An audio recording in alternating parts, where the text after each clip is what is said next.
see as well just how they're just trying to tentatively push these cars around the circuit, find the best line they can. One of the main issues we saw yesterday too was the pooling water on some of the painted lines on the road surface that would be the regular streets here at the Bangsaen circuit. So that will be a factor here today as well, and drivers again may have just worked their setups just to keep them nice and stable in these wetter conditions. And you can see just how much they're bouncing across the bumps here too. So just to keep the car in check and keep it in line, that's going to be a tough task for some of them out there on the road today. Yeah, for wetter conditions, you'll stand the tyre up a fair bit and soften off all of the suspension attributes, trying to allow the tyre to press itself into the road for a little bit extra bite and traction. Go-kart line effectively being used by Zhu Zhifeng out of the last corner. Wider run. Immediately, by the time he gets to turn one, looking extremely confident.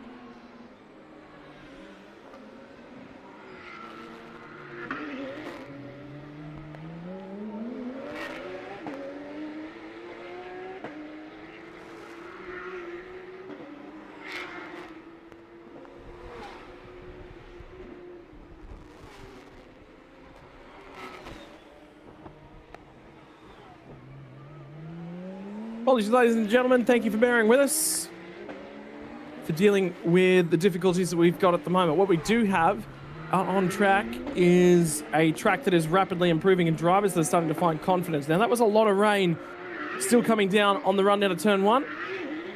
Simon Chen looking a touch tentative at the apex of turn two, not willing to use all the real estate available to him. Look at it bucketing down at the moment. We might have seen the best conditions in this session, but what has happened with what's available to us at the moment is that rainwater is being cleared away massively by just having 9 cars in circulation at the moment. So track just improving naturally by having cars out there. Improving driver confidence, which is aided in things as well. Times moving down to the 54.3, 55.3, 55.7 marker. Gee whiz, they're what, 15, 20 seconds a lap off the pace at the moment, just crawling around looking for grip, particularly right here. This will be the last section of the track, and Simon Chen touches the puddle on the eggs of the monument and has learned a very, very valuable lesson about when not to place the car on the way out through there. Well, that's right. You can see as well just how much he's pushing this car to try and find the pace he needs as well. He's about 1.4 seconds off the pole time at the moment from Zhu Zhilang out there as well. Yan Chuchang at the moment is sitting comfortably in P2 as well. He's a little over about 0.4 of a second faster at the moment than that P3 position of Simon Chen. As one of the cars now just coming into pit lane as well. Currently it is made up of all amateurs at the top end of town because the pros and pro-ams have not gotten out there for their qualifying yet. Only a few of the masterclass drivers and the AMs are out there at this stage. Q2, that's when we're going to see the pros and the pro-ams, and that's where we're going to start to see some of those really, really quick times, Scott. But if the track actually ends up getting wetter, we may be in for a scenario where for some reason the pros and the pro-ams may not actually out-qualify some of the amateurs if they don't get a faster track available to them. Zhu Zhifeng electing to end his session early. Perhaps there might be a little bit of a discussion about potential top-up of the fuel or just a tweak to that car before they send it back out. There might be an adjustment to the ARB blades and a softening of the car, potentially. Bumpy racetrack, you generally want to be rather soft in the setup to keep the application of the car nice and consistent to the ground. In the meantime, 27 machine of Yan Shuang, sorry, my apologies, Yan Shuang for the BWT X Phantom Global car. Simon Chen is actually starting to track her back down, track Yan back down again as well. That big puddle on the entry to the monument, and then you've got to get all the way over to the right-hand side of the road. Under that shot, driver's left. Our right-hand side looking back down the track.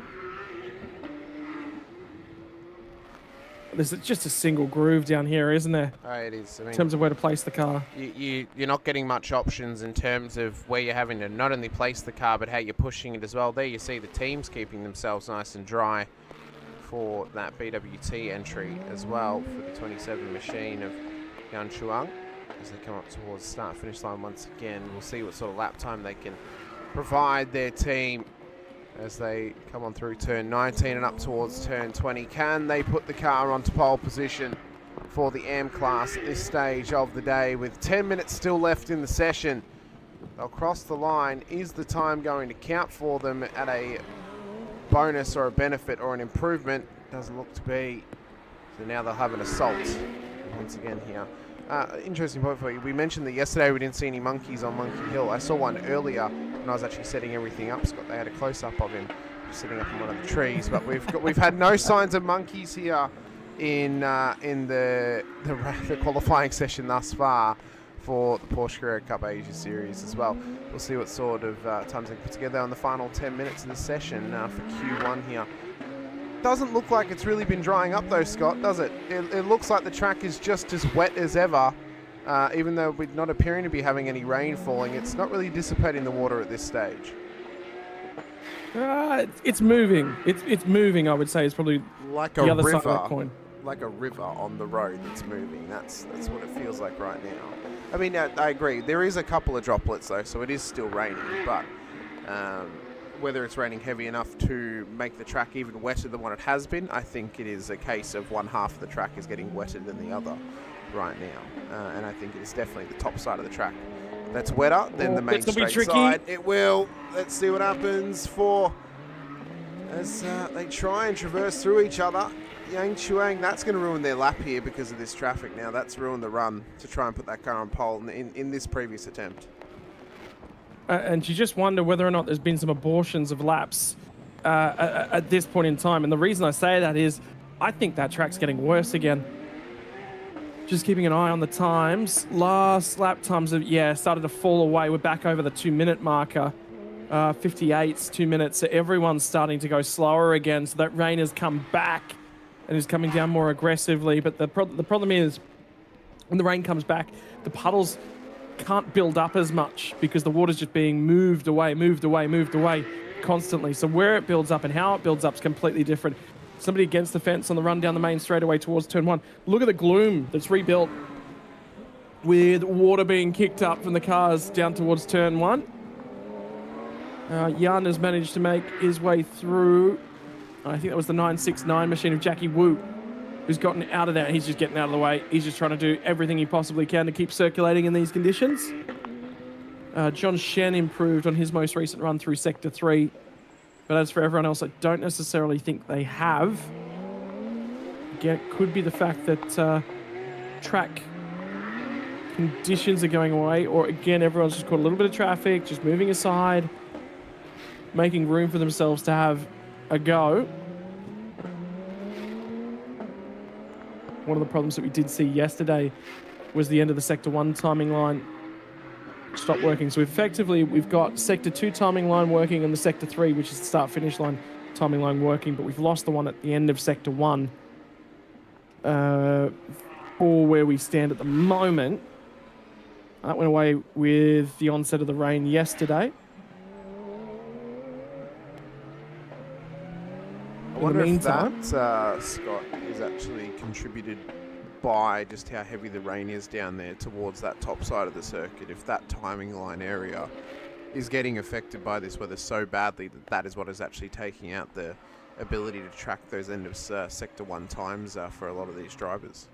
Well, it's just off the hairpin. Basically, as soon as you come off the hairpin, there's a white line on the track, which is the end of the slow zone there. The timing line's right there as well. So it doesn't look to be a massive amount of water there, but it could be weird. It's just, there's so many factors going on. It could be necessarily everything. I mean, it may have been affected by the rollover earlier in the weekend that happened at that section of circuit. That may have knocked something loose, possibly, that could have knocked that out of whack, maybe. I mean, who knows? But the one thing we do know is at least we can visually ascertain where drivers are. We can visually ascertain where they sit in terms of race order, qualifying order. That obviously can then make a difference. But what it is doing is it is at least tracking their lap times from one end to the other.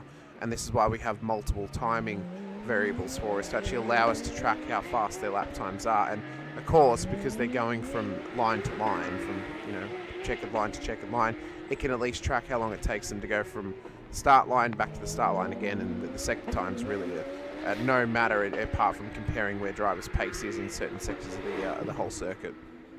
Yeah, the important part is that we have the timing line. The most important one is the finish line. Yeah. And that one is still working on our side. Car 610, Yang Huiji, currently circulating around. Most recent lap time, 2:04. So again, that pace has come away. Zhu Zhifeng, as we were just watching, gotten back out onto the track as well. Car 25 is under investigation for impeding others' qualifying laps at the moment. Yeah, that's definitely got more treacherous. Yeah. There's a lot more water coming up off those tyres. And you can tell as well just how skittish it was coming down the hill towards the braking zone of turn 6 as well, and just how much he's having to pull it up. So one of the Flaming Monkey cars appear to be out of the session for the moment, out in pit lane once again. The 61 entry as well has gone into pit lane 2 at this point in the session as well. We've not got long to go, obviously under 5 minutes now, so it doesn't appear that the track is getting faster, Scott. So those that are running laps will be running laps more than likely for one of two reasons. A, they're looking for an improvement, of course. I don't know if they're actually going to find it. Or B, they just want to get track time in these conditions, knowing what could come later today. When we get down to racing, as turn 2 was nearly turned into an explosion zone between the 27 car of Yan Chuang, who still is being stifled by traffic throughout this qualifying session, and then one of those Masters class cars in behind them as well. But yeah, I think right now, if they're not getting improvements on their lap times, they're just looking for track acclimatization time. Get used to the conditions around this place, so they're prepped for round 7 and race 1 of the weekend later this afternoon. You say that, but that gloom's lessened fractionally again. Yeah. Again, it's just coming and going. I did see Yan Chuang's most recent lap time was a 56.2. That's only about 0.3 away from their second best lap time of the session as well. Currently done a 55.3, so still from there got to find 2 seconds to find pole position. But the good news about that is that the track is coming. It's right here. Again, you just see the sheen on the surface of the road. This won't be a valid lap time, I would assume, for Yan Chuang, but there is time enough for 2 more in this session. And again, attacking the track in anger is going to move more water away, is going to give you more opportunity to improve. That looks like a lot more sedentary on the entry down here to 17.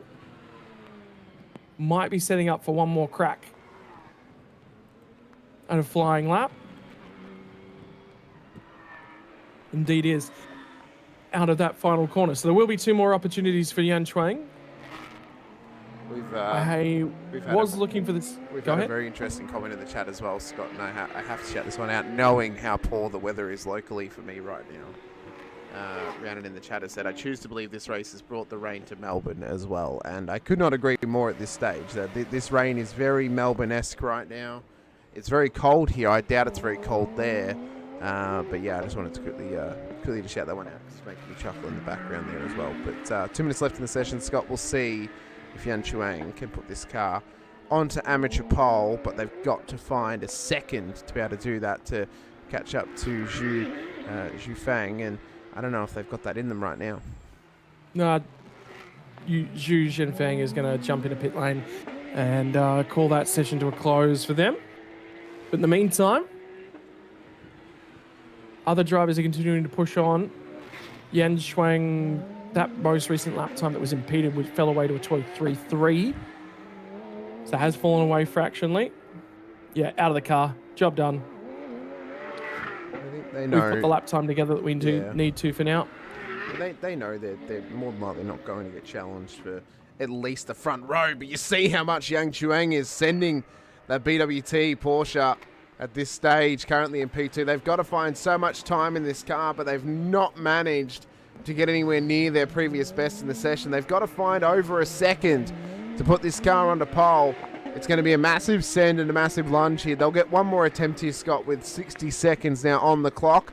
So they've got to push this thing to its maximum if they want to get it up. Not only keep it on the front row, but get it up one step higher and into pole position. Yep, to the final corner. One more opportunity for Yan Chuang at the end of this lap, out and across the hashings in the middle of the road. Certainly not leaving anything on the table at the moment for Yan Chuang. He's going to be an improvement, potentially, in the lap time. Coming from the last corner to the start-finish line, it was an improvement, a 55.272. Their new best fastest lap of the session, which says that there is enough temperature, there is enough potential in this racetrack. It's trying to ease your way onto the throttle pedal. Let that flat six scream up and across the top of Monkey Hill. Try not to let the rear tires break traction as you bounce across all of the bumps. In the wetter conditions, that is a risk that you've got to manage. That looks better. That looks like there's grip at the front end of this race car. See, they get the power down as well onto the backstretch towards turn 8 too. So they found the run that they needed out of turn 6. Can they get the run through turn 8? You'll watch as well as they enter up towards the chicane here at the monument too. You'll just see the pooling water on entry as they come through. It is a treacherous braking zone. There you see it, just the massive pool that started to build up on the entry. It is treacherous times. Can they find the now 9/10 of a second that they need to go to pole position? This is a tough ask on a very wet Bangsaen circuit. The team is sat there watching along. I don't know if they believe they can do it or not. I suppose we'll get the answer at turn 18. If, well, they're watching. If Yang Cheng's up, then they'll keep going. If they're not, they'll likely just pull it straight into pit lane because there's no point finishing the lap if they're not up on the pole time at this stage. Aggressive down to the final corner. Certainly going for an attack from Yan Chuang. That was a lot better at the final corner. Didn't go anywhere near as deep. Kept it a lot more tight. Through the puddles at the entry to turn 20. Out the other side. Final lap to come to the start-finish line for Yan Chuang. Is it going to be an improvement? It is. Gets into the 54.9s, but it is not enough to take pole position. Another 0.3 of a second found on that final lap, but needed to find 0.9 of a second. It'll only be 0.6 of a second away from pole in the M class. Masters class pole position already picked up by Adrian De Silva. He has the lead in that one. And that is Zhu Zhifeng out of the car a little bit early. Confident in the lap time. Oh, no, my apologies. That will be cars suiting up for the second part of qualifying. Indeed. So the pros and pro-ams getting out there for their portion of qualifying as well. Here's a pole position for the amateur class for that 55 car. So that they've done well for, as we see there, Zhu Zhifeng takes pole position in the 69 car, 154.353 was the pole time for the amateurs. Yan Chuang and Simon Chan make up the top three for those AM class drivers. The Masters, Adrian De Silva takes home that pole position ahead of John Shen, and Jackie Wu makes up those three Master class cars as well. Pros and pros out to hit the track here though for qualifying too, as they'll get ready for their Porsche Carrera Cup Asia qualifying for round 7 of their series coming up later this afternoon as well.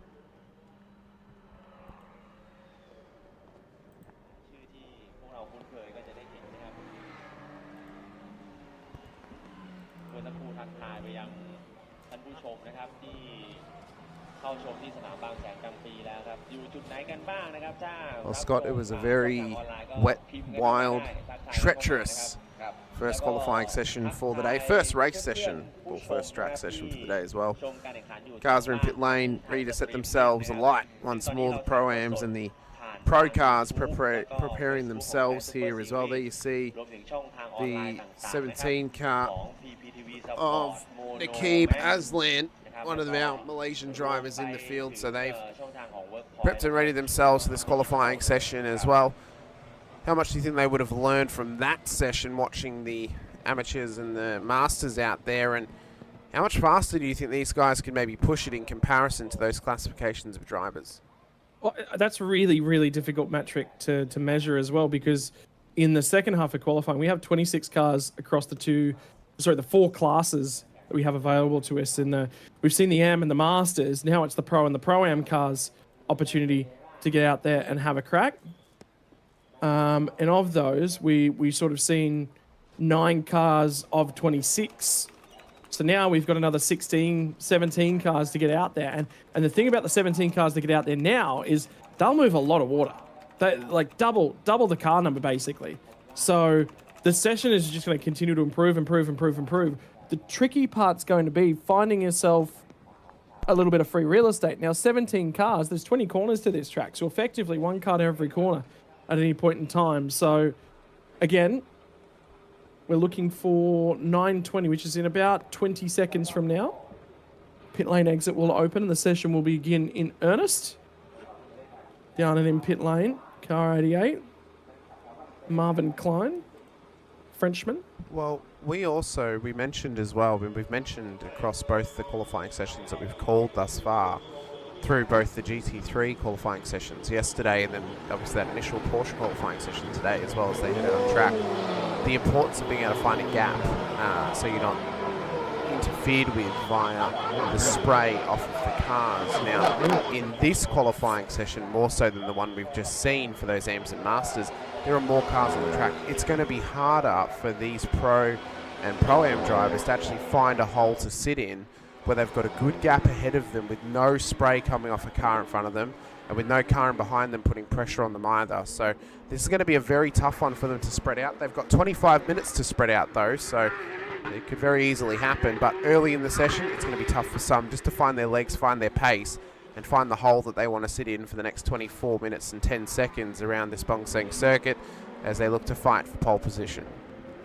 I think the first thing that a lot of these guys have got to do is get a sense of the grip level of the track. So you're going to definitely see that first half of the session sort of be dedicated to that. It'll probably be the first sort of 3 laps or so. They'll just finding a little bit, then locking in and making sure they put the lap together. So run down the back straight away. Look at the visibility looking down through that spray. And that's just after 3 cars heading down there. We've got 16, 17 of them. There are 16 that have rolled off of pit lane. Sawa Hongdat is the one car that has not rolled off of pit lane or potentially is out there, but with maybe a transponder issue.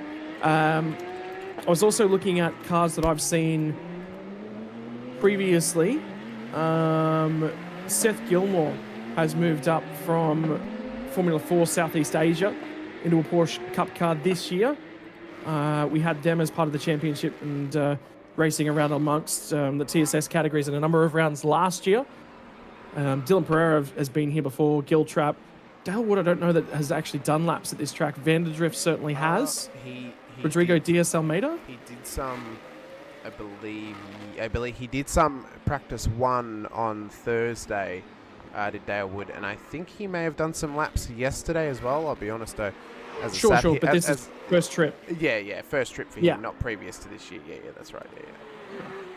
So, Pereira's the first car across the line and into a 58-1. There is a little bit of gapping forming within the fields, and Marvin Klein's going to get a really, really good opportunity to see a pretty reasonable amount of real estate.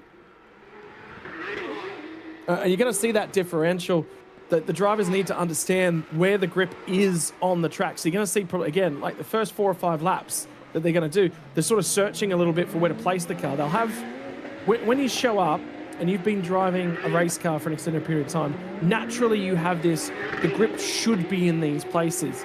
And then you get out there on a wet session and the racing line, and it all sort of changes. And what you've got to do is you just vary the line slightly, and then all of a sudden you go, there was a touch more grip there, I'll go back there next lap. And what happens is very, very quickly you sort of transition there. But the other thing that you're watching for is where the water gets cleaned off the road. So that puddle's already lesser with 16 cars hitting it already, as opposed to what was happening. 9 cars were coming through, water was rushing back in there. 9 cars come through, water rushed back into that one hole. 16 cars, there's less opportunity for that water. It's being flung up into the air and moved and dispersed elsewhere. So it is going to improve as this session moves on. I mean, you can just see just like how much spray there is, the low visibility that's on offer for the drivers this weekend, thanks to this weather intervention of mass amounts of rain that we've seen as well. And well, it may go down as the wettest Bangsaen Grand Prix weekend that we've seen for a long time, maybe ever. in the last 20 years. But one thing's for sure is it's certainly going to offer up a challenge to drivers across their racing this weekend. I was actually doing some research. My partner actually put me onto something and said, go and have a look at when the monsoon season is for Thailand. And the western section of Thailand, the monsoon season basically runs from April through to October. You can get something, or sorry, I say monsoon season, I mean wet season, April through to October. But we're actually on the eastern side of the bay here. And sort of around from Bangkok and just basically we're in the eastern half of the country, and the wetter season in this half of the country actually runs from the tail end of the year through to the next year. So it's a slightly different wet season and when we see rain, which is why the Bangsaen Grand Prix generally been run through this section of the year, because it's generally dry, but you can't always predict that. That's why we've seen, I think, like I said, 4 or 5 years I've been sitting here in the commentating booth, and 1 in 5 ain't bad. And when we get it here, in that 1 in 5, it's been immensely wet. Once the rain has come down, it doesn't come down lightly here. Much the same way as in Sepang. When it comes down in Sepang, it really buckets down in Sepang, which we've seen on one trip from TSS through Sepang over the last sort of 3 years as we've returned to racing for what is my favourite international circuit. But at the moment, the challenge that's being presented, drivers have moved down to 1 minute 50.080, so immediately a 3-second improvement from where we were earlier on as the pro drivers get their opportunity. I'm just going to say that obviously some of that is definitely skill, but the raw volume of water, look at the puddles. The puddles are nowhere near as big as they were in that previous session. No, that's right, and they've not, they've dispersed out quite a fair bit. It's definitely not drying as fast as what it did yesterday, being that we are still getting continuous rain coming down. But the beauty is this session, neither session thus far has been red flagged yet, Scott, which is probably one of the biggest upsides to this part of the day. So the fact that we haven't actually been red flagged at all this morning due to this weather that we've been seeing is obviously great, because it means that we're getting continuous running, which is going to help dry out the circuit. We're getting continuous water being dispersed as well. The one thing that would very easily, not necessarily kill the day, but certainly put a damper on things would be if we do get a red flag, as nearly into the wall went the 88 car of the Frenchman there of Clean. The one thing that would definitely put a damper on the day, Scott, is if we get a red flag and then that stops the water being dispersed and then all of a sudden it starts to come down again heavily. That would really offset our day and probably push us back quite a fair bit in terms of being able to get on-track action happening here at the Bangsaen circuit. Marvin Klein's just gone wide down there at turn 8. He had a little bit of a wriggle on the racetrack on the way down there, and it's not worked out for him. So he'll back off a little bit on this lap, but he's starting to build tyre temperature, and you don't want to get away without that. And great spot by the guys on the replay camera. Did he get the wall there? No, maybe just clipped it with the very tip of the mirror, if that. I think he was wide here at the hairpin and failed to pull the car up accurately down at turn 8 as well. So Marvin Klein tinkering away. Remember what I said? These guys are going to just sort of press limits, move around on the racetrack, just try and find something that the opposition doesn't. And that is certainly Marvin Klein. Currently our pulse, the most recent lap was a 49.562. This lap's not going to be that good.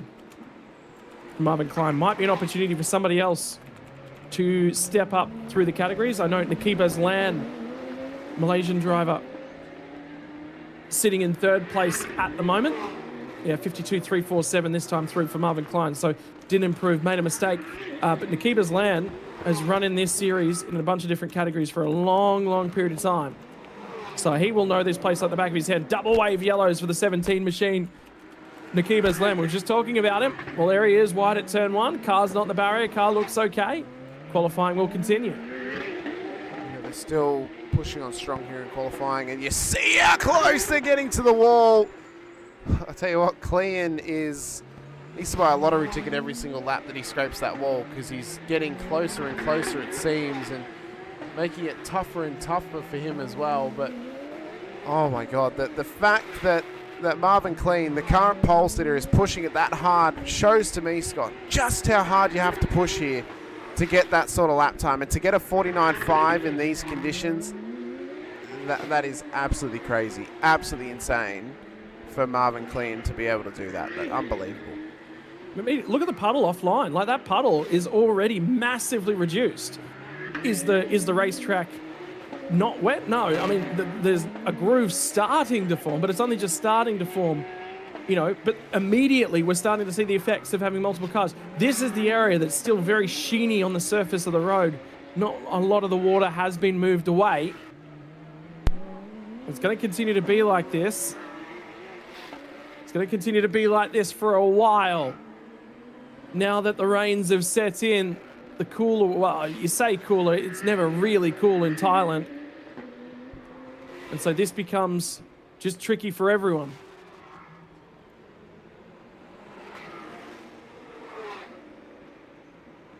Well, we can see as well that as the session continues on, we are only 10 minutes down in qualifying. We've still got just under 15 minutes to go here, as Giltrap will look to get up towards the start-finish line and push on here for the rest of their qualifying session as well.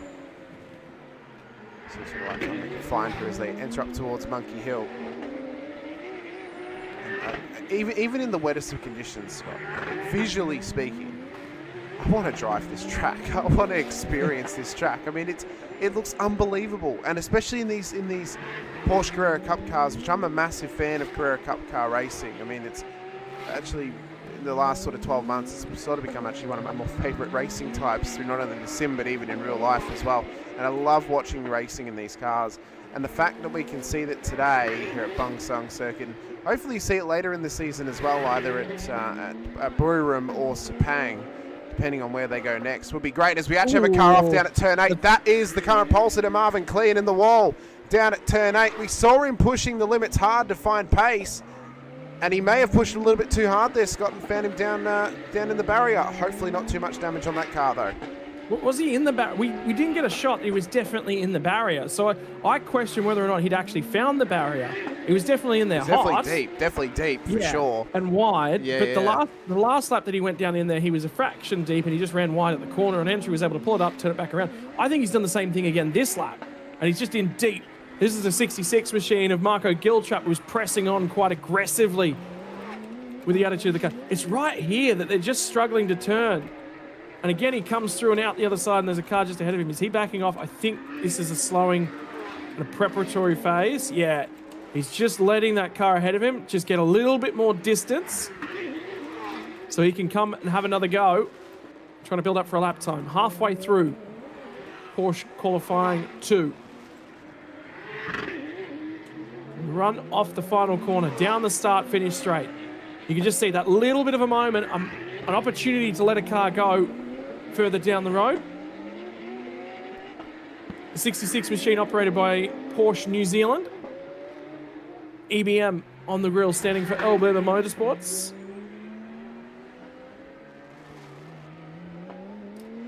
And Marco Giltrap will be trying to maximise everything that the team has offered him in the most tricky conditions.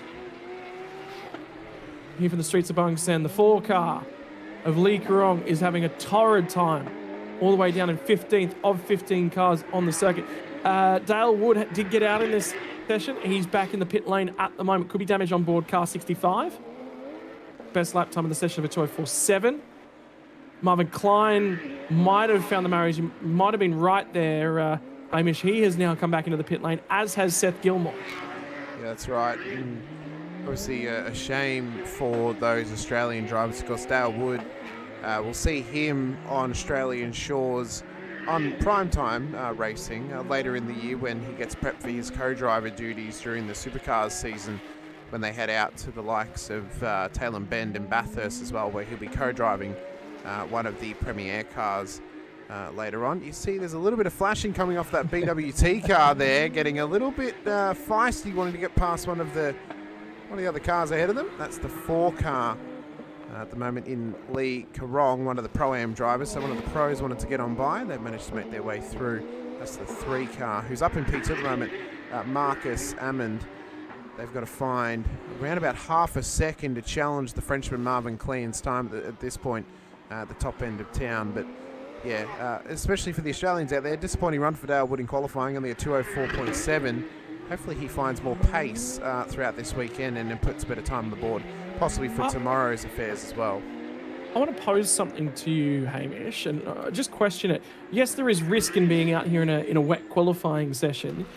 Are they limited on the number of wet tyres they have for the weekend? And this is a set that's going to be used for racing potentially later on. And they're just going, look, we could press on with this one, or we could take an opportunity to save a set of wet tyres. And some of the teams are making that step. We're going to get an opportunity to try and get a call with Daniel Bilski. He's trying to get out of the rain at the moment. He will be trying to give us a call here in a couple of minutes and try and get him in to have a chat on the broadcast. But for now, 79 on the run down to turn number 1. It is heavy wet here for the Pro-Am car of Xi'an for Phantom Global Racing.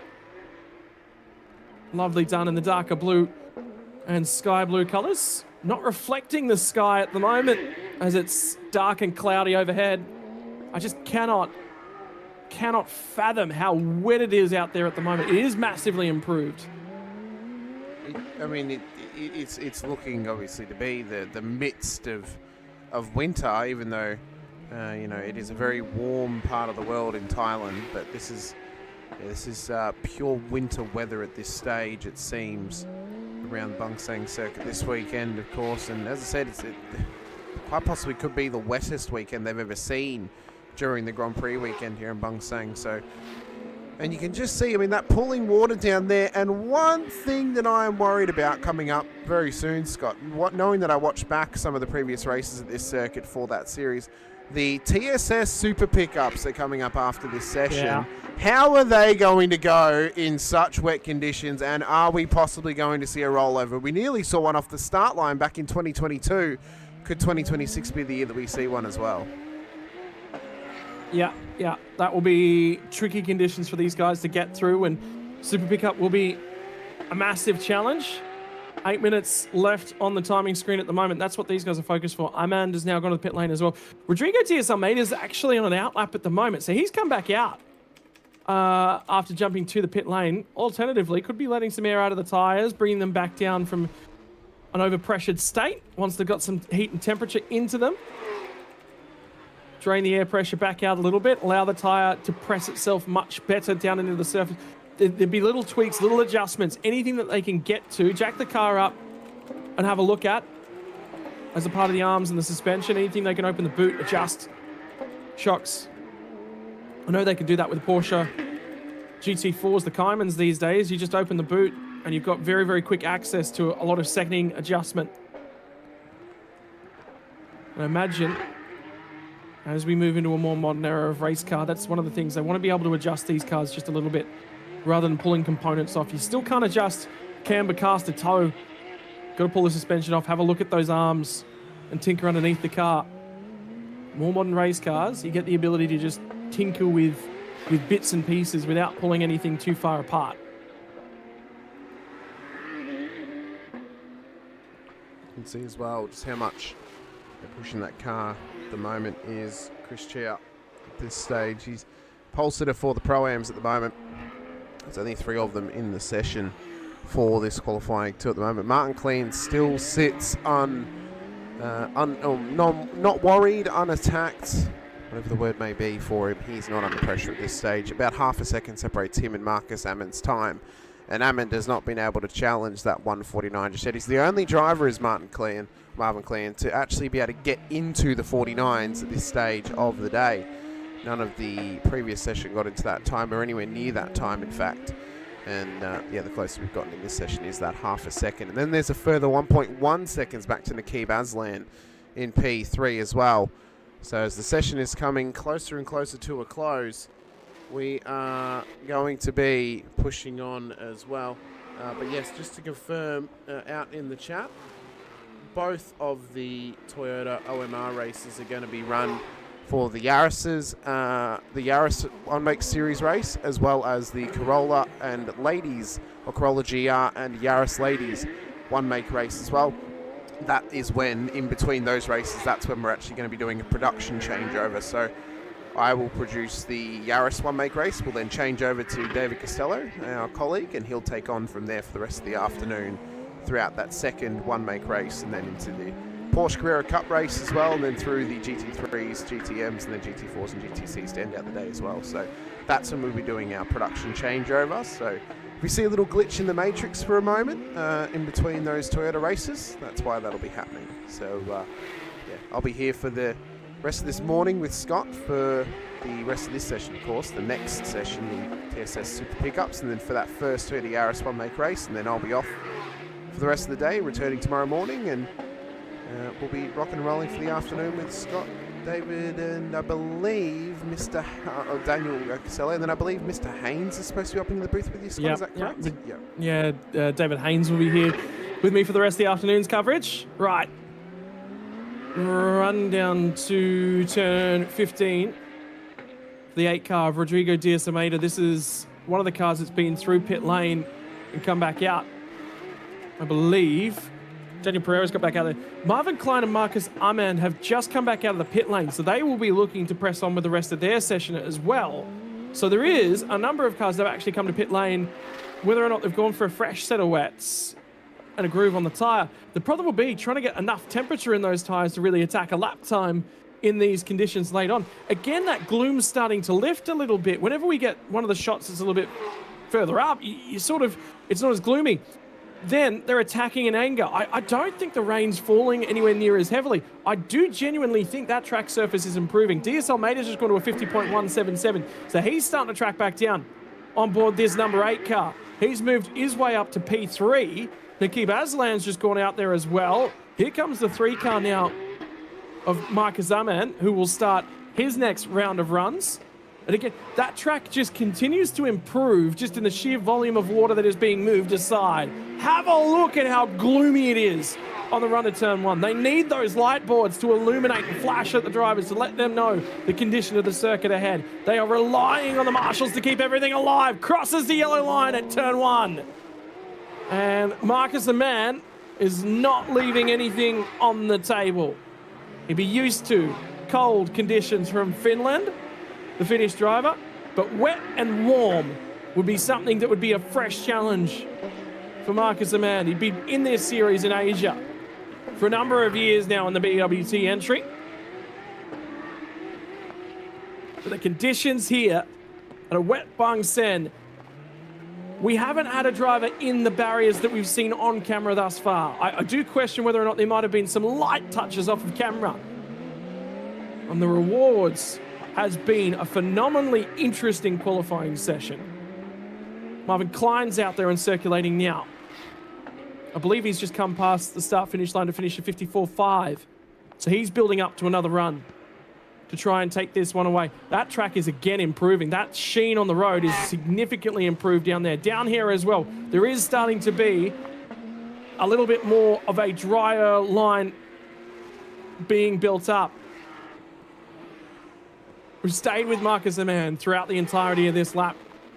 The team are looking on for Phantom Global Racing with their driver Gian Lioriki.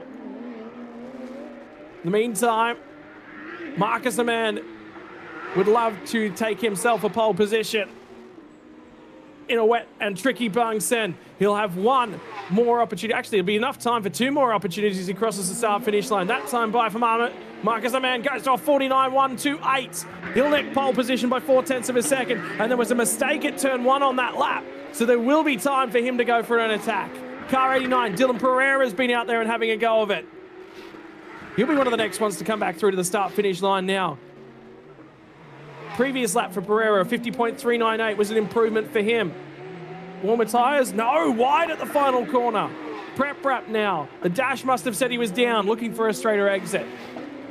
He will start his final lap of the session, and this is where the risk creeps in. Someone could find a barrier at any point in time because these boys, these boys are pushing on.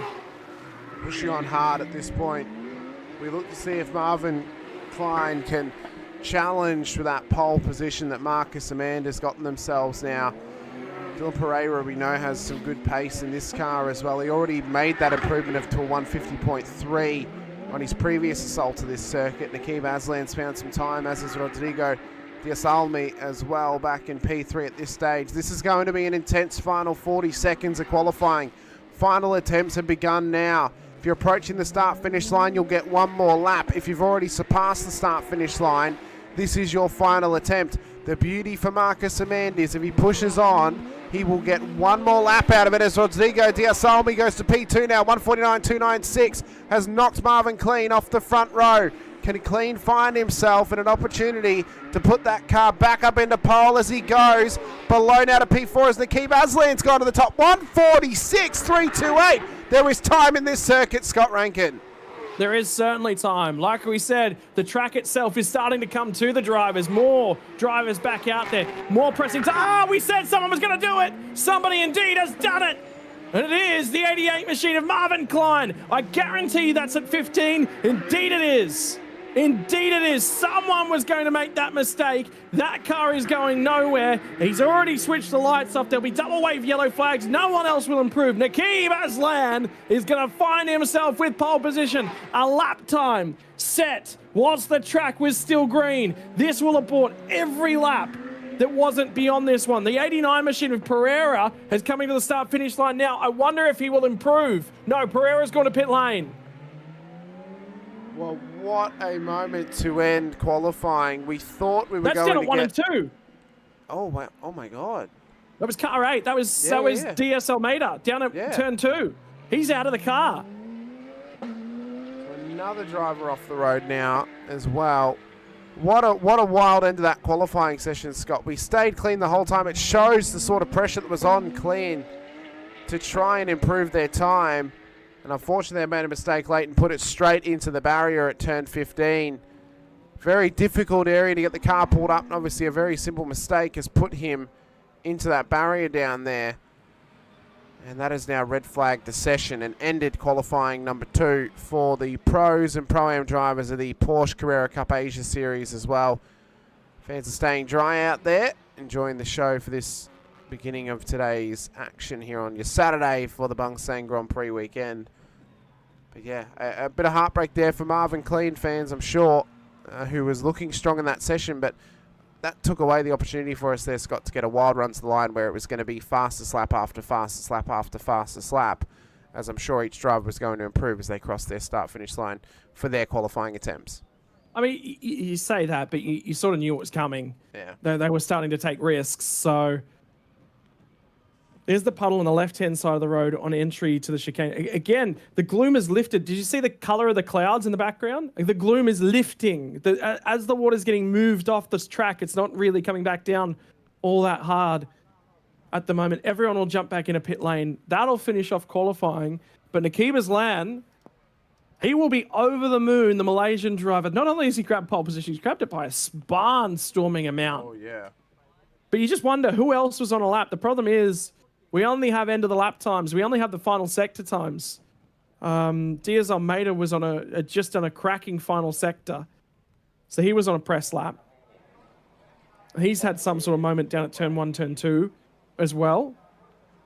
Leo Ricci had just done his best lap of the session. The Pro-Am pole position is going to go the way of Jian. But...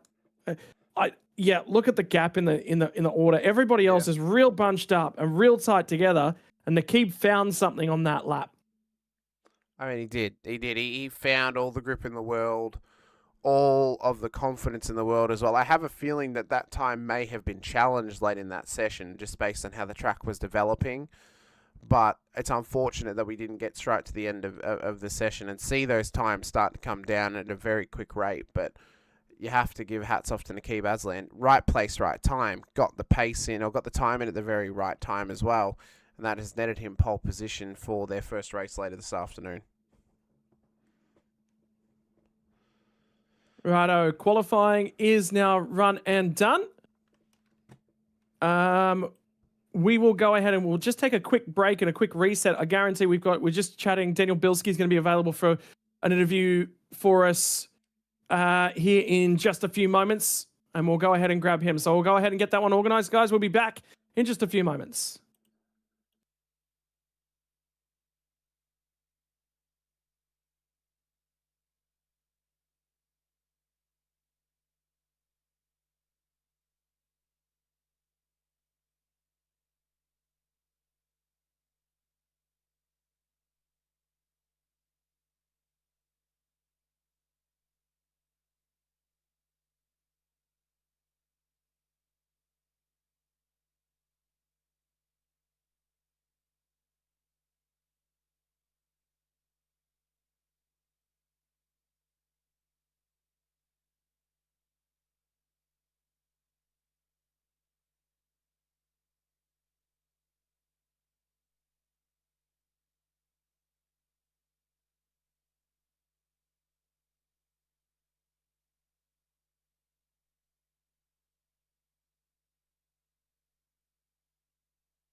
Hello, ladies and gentlemen. We've managed to go ahead and grab ourselves a little bit of time here with driver of the number 27 Be Quick Audi from yesterday's wild qualifying session, Daniel Bilski.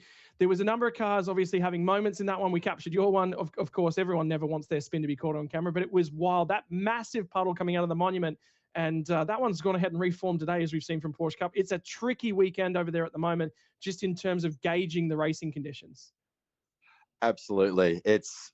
Look, firstly, welcome everyone and welcome to Bangsaen. It is incredibly tough in these conditions. This circuit is hard enough in the dry, let alone the wet, especially with the standing water. And as you would have seen with Carrera Cup, the standing water really drops away when the rain starts to ease off a bit and the lap times improve. But when it's raining reasonably heavily, there's a lot of big puddles. And as you saw from my pirouette yesterday, I was lucky to get away with that one, but it's really, really tough. I think probably one of the trickiest puddles, obviously we've seen the puddles on the exit, and that's where people seem to be getting caught out, but it's that puddle on entry. We actually, up here in the broadcast, we just don't get a good camera angle that shows us that one. But sort of talk us throughout where the trickiest aspects of the lap are. We saw up over Monkey Hill yesterday with the tree cover that the track just wasn't drying, but where's obviously the monument's rather tough as well. Where else is probably quite tricky? As you mentioned, Monkey Hill is very, very difficult because, like you said, it's tree covered. So you also get a lot of leaves on the ground, and the road there seems to be a lot more slippery. So you've got to be very cautious on the braking down the hill into the hairpin. Turn 8 as well, off the back straight. The braking zone there is really quite smooth and slippery. So, you do see people running deep on brakes there. But the big challenge yesterday was just past the monument at turn 10, because immediately on the exit, you had that big puddle and you wanted to try and get as far left as quickly as possible, but you still had to run through start of the puddle. And then into the next right-hander, you had to try and stay as far left as possible, but you couldn't go too far left because otherwise you pinched the next corner too much. So you had to run the puddles. Mate, tricky conditions right the way throughout the circuit at the moment. Lot of repairs, obviously, for the Be Quick stable yesterday. Issues for Sandy Stuvik. How did they go repairing that car overnight? They had the car fixed before dinner, actually, so not too bad. There was some front end damage, splitter, bumper, ducting, some of the substructures, but that was all repaired last night, so the car's ready to go. Sandy did a great job with a damaged car to go through quali 2. They, as you saw, just taped it up, and it all held well. A bit compromised on the aero, and in these conditions you want as much aero as you can, but the car's all fine. It's sorted. I'm not sure where the Honda's at with its repairs, but I'm sure they've got that car fixed and ready. Righto. And then the other big factor for later on this afternoon, visibility, mate. It looked, particularly for the conditions right now it looks like it's basically matching where you guys were in qualifying yesterday. And the Porsches, the gloom was horrific. The ability to see, you're relying on those marshals and those lighting boards to really give you a sense of what's coming at you. Absolutely. And GT3, it's even worse because you've got so much more aero on the GT3. It throws up a lot more spray. Yesterday on the front straight, you couldn't see. There was literally no visibility forward. So you're really trying to keep an eye out for the glowing rain light for the car in front. And if there was no car in front, just keeping an eye on the peripheral vision on the sideboards and then trying to spot your brake marker. Like you say, the spray hangs a lot on the front straight because of the walls, and the air doesn't clear the spray out quickly. So visibility gets very, very tricky. The good side is here at Bangsaen, you've got all of the electronic light boards, the marshal posts, and those light boards really, really, really do work. And they're very, very important in these conditions. Mate, the other question I have for you is we saw a massive improvement and a rapid improvement in that track yesterday afternoon. We're about four hours or so away from gridding procedures and everything that we've got for you guys in GT3s at about 2:05 p.m. So obviously that car's going to be locked in at some point in time.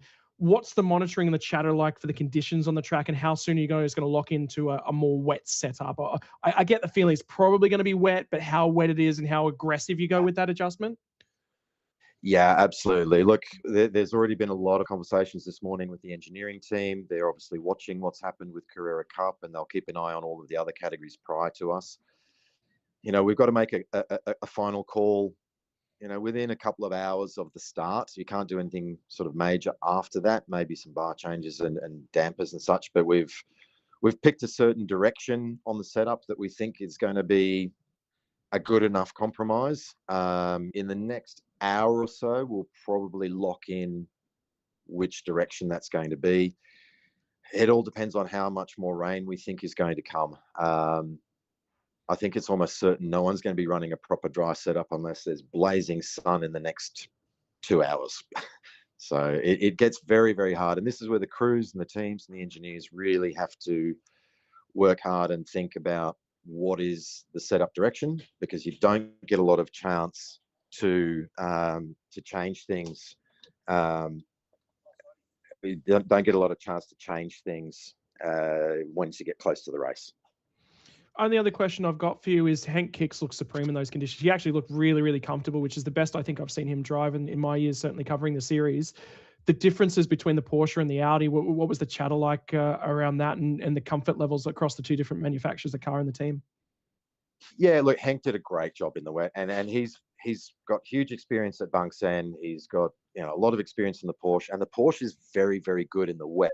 They get the traction down quite well with the extra sort of weight in the back. The Audi as well is very good in the wet, but it really, really is a bit more nervous because it's a short wheelbase. But the Audi is great, the Porsche is great. There's obviously a lot of chatter between the drivers, but at the same time, it was sort of high fives to everyone for kicking it out of the fence more than the lap time. But Hank is doing a great job. He's very good in the wet, and he showed that yesterday. Mate, congratulations on at least surviving that session. I know it's going to be a little bit of that this afternoon. Anything is possible when you go racing here for the third race of the calendar for 2026. One of the most unique challenges we've had in the last 5 years of racing this circuit. Enjoy your racing duties this afternoon. Thank you very much, and enjoy the rest of the day and then the weekend. So thanks to everyone. Thank you kindly. Ladies and gentlemen, Daniel Bielski will be on board car 27, registered in the GT3 AM category this afternoon. We're just about to get set for coverage of the Super Pickups. We'll be away for probably 30, 40 seconds or so. We'll reset and we'll be back with you for coverage of Thailand Super Pickup A and B classes.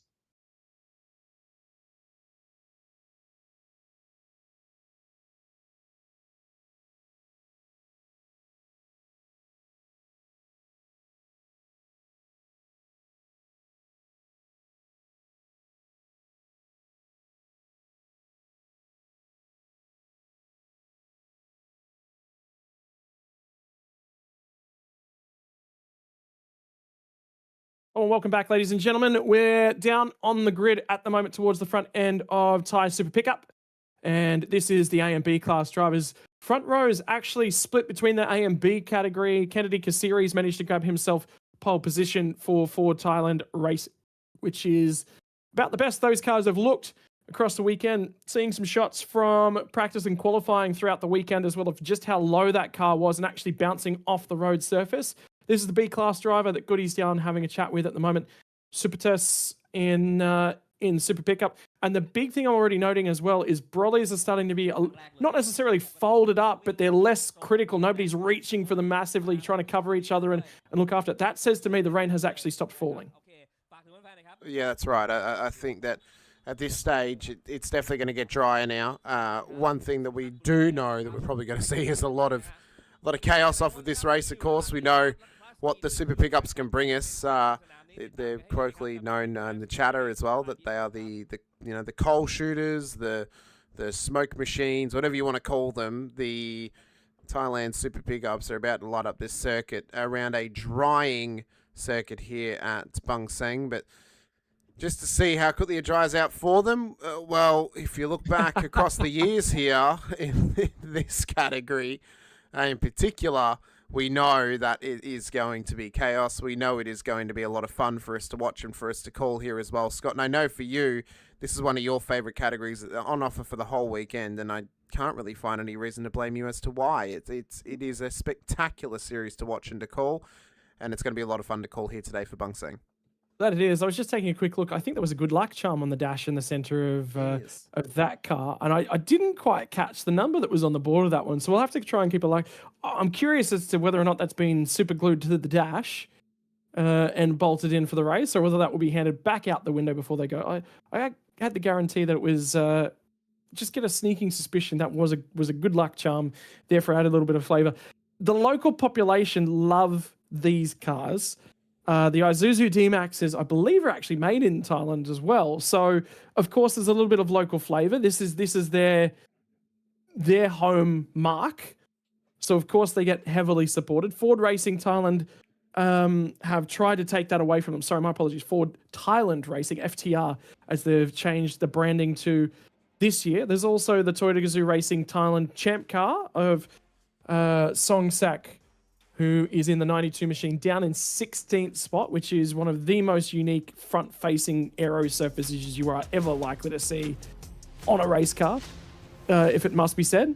But cultural icons, cars that are, when they roll off the factory floor, are more for getting the job done, getting goods delivered around the nation, or making sure you can assist somebody with moving and a little bit of comfort, but have been transitioned into race cars. And a South African assistant, Stephen, who was with me on Thursday afternoon, took one look at these things and said, I'm building one. I think I have a car body that's similar at home that I can use.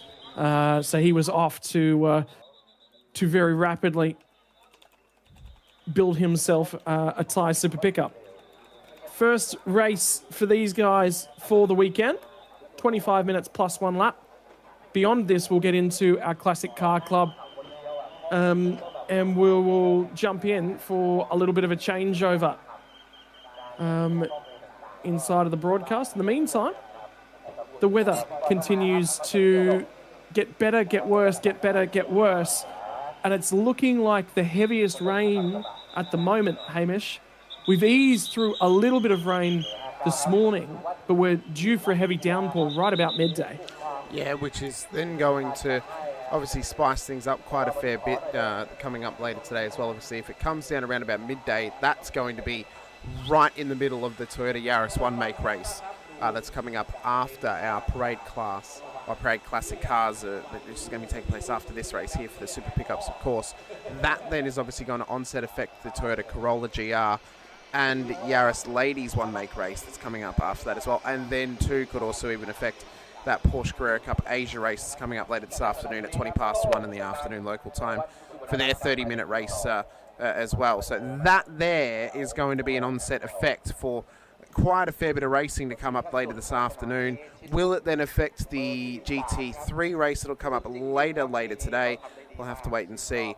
We've had confirmation that our racing steward James Taylor is joined as well across over or here locally in Australia, but to look after this race and then going forward the rest of the day, except for that Porsche Cup race as well. So he's going to be looking forward to getting these guys going today, and we'll see what happens. You can see that the prayers that are coming from the drivers, you can't quite not blame them in that one, because you know that they may need a couple of hopes and prayers to get through this race unscathed and get through this race pretty cleanly, as Nanthawatt looks to get himself prepped and hyped up for this one to come as well.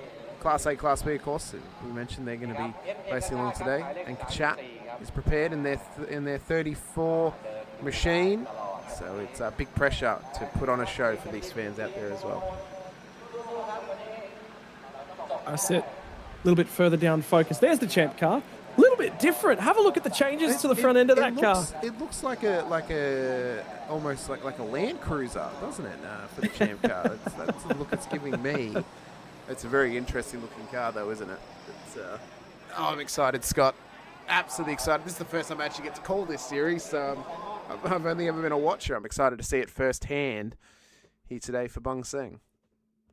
Look at the celebrations. The families down in pit lane. They're waved to head out for their formation lap. The trouble will be how much of an opportunity to have a look at the racetrack. Now, the biggest benefit for this category is 29 cars. We saw 16 out on the circuit for Porsche Cup. qualifying too, and immediately the circuit improved.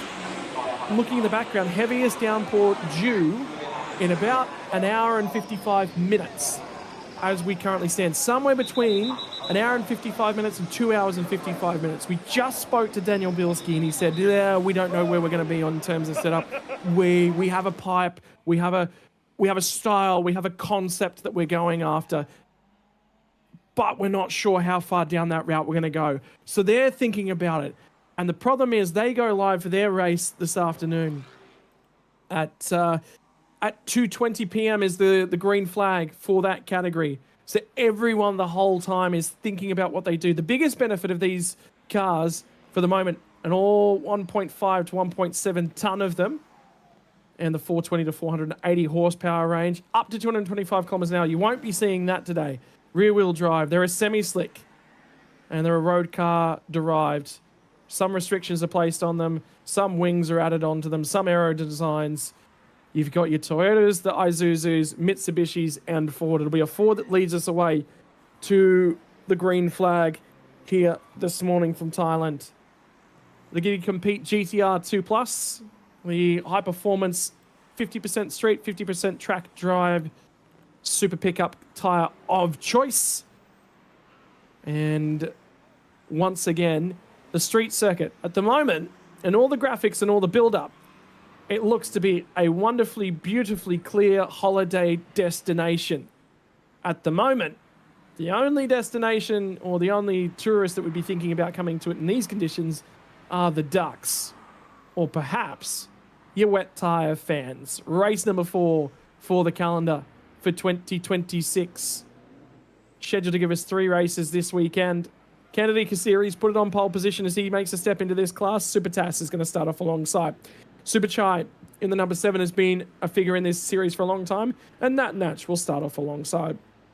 Moving back to 4th and 5th spot, 5th and 6th will be Kajon Sak from Suwat. Kajon Sak steps into this category after running for a long time in Super Touring. Alongkorn is going to line up alongside of Anawat for 7th and 8th.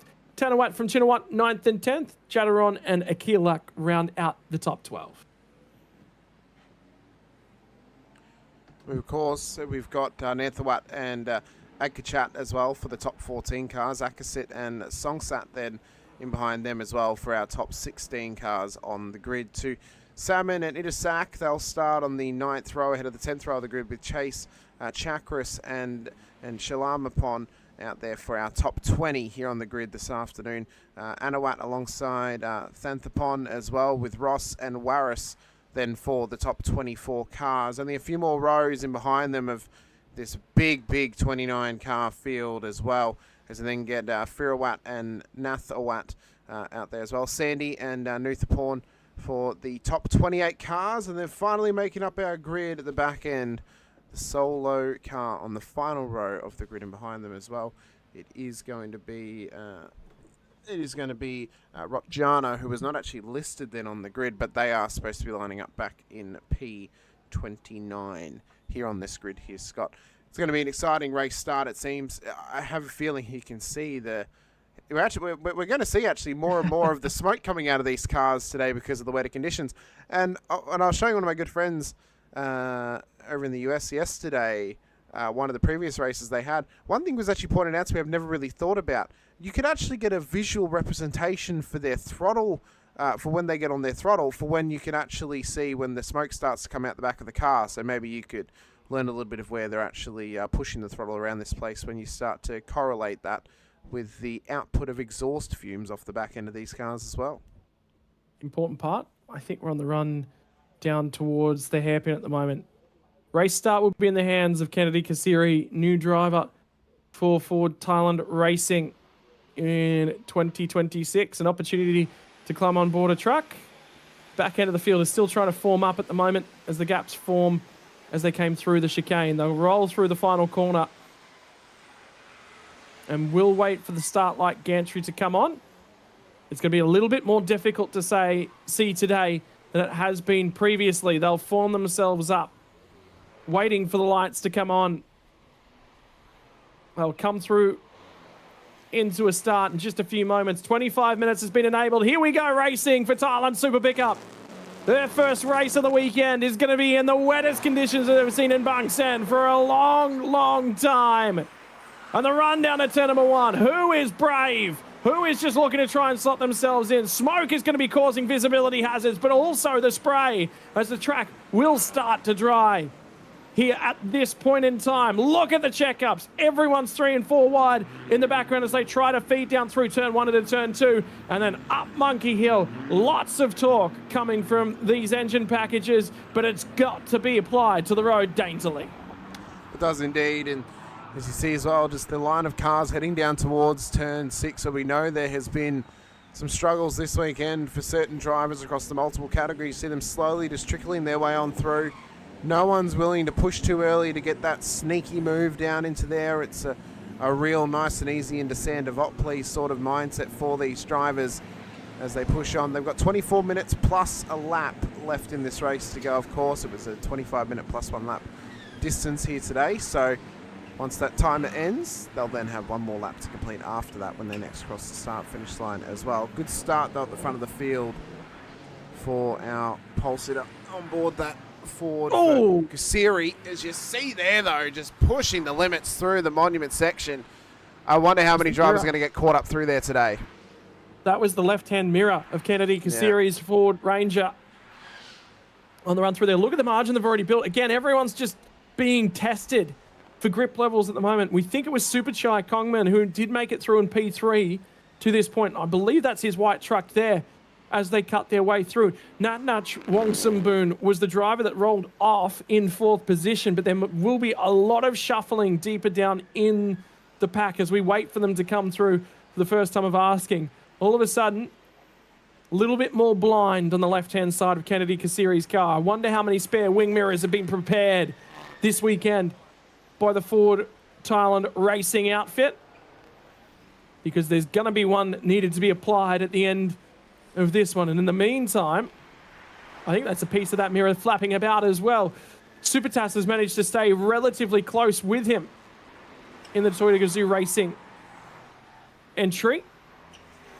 Oh, he got a fraction sideways. He went for a gear, I think, on the way down in there, and then had to come off the brakes, allow the car to settle and get back on them. How he kept that car out of the barrier at turn 2, I do not know. But again, the skills of the drivers are being challenged. This will probably be the shot of the afternoon. A shot of the morning at the moment. Back down the hill. I think it's the place to be, isn't it? If the monkeys are up there on Monkey Hill, they've got the best seat in the house right now, Scott, because I think turn 2 is the place where a lot of the action's going to come from. But we've got 2 wide action down through turn 3, 4, and 5 towards turn 6. Are any of them going to lift it up? Yes, they will. They'll slot back into single line astern, but it's just absolutely crazy how much they're having to just tentatively tiptoe these cars around the circuit, because I think they realize if they push them too hard, it is going to be all hell breaking loose in front of them, and it could very easily be a scenario where we see a safety car or even a red flag here today for the super pickup class. Mate, that's a bit of language being used right there. All hell breaking loose. In these cars, that's what happens when you put your foot down. I know. From the rear end as torque tries to find a way to be delivered to the road surface. Semi-slick tyres being tested. But the good news is that road surface is getting cleaner. It is getting drier, and 29 super pickups are starting to have an impact on the road surface. That big puddle right there that they drive through, the splashes are becoming smaller. The right-hand side edge of that puddle they come through at the exit of the monument. Now the 23 machine has moved across to the right-hand side of the road for Chinawat. He's looking for a way past the long corn. They both managed to find their way past Anawat in the most recent laps, but they're tiptoeing when they get down here to turn 15 as they're still trying to clean up that road surface there. In the meantime, waiting for our leaders to come past the start-finish line. They have done. Supertas is starting to find time. This pack is still crawling their way through 17. And I tell you what, they're only not all that far back. This is 8 spot on backwards, this little battle pack. They've already fallen more than 20 seconds back from our race leaders in less than 2 laps. That is the challenge of the conditions and the challenge of going racing as a long corn gets a little bit of a helping hand. And that is going to find a lot more traction for one of the drivers to go around the outside. 23 machine of Chinawat now manages to grab that overlap. And I think it might have been a long corn and Anawat who were squabbling last time by down at turn 1. They'll get into each other. Here comes the 95. Sorry, my apologies. It was the 91. It was Jadderon, who was still there on the right-hand side of the road. For him, left-hand side of the road as we looked at them. And again, Aloncorn just covers. No one is going to find a wider truck.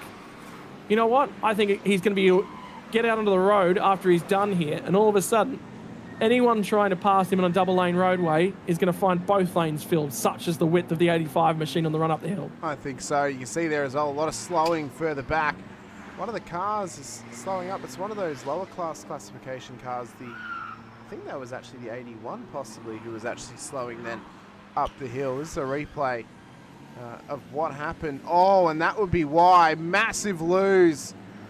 And that, I believe, is on the run down towards turn 2 or turn 15. It was one of those corners. The car parked up. The 16's parked up on the side of the road. So we're seeing a couple of cars drop here. I wonder if we'll actually get a safety car out of this. As the cars, so there it is there. That is the 91 pulling in. And I think that might have been the car that actually had that moment, Scott. Was it the 91? I thought it was, we saw Nuthapon Namjuk has lost a ton of time at the back end of the field. I think that was his 46 machine that went around through 17. Yeah. And the 91, because remember, it was the 16 car that had damage. Well, the 91 and the 16 were both racing each other up Monkey Hill. So I think there's been contact between both of those cars. He's gotten down to the hairpin and gone, all right, here's the first place I can get out of here. In the meantime, the 16 machine didn't make it up through Monkey Hill and has been forced to pull aside. The rest of the battle pack are continuing to squabble. The real margin will be, well, I thought the way that Chinawat sort of got past Aloncorn, he would have tried to disappear into the sunset. And that's not necessarily happened. Aloncorn is definitely the cork in the bottle, but where the rest of them are looking for, Nanthawat was looking for a way down the inside. He's not the next one to line up. It'll be Anawat who tries to get to Aloncorn, gets right to the rear bumper. It's now going to be Nanthawat who tried to go around the outside of Anawat. And again, another time by through turn 20. No one really able to make any headway. Here comes that forward touch of the white line for the 95 of Anawat. And a snap sideways. Again, tricky conditions to apply the accelerator. Here comes the 15 machine of Thanaphon for forward to Thailand Racing. That was a very hold your breath moment for the 95. And what car control for Anawat as well, just to hang on to it as it got loose in the rear end. And I have to wonder here, we've already seen one car lose the rear and go in the wall. Is there maybe a correlation with those cars that have got the bed lids on them and those that don't, that might actually be the reason as to why the rear ends are getting a lot looser on those trucks than maybe on those with the tub lids and the tray lids at the back as well. Getting loose those, the Ford into the wall. That is the 15 in the wall. That is Thanapon. Back there, out of P12. That car is cooked. That's done. I think it's definitely plucked the right front off it.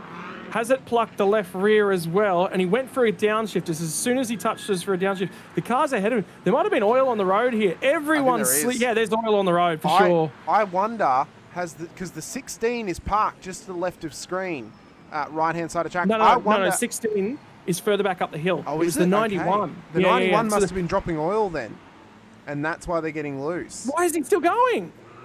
Well, no, the 91. The 15. He's trying to get it back to pit lane, Scott. He wants to nurse it back. Let me see as well. Another car off the road down at turn 2 as well. Oh, that's the final corner. That's final corner. It's happening everywhere, actually. So, I want to know. I think you're right about the oil. I think the 91 machine, that he come in at the hairpin. I think you are right that there is oil on the surface because all the cars in that group. So, from what I saw, someone's dropping something. Yeah. So when the 91 was actually coming up the hill in front of the 16, we saw him pull over and was going slow. So there's two things that may probably happen. It could be either diff oil that's dropped, or it could even be some sort of gearbox oil too, because it looked like he was struggling for drive up the hill. So one of those two things I think is broken on that 91 car. And that's why it was going slow and why it's pulled off the road. And that's why there's oil on the road down there at turn 4 in the entry towards 5 and 6. That's going to be a dangerous spot on the road for all of these trucks now. They've got to be cautious because it could be a pile up through there if they don't realise it's on the road. Well, the 15 machine, we just hope, it has gone missing. And I'm hoping against all hope that it's pulled off at the end of the back straight. I'm expecting it to have gone missing somewhere down around turn 8. In the meantime, one of the other Ford trucks is trying to make its way through the field and on the anchors and all out of shape on the run of turn number 1 in behind them. Look at them all. Look at them all drifting through turn 2. Somebody's not found a gear out the other side. That car's, that Ford further back is not moving at all up the hill. We'll see. It's still not coming through. It's still not, no. It's stuck there. Has that car also, has it stalled in trying to grab its gear? I don't know what's happened to that truck, whether that's also got an issue now, or has that thing been the culprit of dropping oil the whole race and all of a sudden it's not going anywhere? Well, the other thing to consider is the lights are off on the front end of that car now. There's a local double wave yellow for certain in that area. But the problem will be, they're going to, at this point in time, they're going to have to throw something out. Have a look at the car that's cutting its way through the field at the moment. Because that's Sandy Stuvik in the 3 entry. Sandy, Yeah. I did note on the qualifying entries, was way down the field. So something happened in qualifying for Sandy Stuvik, but has done a phenomenal job to cut it. There's no choice. They'll have to throw a safety car. They can't find drive for 47. Yeah. And that says to me that, that car's either done its differential or there's something wrong with the gearbox that it's not going into gear, and I have to wonder if they've maybe gone down too many gears at once into turn 2 and then it's just completely cooked it. That seems to be the case. Yellow flag is out. Safety car will join the circuit. Of course, they'll have to tow that car up to a safe zone or back to pit lane if they can, and that day is done for that car. This will significantly shrink the race at this point in time. Hopefully it doesn't mean we end under safety car though, Scott, because we have only got 15 minutes left. It'll depend how quickly they can maneuver that Ford Ranger at the bottom of the hill. 16's okay, they're offline, they're fine, they're out of the way, but yeah, that car at the bottom of the hill, that is the one that they need to get out of there and find a safe place to take it as well. Well, the thing is that they have to send a course vehicle out to pick up the 47. That's got to be moved off the track. Yeah. I don't think they're going to try and tow. I say that, but they pulled one away on Thursday, so they will probably try and tow it away. But you're going to have to extract this vehicle, and that's only a very local road there in the background. That's not really a spot to hide a car. It's out of the way for now, and they might not do too much about it. Let's watch. But just watch. So that car gets loose. You see then the 47 just does not get the drive off the corner. So I reckon they've downshifted in fear, knowing that car's losing in front of them, and they've done something to that gearbox in that car because it's got no drive whatsoever up the hill. There is no drive out of it.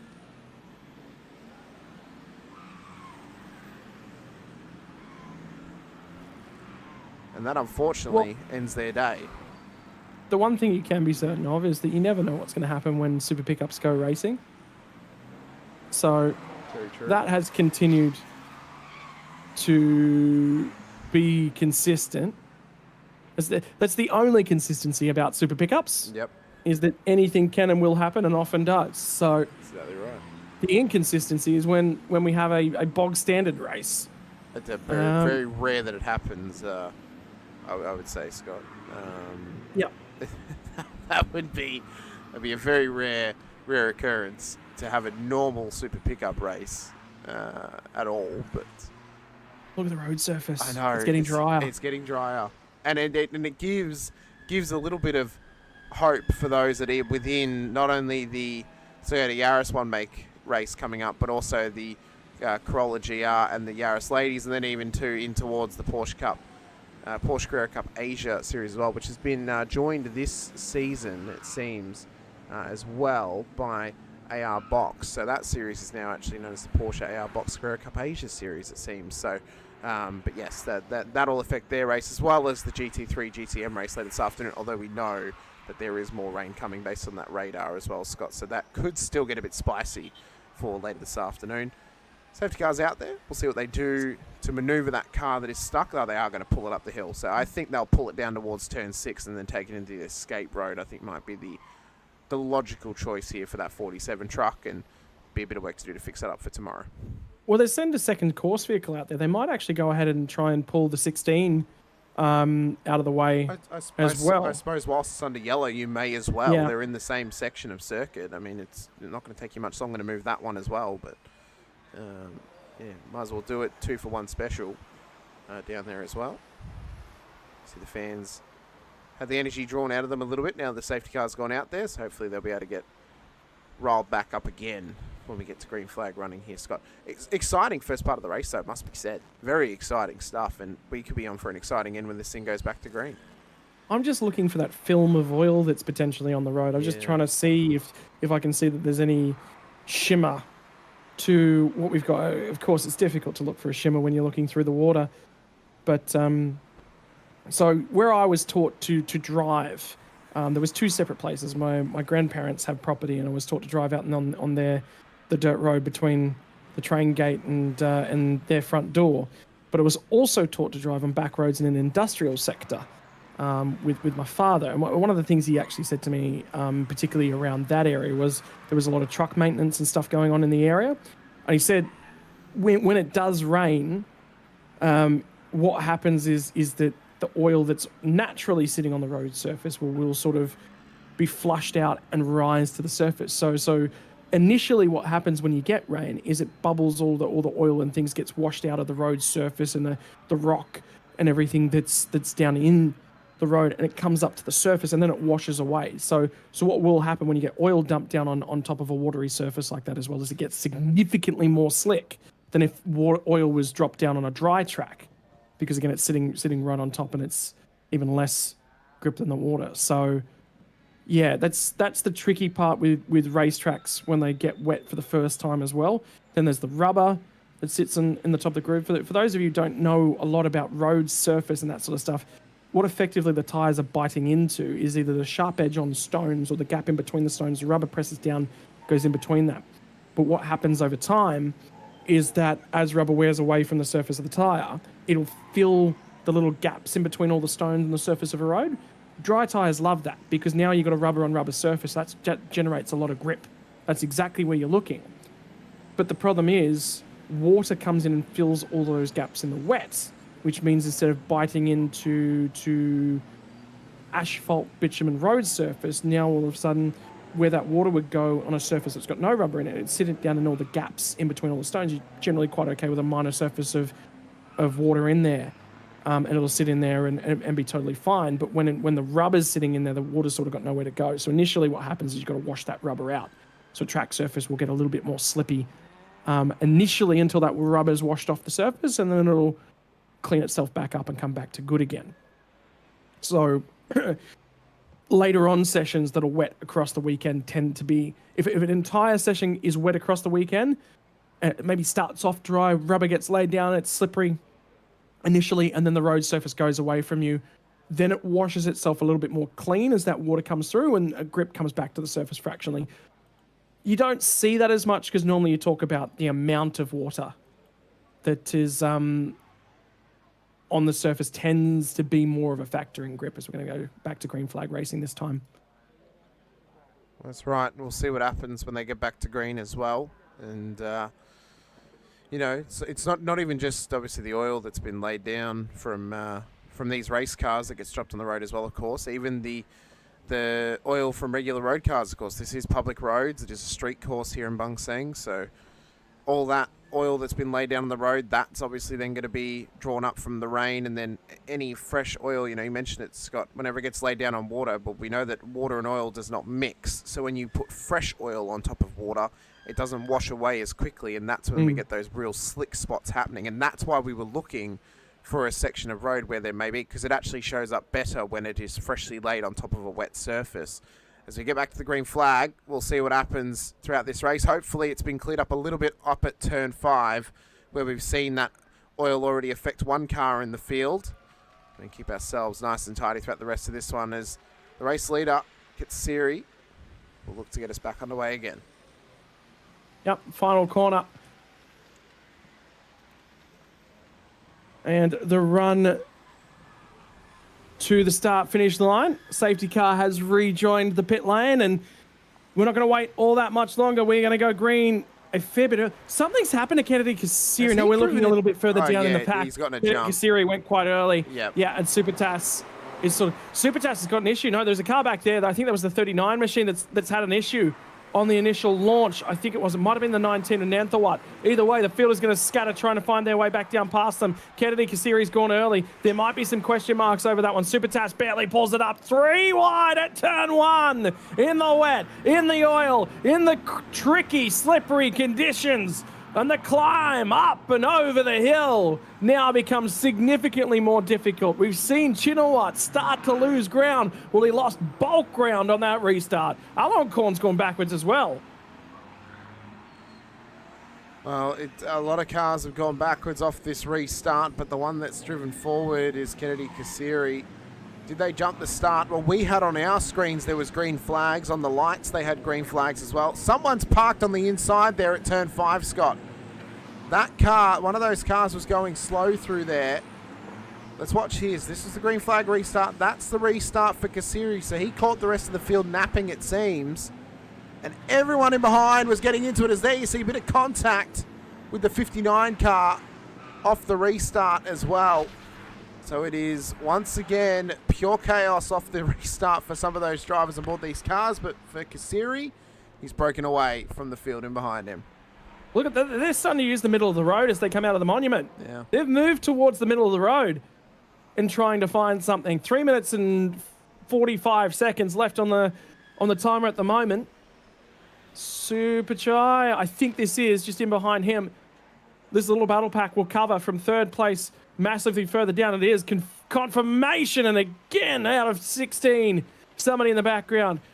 Might have been Sandy Stuvik I saw with the rear end in a whole bunch of attitude. No, that's Stuvik at the front left corner of that picture. Sandy Stuvik has gone for the rear of the field, round the outside at turn 18 and 19. Got to pick up another spot for Sandy Stuvik. Will drive to 4th spot. Now looking at the rear of the car ahead of him. Race control have just given a drive-through penalty to car number 45, which is Ross Wilson, way further down for overtaking cars whilst under safety car procedure. So he'll have to come through and serve a penalty. In the meantime, Stuvik is getting crowded to his right-hand side of the road. Now he'll try and climb, go around the outside. Now he'll look back. He's looking everywhere because all of a sudden, and we've seen this already from Superchai in this series, he's blocking. Around goes the 93 machine. Contact off the front end of the car, number 4, Kajonsak. They're going to fire in here, and there's a pack of cars coming. Oh, no, he's going to back up in front of another car. It's the 23 machine. It's a parking lot at turn 1 and turn 2. There's a long call.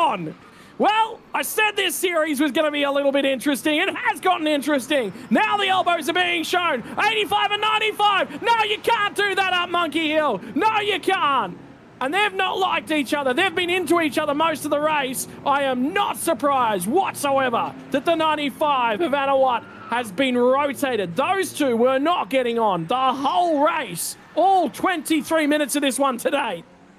It's unbelievable, isn't it? Just how quickly things can go backwards for some drivers, and a simple mistake for 2, as there you see the 95 trying to get spun back around again of Anawat.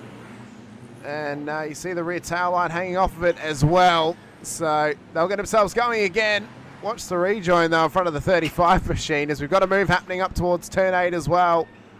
Bit of side-by-side action between some of the drivers as they fight on forward. We had confirmation of that drive-through penalty that came before for the 45 machine of Wilson. As there we see, here comes Sandy Stuvik. Wants to push it up in towards P2 on the road. Looks to get past the number 1 entry up there as well. And that there is a great run for Sandy Stuvik. Gone. What a drive. And gone, you're right, has just pushed on. And the Fords have been in control in this race. Unbelievable assault for him. Have a look at the angle of both of those tyres, though, for Superchai on the front end of it. Runs so much camber, as you would normally do for the drier conditions, but you need as much tyre surface pressing into the road as you possibly can. So for Sandy Stuvik, has gone from the back end of the field. The difference to the car ahead is 7 seconds. But he's just at his fastest lap of the race. Now he's got clear racetrack for the first time today. Superchai is struggling now to keep this car together. He's immediately been passed by Tanawat, who's gone straight on through. Tanawat has a massive old slide. That'll present another opportunity. Car basically just went straight through. I mean, that was a very close moment for him, wasn't it? Actually, Sandy Stuvik is in trouble. in trouble massively with the stewards. Passing cars under the safety car. He'll have to transition through pit lane. That's not what Sandy Stuvik wanted to see with only 5 seconds on the clock.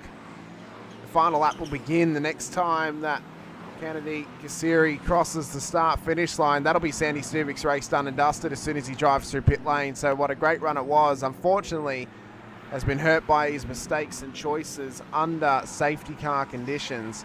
The Fords are not going to be happy. They're not going to be happy. First, they've had an issue with one of their cars. Then one of them has gone into the wall and now a drive-through penalty for the number 3 one. As well, the beauty for them is at the very least, Kennedy Kasiri is in a race-winning position right now with 1 lap to go. Hamish, the reason I said that is Kennedy Kasiri is in trouble with the stewards as well. Oh, of course Car he is. 18, black smoke. Black smoke penalty potentially. Super Tass could end up being the winning driver. 10 seconds back from the race lead. The problem is that one was issued, and I think it's a drive-through penalty for car 18. There's no way he'll serve that in time. He'll come through and get the final lap. Now, there is an opportunity to serve the penalty on the final lap of the race because the pit lane is completely in that final corner, and you will get out before you cross the start-finish line. So will Kennedy Kasiri jump through that one? Does he have a drive-through penalty to serve? I don't know. That could have been a warning for black smoke. Could be an issue with the O2 sensor. Potentially monitoring that one. That's the margin back to Super Tass. So could Super Tass, without knowing it, potentially be on for a race win here? I suppose we'll get the answer when Kasiri comes up towards the pit lane for his final run. You see there that Stuvik has actually pulled the strategy of he's going to take the drive-through on the last lap, it seems. So he's going to try and take it. Oh, he may not. He may just take the penalty post-race, but he's pushing on nonetheless to build as much gap as he possibly can in that number 3 car in the P3 position. Overall, he's second place in pickup A at the moment. He's doing a great job. Is Super Tass as well, leading the Super Pickup B class at this stage of the race too. Final lap for those drivers further back. We saw them getting heated all throughout. Bit of 2-iron action down towards the run through turn 1 and into the braking zone of turn 2 as well. The 19 and the 13 side by side. Who's going to get through? Nanthawat and Charlampon fighting for position. Up the inside goes Charlampon. Gets that position made. The 34 looks to follow him through. For Angachat as well, he didn't quite get the drive off the corner that he needed though, Scott, to make that move happen. Yep, and a long corn continues to be the cork in this bottle. He's slipped from, up about 5th spot earlier on. Now he's all the way down to 12th. Final run down through the hairpin. They'll all check up down here. Potential last opportunity to try and get a job done. Look at pushing our long corn through the hairpin. Pushing him. Because he's expecting him to get back to the throttle. He's just going nowhere. The 23 machine's made some overtakes of Chinawat. He's inside the top 10. We saw black smoke be notified from the stewards to car number 18 what that will look like post-race. And this one will end under a little bit of a flag. Sandy Stuvik, we know, has a drive-through penalty. At this stage, we're expecting that to potentially be added to his post-race time. But Kennedy Kasiri is going to cross the start-finish line in first place. Whether or not that will stay, we don't know. Super Tass Boonrung is going to come out of the final corner and finish at least 2nd spot. Sandy Stuvik has just picked off some lap traffic there down at the tail end. Will come home in 3rd. And we'll have a drive-through penalty added to his post-race time. But gee whiz, that one. Again, trucks, right? This category, the super pickups, always been a challenge. Weather was not the challenge I think these guys wanted to see. That's right. I mean, what a challenge it was for them as well, all throughout that race, through a safety car period as well. The next time that they'll be on track will be tomorrow through both the Class C race and then the Class AB race that'll follow that up as well. So it's a good win for Kennedy Kasiri. Solid win. Super Tass will win for the B class as well. But yes, weather was a factor in this one, of course. Track surface was a factor, as well as the hungriness of the drivers to make as many positions as they possibly could was also a factor as well. And one that offered up an immense challenge to those trying to tackle the Bangsaen Grand Prix circuit once again. And we look forward to what's to come up next as well. There is confirmation of the overall podium. Kankani Kasiri ahead of Supatas and Sandy Stuvik out of P3. For the overalls, we know, though, that Supatas is at very least the winner of the B class. Will he be the overall race winner? Well, they've classified that as the podium for this stage. Kennedy Kasiri in Class A from Sandy Stuvik. Boonrong finished in second spot outright, but the lead of the B class drivers, Tanawat, in third place in the 22 machine, crossed the finish line, which has the potential for two of the three drivers from Ford to have taken that one. Supatas from Suwat, and it will be Nadawat who will take out third position from the B class drivers. Confirmation of the final results at the end of that one. Best lap time 2:05. So the tyres did ail about 8 seconds at the end of the race. But Kennedy was quite strong out in front. 12-second lead at the end of the last lap as well. Well, what a significant performance it was for him in Kennedy Kasiri. And it's been a wet, wild morning thus far, Scott, here today. And we know that, coming up next for that Toyota Yaris One Make race, that is going to be an absolute barn burner still to come here for your morning of racing before we get into the afternoon. But first three sessions, they have been a little bit chaotic thus far. I know that's what we've got for racing action at the moment. There is quite a massive break in proceedings at the moment for the next hour or so before we get to the One Make racing. The opening ceremony and classic car parade are due, and I can tell you the celebrations are going to be immense, as they always are at this racetrack. But for 20 years, they'll do something special. I am certain. It was a couple of years ago that we saw so much celebrations from Toyota Gazoo Racing Thailand when the national racing team effectively went off over to Nürburgring Endurance and finished with wins in their 24-hour classes at the Nürburgring. I expect the celebrations here for 20 editions of Thailand Super Series and racing at the Bangsaen Grand Prix to be just as popular. So everyone files back into the pit lane. Going to be an interesting one, I think, this afternoon. They need to make sure that they just keep the timing working on the untreated pit lane as well, because all of our pit stops for our 1 hour categories this afternoon are majorly important. I believe that's the One Makes potentially starting to form up in the background. That might just be a couple of cars circulating down pit lane, getting themselves ready. They're going to be there for a fair while as everyone gets into opening ceremony mode. But for now, ladies and gentlemen, 29 cars started that one. 25 crossed the start-finish line to finish the race at the end of that one. Only losing 4 cars. We lost significantly more than that, particularly in terms of field percentage yesterday during the C-Class Super Pickups as well. The fans enjoying the proceedings in the background. Ladies and gents, we're going to step away, take a little bit of a break and make sure that we're all set up for the rest of your day's proceedings. The classic car parade and opening ceremonies are on their way.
นะครับนี่คือความสำเร็จส่วนหนึ่งของการดำเนินการจัดการแข่งขันก่อนที่จะเข้าสู่ช่วงของพิธีการทั้งหมดผมใคร่ขอเรียนเชิญทุกท่านได้เข้าสู่ช่วงของการไว้อาลัยในโอกาสนี้ขอเชิญผู้มีเกียรติทุกท่านร่วมยืนสงบนิ่งเพื่อถวายความอาลัยและน้อมสำนึกในพระมหากรุณาธิคุณสมเด็จพระนางเจ้าสิริกิติ์พระบรมราชินีนาถพระบรมราชชนนีพันปีหลวง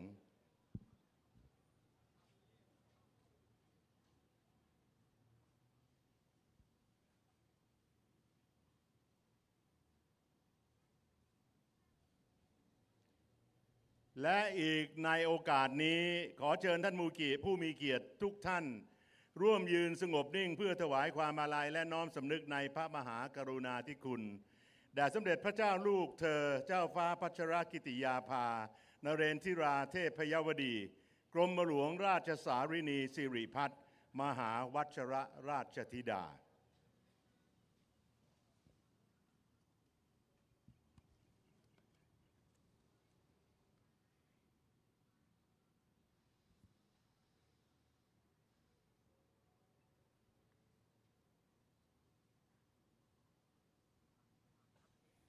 ขอต้อนรับอย่างเป็นทางการสำหรับแขกผู้มีเกียรติและสื่อมวลชนรวมถึงนักแข่งและทีมแข่งทุกท่านเข้าสู่รายการบางแสนกรังปรีอย่างที่ทราบนะครับบางแสนกรังปรีก้าวเข้าสู่ปีที่ 20 อย่างยิ่งใหญ่สำหรับการแข่งขันรถยนต์ทางเรียบในระดับอาเซียนซึ่งสนามนี้ในการจัดการแข่งขันในรายการ B Quick Thailand Super Series Thailand Super Series by B Quick นั้นเข้าสู่การรับรองจากราชยานยนต์สมาคมแห่งประเทศไทยในพระบรมราชูปถัมภ์สมาคมกีฬารวมถึงการรับรองจากสมาพันธ์รถยนต์นานาชาติ FIA ซึ่งเป็นมาตรฐานระดับสากลที่ทั่วโลกยอมรับการแข่งขันในสนามบางแสนสตรีทเซอร์กิตที่นี่นั้นที่ผมได้เรียนไปแล้วนะครับว่าได้รับการรับรองจาก FIA-grade 3เป็นการรับรองมาตรฐานความปลอดภัยโดยรับรองปีต่อปีเรียนย้ำนะครับว่าสนามบางแสนต้องได้รับการรับรองจาก FIA ในระดับ FIA-grade 3 ปีต่อปีซึ่งในปีนี้ได้รับเกียรติจากมิสเตอร์ทิมเชงเกนตัวแทนจาก FIA นะครับแล้วก็น่ายินดีครับผ่านมาตรฐานระดับสากล FIA-grade 3 ตามความมุ่งหวังและตั้งใจนะครับเป็นการตรวจอย่างเข้มข้นในการตรวจเมื่อวันอังคารที่ผ่านมานะครับปัจจุบันถึงช่วงเวลาสำคัญครับเรามีแขกผู้มีเกียรติ VIP สปอนเซอร์อยู่ตรงนี้กันครบนะครับผมขอเข้าสู่พิธีเปิดการแข่งขันจะเป็นทางการของรายการบางแสนกรังปรีครบรอบ 20 ปีในช่วงนี้ขอเรียนเชิญแขกผู้มีเกียรติที่ได้เอ่ยนามต่อไปนี้ท่านจะยืนอยู่ในแถวที่ 3 นะครับเรียนเชิญครับคุณสิริพงศ์ศรีนาคตัวแทนชุมชนบ้านแหลมแท่นคุณสมจิตทับทิมตัวแทนชุมชนขาวสามมุกคุณณัฐพลตุลยการตัวแทนชุมชนมุกแสนเจริญคุณวรัตน์ปุญญสิริ Managing Director คุณเกียรติศักดิ์วงศ์กิติชัยกุล Assistant Managing Director จาก World Paint คุณดุสิตวัฒนาพฤกษากุลกรรมการผู้จัดการบริษัทกิจเสรีอินเตอร์เทรดดิ้งจำกัดมิสเตอร์มาโกสกายโลลี่ Director DCE Asia มิสเตอร์ไซมอนการ์ดินี Technical Director and Founder of Gardini Motorsport เรียนเชิญคุณสุชาติเสริญวงศ์สัตว์ Senior Leading Sport นะครับท่านเดินมาที่เวทีเลยนะครับเจ้าหน้าที่จะได้พาท่านขึ้นบนเวทีนะครับตามรายนามที่ผมได้กล่าวไปนะครับคุณเตมียง Head of True ID Sport and Life บริษัท True Digital Group จำกัดคุณวิทิชัยพรหมปราบทุกผู้จัดการอาวุโสส่วน Content Marketing Sport PPTV HD ช่อง 36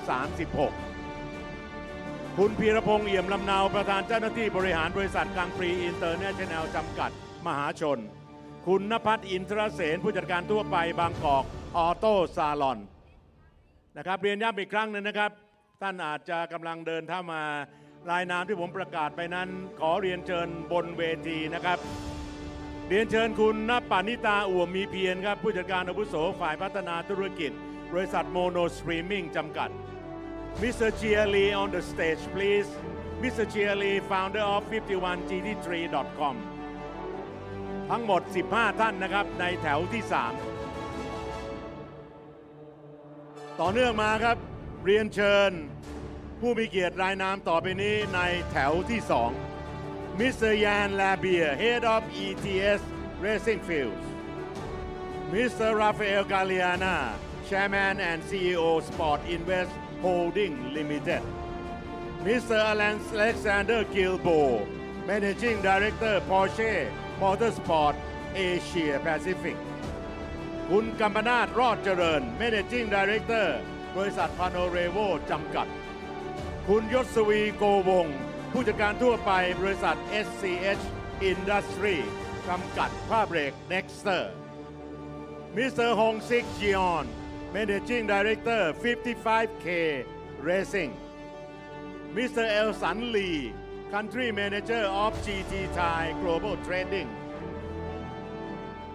Thailand Country Head Mr. Yusoki Shirota รองประธานฝ่ายขายและการตลาดบริษัทเอดิมิสึอพอลโลประเทศไทยคุณสุภกรรัตนวราหะรองกรรมการผู้จัดการใหญ่บริษัทโตโยต้ามอเตอร์ประเทศไทยจำกัดมิสเตอร์โนริยากิยามาชิตะกรรมการผู้จัดการใหญ่บริษัทโตโยต้ามอเตอร์ประเทศไทยจำกัดมิสเตอร์เฮงกิกส์ CEO B Quick คุณสุรพลอินทิทุผู้บริหารเครื่องดื่มเอสโคลาคุณเพลินพิษโกศลยุทธสารผู้อำนวยการส่วนส่งเสริมการตลาดด้านการท่องเที่ยวและพันธมิตรบริษัทการบินกรุงเทพจำกัดมิสเตอร์แพทริกแพนมอเตอร์สปอร์ตแมเนเจอร์เอเชียแปซิฟิกคุณฮารัมลัมโพสการามาลิสแอสซิสแตนต์แมเนเจอร์บริษัท PSC Starch จำกัดคุณสัญญวิทย์รัตนบุรานนท์ตัวแทนบริษัทไอมาเน่ไทยแลนด์จำกัดนายแพทย์พราดอนกุลเกลี้ยงรองประธานคณะผู้บริหารกลุ่ม 2 และผู้อำนวยการโรงพยาบาลสมิติเวชศรีราชาและโรงพยาบาลสมิติเวชชลบุรีนายแพทย์กฤษสกุลแพทย์นายแพทย์สาธารณสุขจังหวัดชลบุรีในชุดนี้ 19 ท่านครับเรียนเชิญท่านที่แถวที่ 2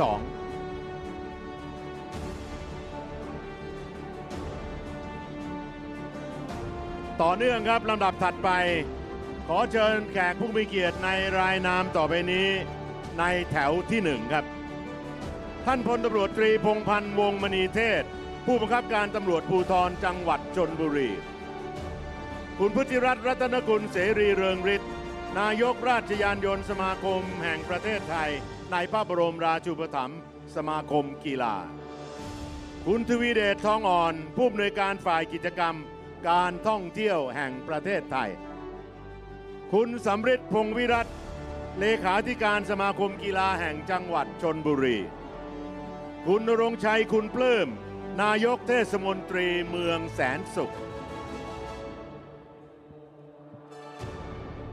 คุณนฤทธิ์นิรามัยวงศ์ผู้ว่าราชการจังหวัดชลบุรีคุณสนธยาคุณปลื้มประธานจัดการแข่งขันบางแสนกังปรีคุณภัสกรรังสิวัฒนศักดิ์เลขานุการรัฐมนตรีว่าการกระทรวงการท่องเที่ยวและกีฬาคุณปรีดาตันเต็มทรัพย์รองประธานจัดการแข่งขันบางแสนกังปรีคุณพันศักดิ์เกตวัฒถารองนายกองค์การบริหารส่วนจังหวัดชลบุรี 2 กองยุทธศาสตร์และงบประมาณกองการศึกษาศาสนาและวัฒนธรรมกองการท่องเที่ยวและกีฬาเรียนเชิญคุณนิตยาเกินจันทึกผู้อำนวยการสำนักงานคณะกรรมการกีฬาอาชีพการกีฬาแห่งประเทศไทยคุณนำภัยศักดานุกูลจิตสไวเวนสกี้ท่องเที่ยวและกีฬาจังหวัดชลบุรีสำนักงานการท่องเที่ยวและกีฬาจังหวัดชลบุรี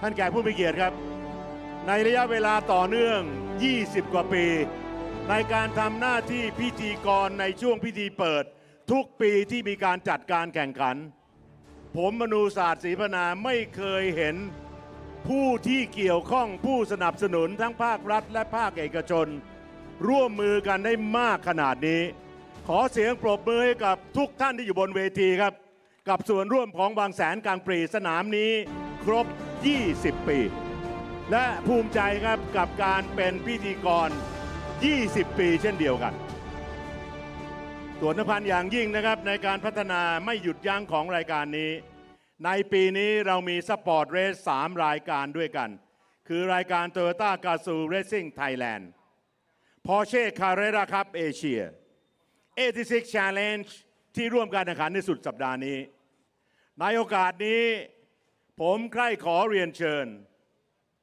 Welcome Mr. Noriaki Yamashita กรรมการผู้จัดการใหญ่บริษัท Toyota Motor ประเทศไทยจำกัดได้ขึ้นพูดถึงรายการ Toyota Gazoo Racing Thailand Please welcome Mr. Noriaki Yamashita ขอเสียงปรบมือต้อนรับครับ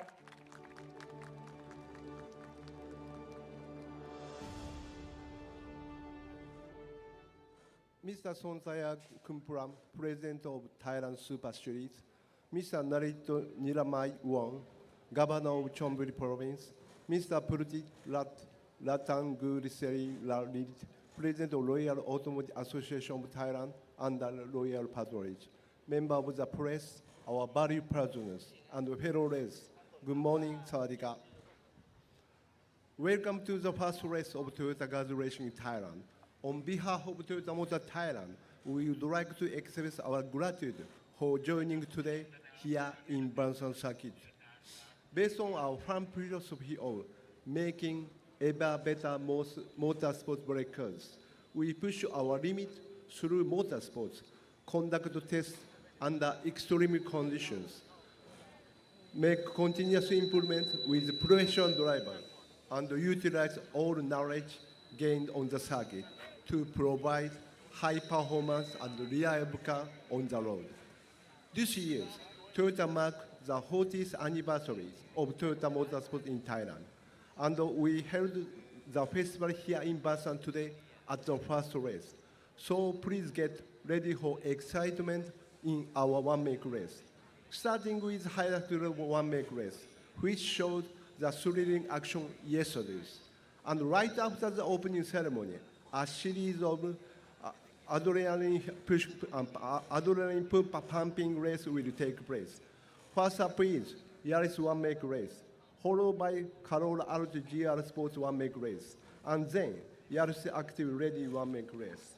Furthermore, under our multiple pathway strategy, we will see that 2 new carbon neutral models will be theirs, which are Yaris and Yaris 80 carbon neutral fuel on the track. Please give your loud cheer to your beloved racer in February race program. On top of the one-make race, Toyota Gazoo Racing Thailand team will join the Thailand Super Series with GR Supra and the Hilux Champ and Yaris 80. We also prepare exciting activities for all motorsports fans, featuring Toyota Performance Showcase, where you can truly feel the thrill of our cars. Furthermore, don't miss the exclusive offer from our Toyota dealers. Finally, we hope all our activities will not only elevate motorsport in Thailand, but also contribute to economic growth and promote tourism across the country. Once again, thank you our official sponsors, all concerned parties, and all motorsports fans who join in this festival today. Please enjoy the weekend here and feel the spirit of Toyota Gazoo Racing Thailand. Thank you very much, Kopumaka.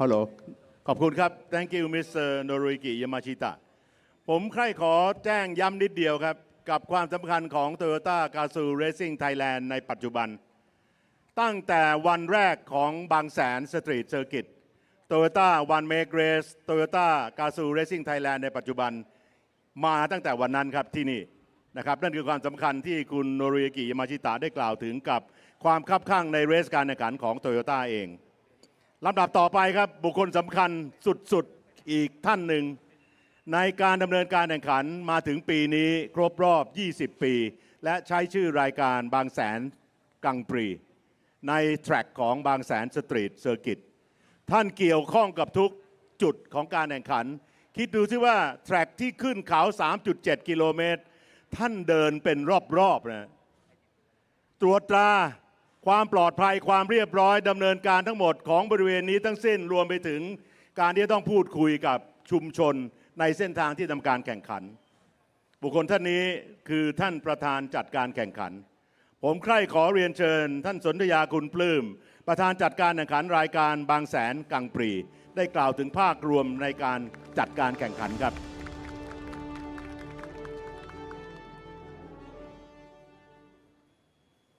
กับเรียนท่านผู้ว่าราชการจังหวัดชลบุรีท่านนฤทธิ์นิรามัยวงศ์ท่านวัศกรรังสีวัฒนศักดิ์ท่านเลขานุการรัฐมนตรีว่าการกระทรวงการท่องเที่ยวและกีฬาครับคุณโนริยากิยามาชิตะกรรมการผู้จัดการใหญ่บริษัทโตโยต้ามอเตอร์ประเทศไทยจำกัดคุณเฮงกิก CEO ของ B Quick ในฐานะ Title Sponsor ของ B Quick Thailand Super Series และ TSS The Super Series Power by B Quick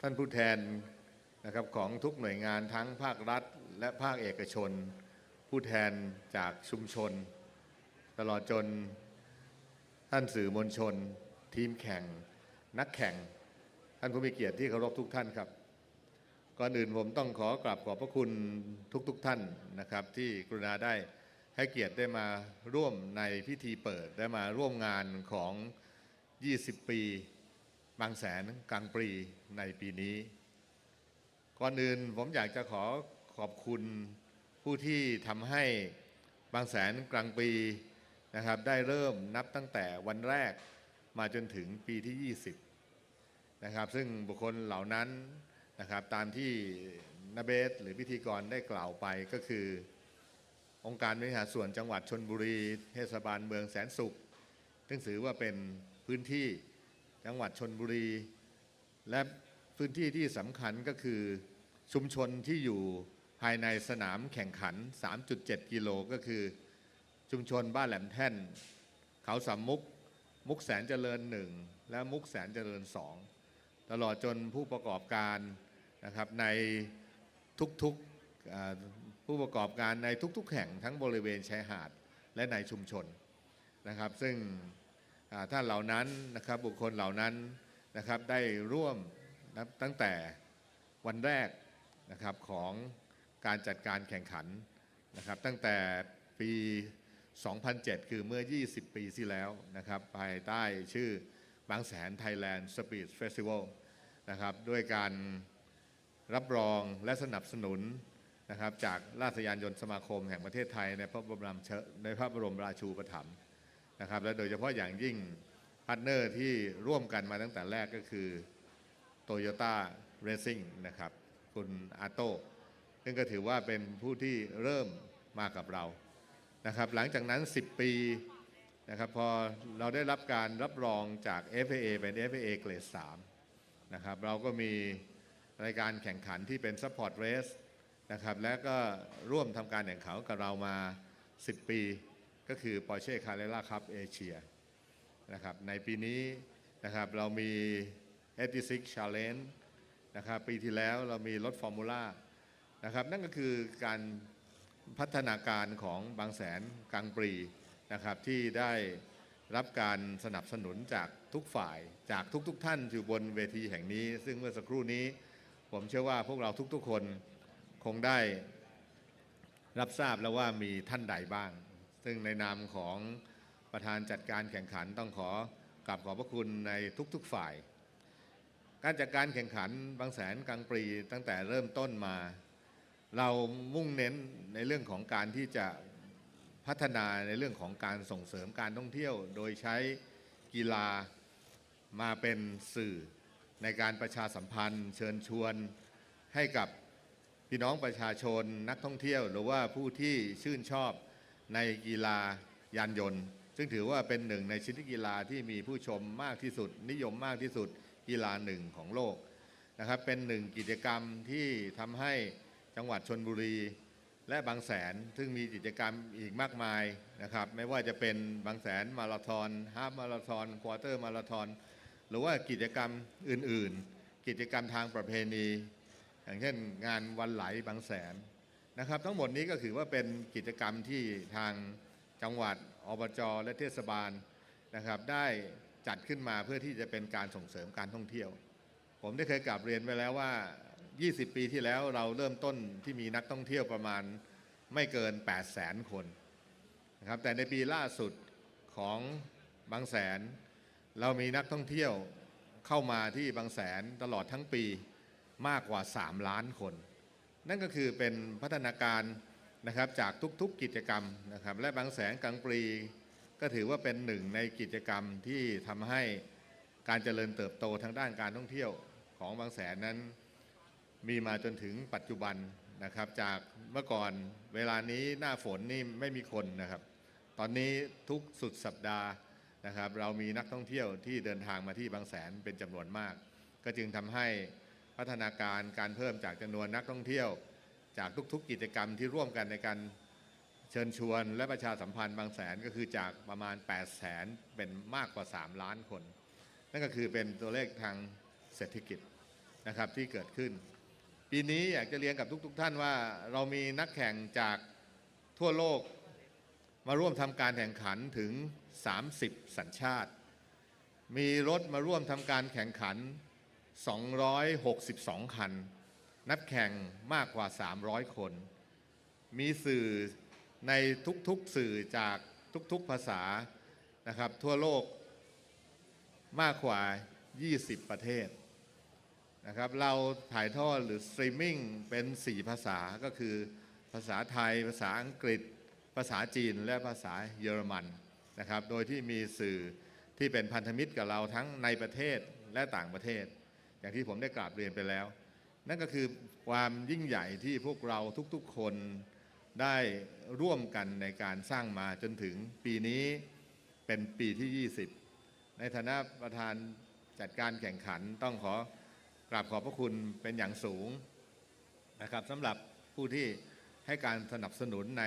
ทุกๆฝ่ายนะครับทั้งภาครัฐภาคเอกชนภาคประชาชนผู้ประกอบการนะครับและสื่อมวลชนที่ได้ร่วมกันในการที่จะเผยแพร่ออกไปนะครับตลอดจนทีมแข่งนักแข่งและผู้มีส่วนร่วมทุกท่านนะครับในท้ายที่สุดนี้ต้องขอกราบขอบพระคุณท่านผู้ว่าราชการจังหวัดชลบุรีท่านนฤทธิ์ นิรามัยวงศ์ที่กรุณามาเป็นประธานเปิดการแข่งขันบางแสนกลางปรีนะครับประจำปี 2026 ซึ่งในปีนี้นะครับเรามีแนวคิดที่ว่า 20 anniversary Race to the Horizon นะครับต้องขอกราบเรียนเชิญท่านผู้ว่าราชการจังหวัดชลบุรีได้กรุณากล่าวเปิดการแข่งขันในปีนี้ด้วยครับขอบพระคุณมากครับครับเรียนเชิญครับท่านผู้ว่าราชการจังหวัดชลบุรีท่านนฤทธิ์ นิรามัยวงศ์ครับขอเสียงปรบมือต้อนรับท่านผู้ว่าราชการจังหวัดด้วยครับ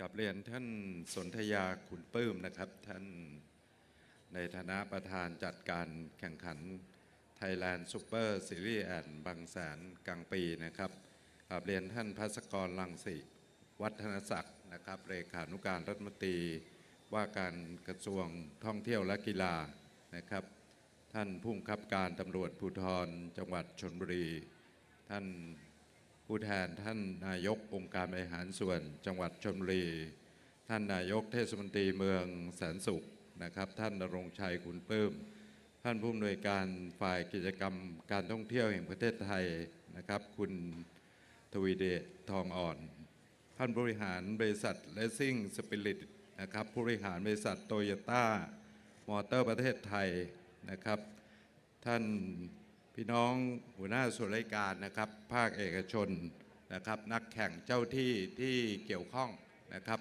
ทุกท่านนะครับวันนี้ผมรู้สึกเป็นเกียรตินะครับแล้วก็ยินดีเป็นอย่างยิ่งนะครับที่ได้มีโอกาสมาร่วมกับทุกท่านนะครับในการแข่งขันนะครับในพิธีเปิดการแข่งขันบางแสนกลางปีนะครับ2026ในวันนี้นะครับกิจกรรมนี้นะครับก็ถือว่าเป็นกิจกรรมหนึ่งนะครับในป ประเภทกีฬานะครับที่มีความสำคัญนะครับในระดับนานาชาติที่จัดขึ้นในพื้นที่ของจังหวัดชลบุรีนะครับและเป็นรายการการแข่งขันรถยนต์ทางเรียบนะครับที่พวกเรานะครับรวมถึงสมาคมต่างๆได้ให้การยอมรับอย่างกว้างขวางนะครับทั้งในประเทศไทยแล้วก็ในระดับนานาชาติซึ่งในปีนี้นะครับต้องถือว่าเป็นวาระพิเศษอย่างยิ่งนะครับเนื่องจากนะครับการแข่งขันบางแสนกลางปีเนี่ยนะครับได้ก้าวสู่ปีที่20นะครับในการจัดการแข่งขันนะครับจากการแข่งขันในระดับท้องถิ่นนะครับเล็กๆที่ผ่านมานะครับปีนี้ผ่านมาครบถึง20ปีแล้วนะครับซึ่งก็ต้องสะท้อนถึงความมุ่งมั่นนะครับวิสัยทัศน์นะครับความร่วมไม้ร่วมมือต่างๆของทุกภาคส่วนนะครับทุกผู้ให้การสนับสนุนนะครับรวมถึงพี่น้องในชุมชนในเขตพื้นที่ของเทศบาลเมืองแสนสุขที่ได้ร่วมด้วยช่วยกันนะครับในการสนับสนุนให้การจัดการแข่งขันบางแสนกลางปีในครั้งนี้นะครับสืบเนื่องต่อเนื่องมาจนเป็นถึงปีที่20แล้วนะครับจากการแข่งขันในพื้นที่ของชายหาดนะครับซึ่งเป็นชายหาดที่มีความนิยมนะครับคือชายหาดบางแสนนะครับเป็นที่รู้จักของพี่น้องคนไทยนะครับรวมถึงพี่น้องนักท่องเที่ยวต่างๆมากมาย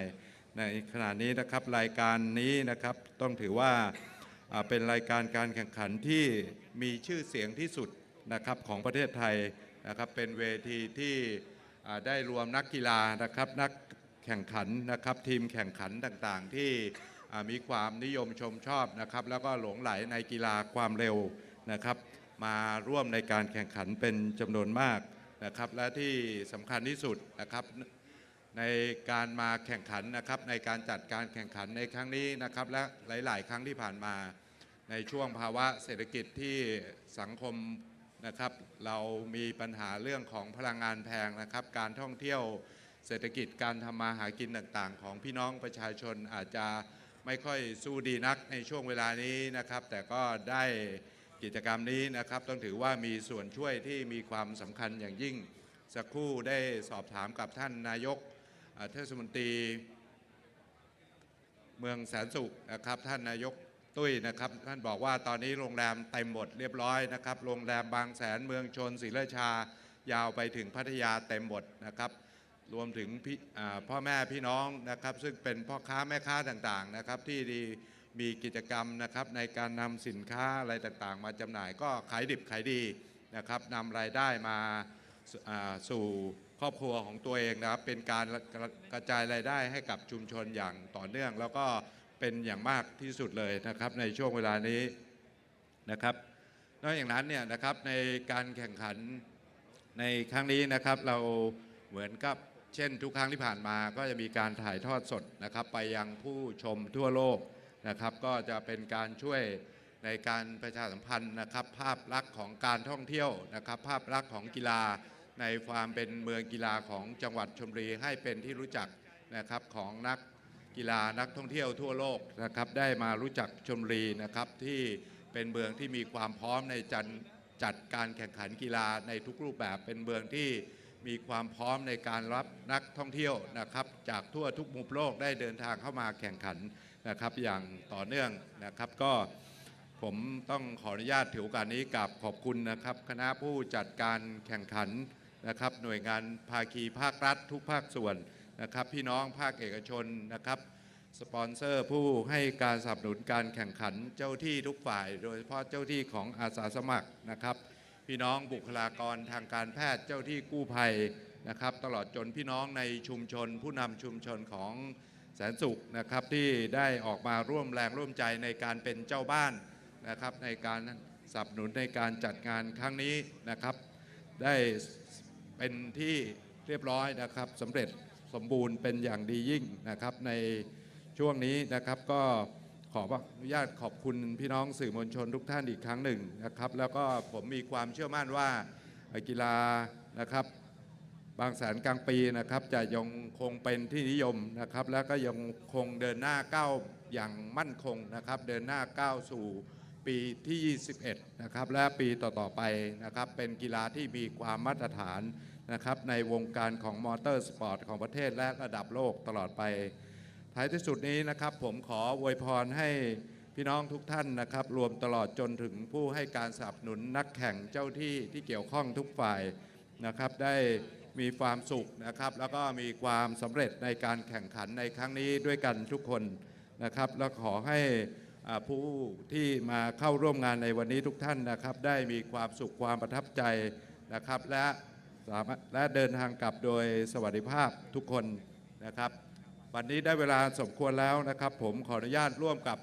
ท่านผู้มีเกียรติทุกท่านในที่นี้เลยนะครับขออนุญาตร่วมกันเปิดการแข่งขันบางแสนกลางปีนะครับ2026นะครับอย่างเป็นทางการณบัดนี้ครับขอบคุณมากครับขอบพระคุณท่านผู้ว่าราชการจังหวัดท่านนฤทธิ์ครับเวลาแห่งความสำคัญในช่วงพิธีเปิดผมใคร่ขอเรียนเชิญ Please welcome Mr. Noriyuki Yamashita ท่านสนธิยาคุณปลื้มและท่านผู้ว่าราชการจังหวัดชลบุรีท่านนฤทธิ์ครับด้านหน้าครับเพื่อร่วมกันให้สัญญาณเปิดการแข่งขันบางแสนกลางปรีเรียนเชิญท่านผู้ว่าและท่านสนธิยาครับ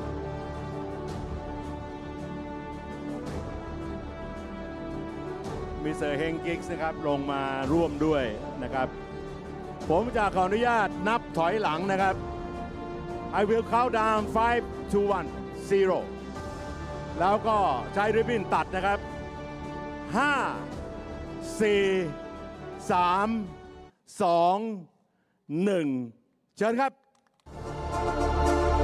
การแข่งขันในรายการบางแสนกลางปรีเปิดทำการแข่งขันจะเป็นทางการแล้วครับขอเชิญผู้สนับสนุนทั้งภาครัฐและภาคเอกชนบนเวทีถ่ายภาพแห่งความสำเร็จบนเวทีแห่งนี้เป็นช็อตแห่งการถ่ายภาพร่วมนะครับบนเวทีครับหลังจากพิธีเปิดขอขอบคุณจังหวัดชลบุรีครับองค์การบริหารส่วนจังหวัดชลบุรีเทศบาลเมืองแสนสุขสมาคมกีฬาจังหวัดชลบุรีการกีฬาแห่งประเทศไทยกองทุนพัฒนาการกีฬาแห่งชาติการท่องเที่ยวแห่งประเทศไทยท่องเที่ยวและกีฬาจังหวัดชลบุรีราชยานยนต์สมาคมแห่งประเทศไทยในพระบรมราชูปถัมภ์สมาคมกีฬาบริษัทบีควิกจำกัดบริษัทโตโยต้ามอเตอร์ประเทศไทยจำกัดบริษัทอาโต้จำกัดเครื่องดื่มเอสโคล่าบริษัทไทรดริงจำกัดยางพีเรลี่จากพีเรลี่ไทยแลนด์บริษัทเอดิมิสึอพอลโลประเทศไทยจำกัดบางกอกแอร์เวย์บริษัทการบินกรุงเทพจำกัดยาง GT ไทย Global Trading บริษัทไอมาเน่ไทยแลนด์จำกัด Tech Pro Barrier จาก Sport Invest บริษัท PSC Starch Product จำกัดบริษัทมิยากิมอเตอร์สปอร์ตจำกัด ETS Racing Field บริษัท ECU Shop One จำกัด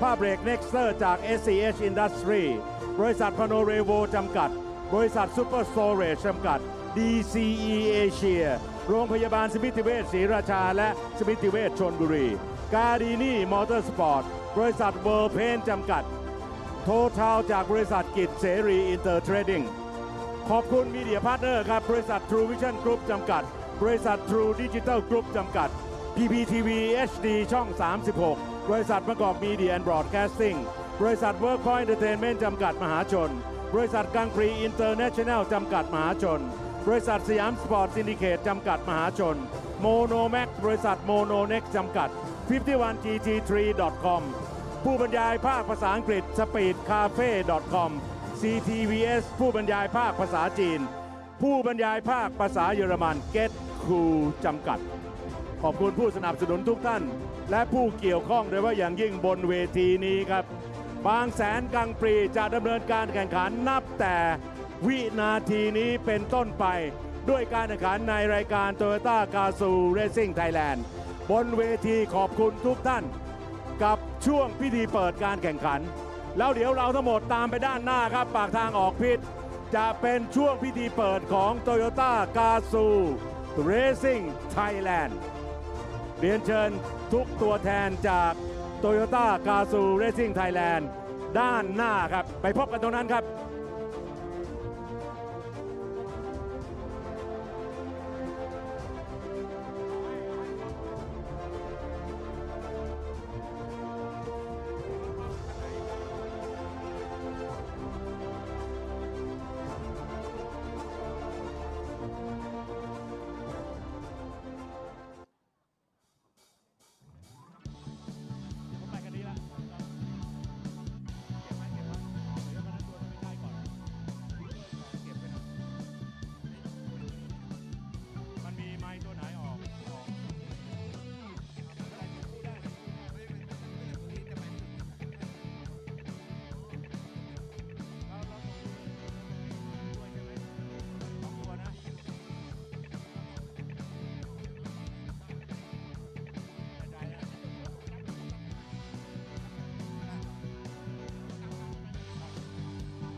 เราจะเข้าสู่ช่วงพิธีเปิดการแข่งขันนะครับรายการสำคัญ Support Race นะครับขออนุญาตท่านนายกพุทธิรัตน์แล้วก็ FIA-grade ครับในส่วนของกรรมการที่เป็นคนไทยคนแรกคุณธีระบุญนาคนั่งมากับท่านนายกสมาคมพุทธิรัตน์บุคคลสำคัญในวงการมอเตอร์สปอร์ตของประเทศไทยอยู่กับผมตอนนี้มันเลยทำให้ผมสำคัญมากขึ้นอีกเยอะเลยนะครับวันนี้นั่งรถร่วมกันไปกับท่านนายกสมาคมรยสทคุณพุทธิรัตน์รัตนกุลเสรีเริงฤทธิ์และคนไทยคนแรกที่เป็น FIA-grade คุณมุ้งธีระบุญนาคขออนุญาตเอ่ยชื่อนะครับพี่มุ้ง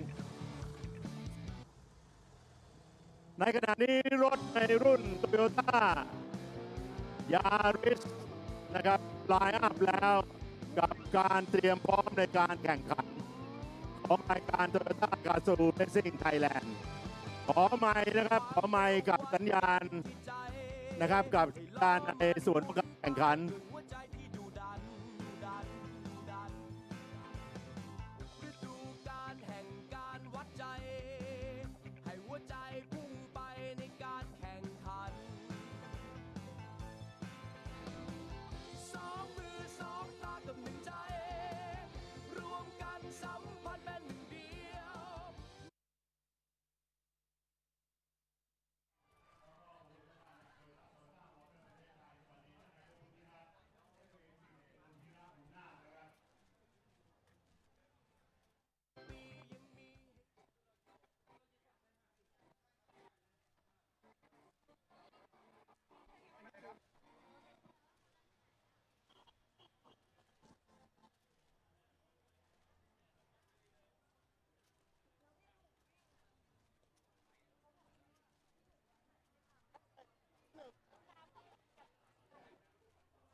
บุคคลสำคัญของช่วงพิธีเปิด Toyota Gazoo Racing Thailand Toyota One Make Race นะครับในช่วงเวลานี้ผมกำลังจะเข้าสู่ช่วงพิธีเปิดในการแข่งขันของ Gazoo Racing Thailand นะครับซึ่งเป็นการแข่งขันในรูปแบบ One Make Race ด้วยรถ Toyota ที่มีการผลิตจำหน่ายในประเทศไทยและส่งขายทั่วโลกยี่ห้อ Toyota นะครับเราจะเข้าสู่ช่วงในการแข่งขันรุ่นแรกด้วยนะครับที่เป็นโตโยต้ายาริสกับเครื่องยนต์เบนซิน1,200 ซีซีก็มีนะครับปีนี้มีแป้งปลายโลกมาด้วยมีหรือเปล่าการแข่งขันแล้วก็สำคัญกว่านั้นก็คือจะใช้เครื่องเพลิงยั่งยืนนะครับเป็นคาร์บอนนิวทรัลฟิลนะครับ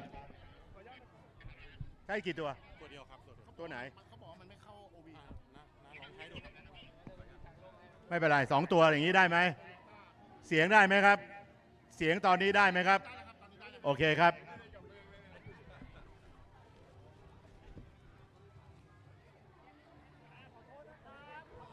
ขอพื้นที่ด้วยนะครับขอพื้นที่ด้วยครับจะได้เข้าสู่ช่วงพิธีการนะครับเวลามันเร่งรัดนะครับขอเชิญตากล้องนะครับเดินด้านนอกหน่อยนะครับอาจจะไม่สะดวกสำหรับท่านนะครับ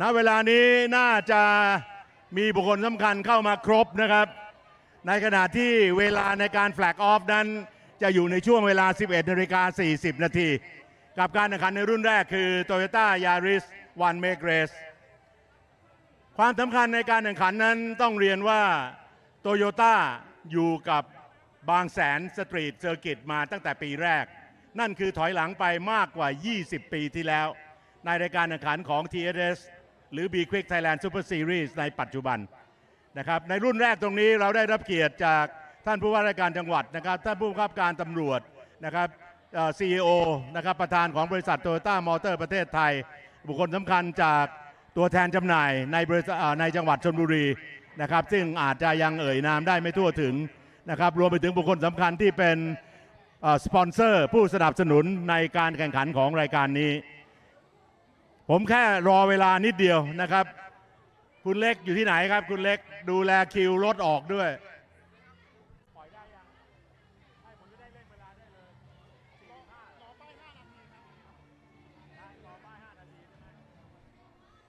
ในขณะนี้ในแทร็กนั้นเป็นความร่วมมือจากรถเรโทรหรือว่ารถคลาสสิกนะครับที่วิ่งอยู่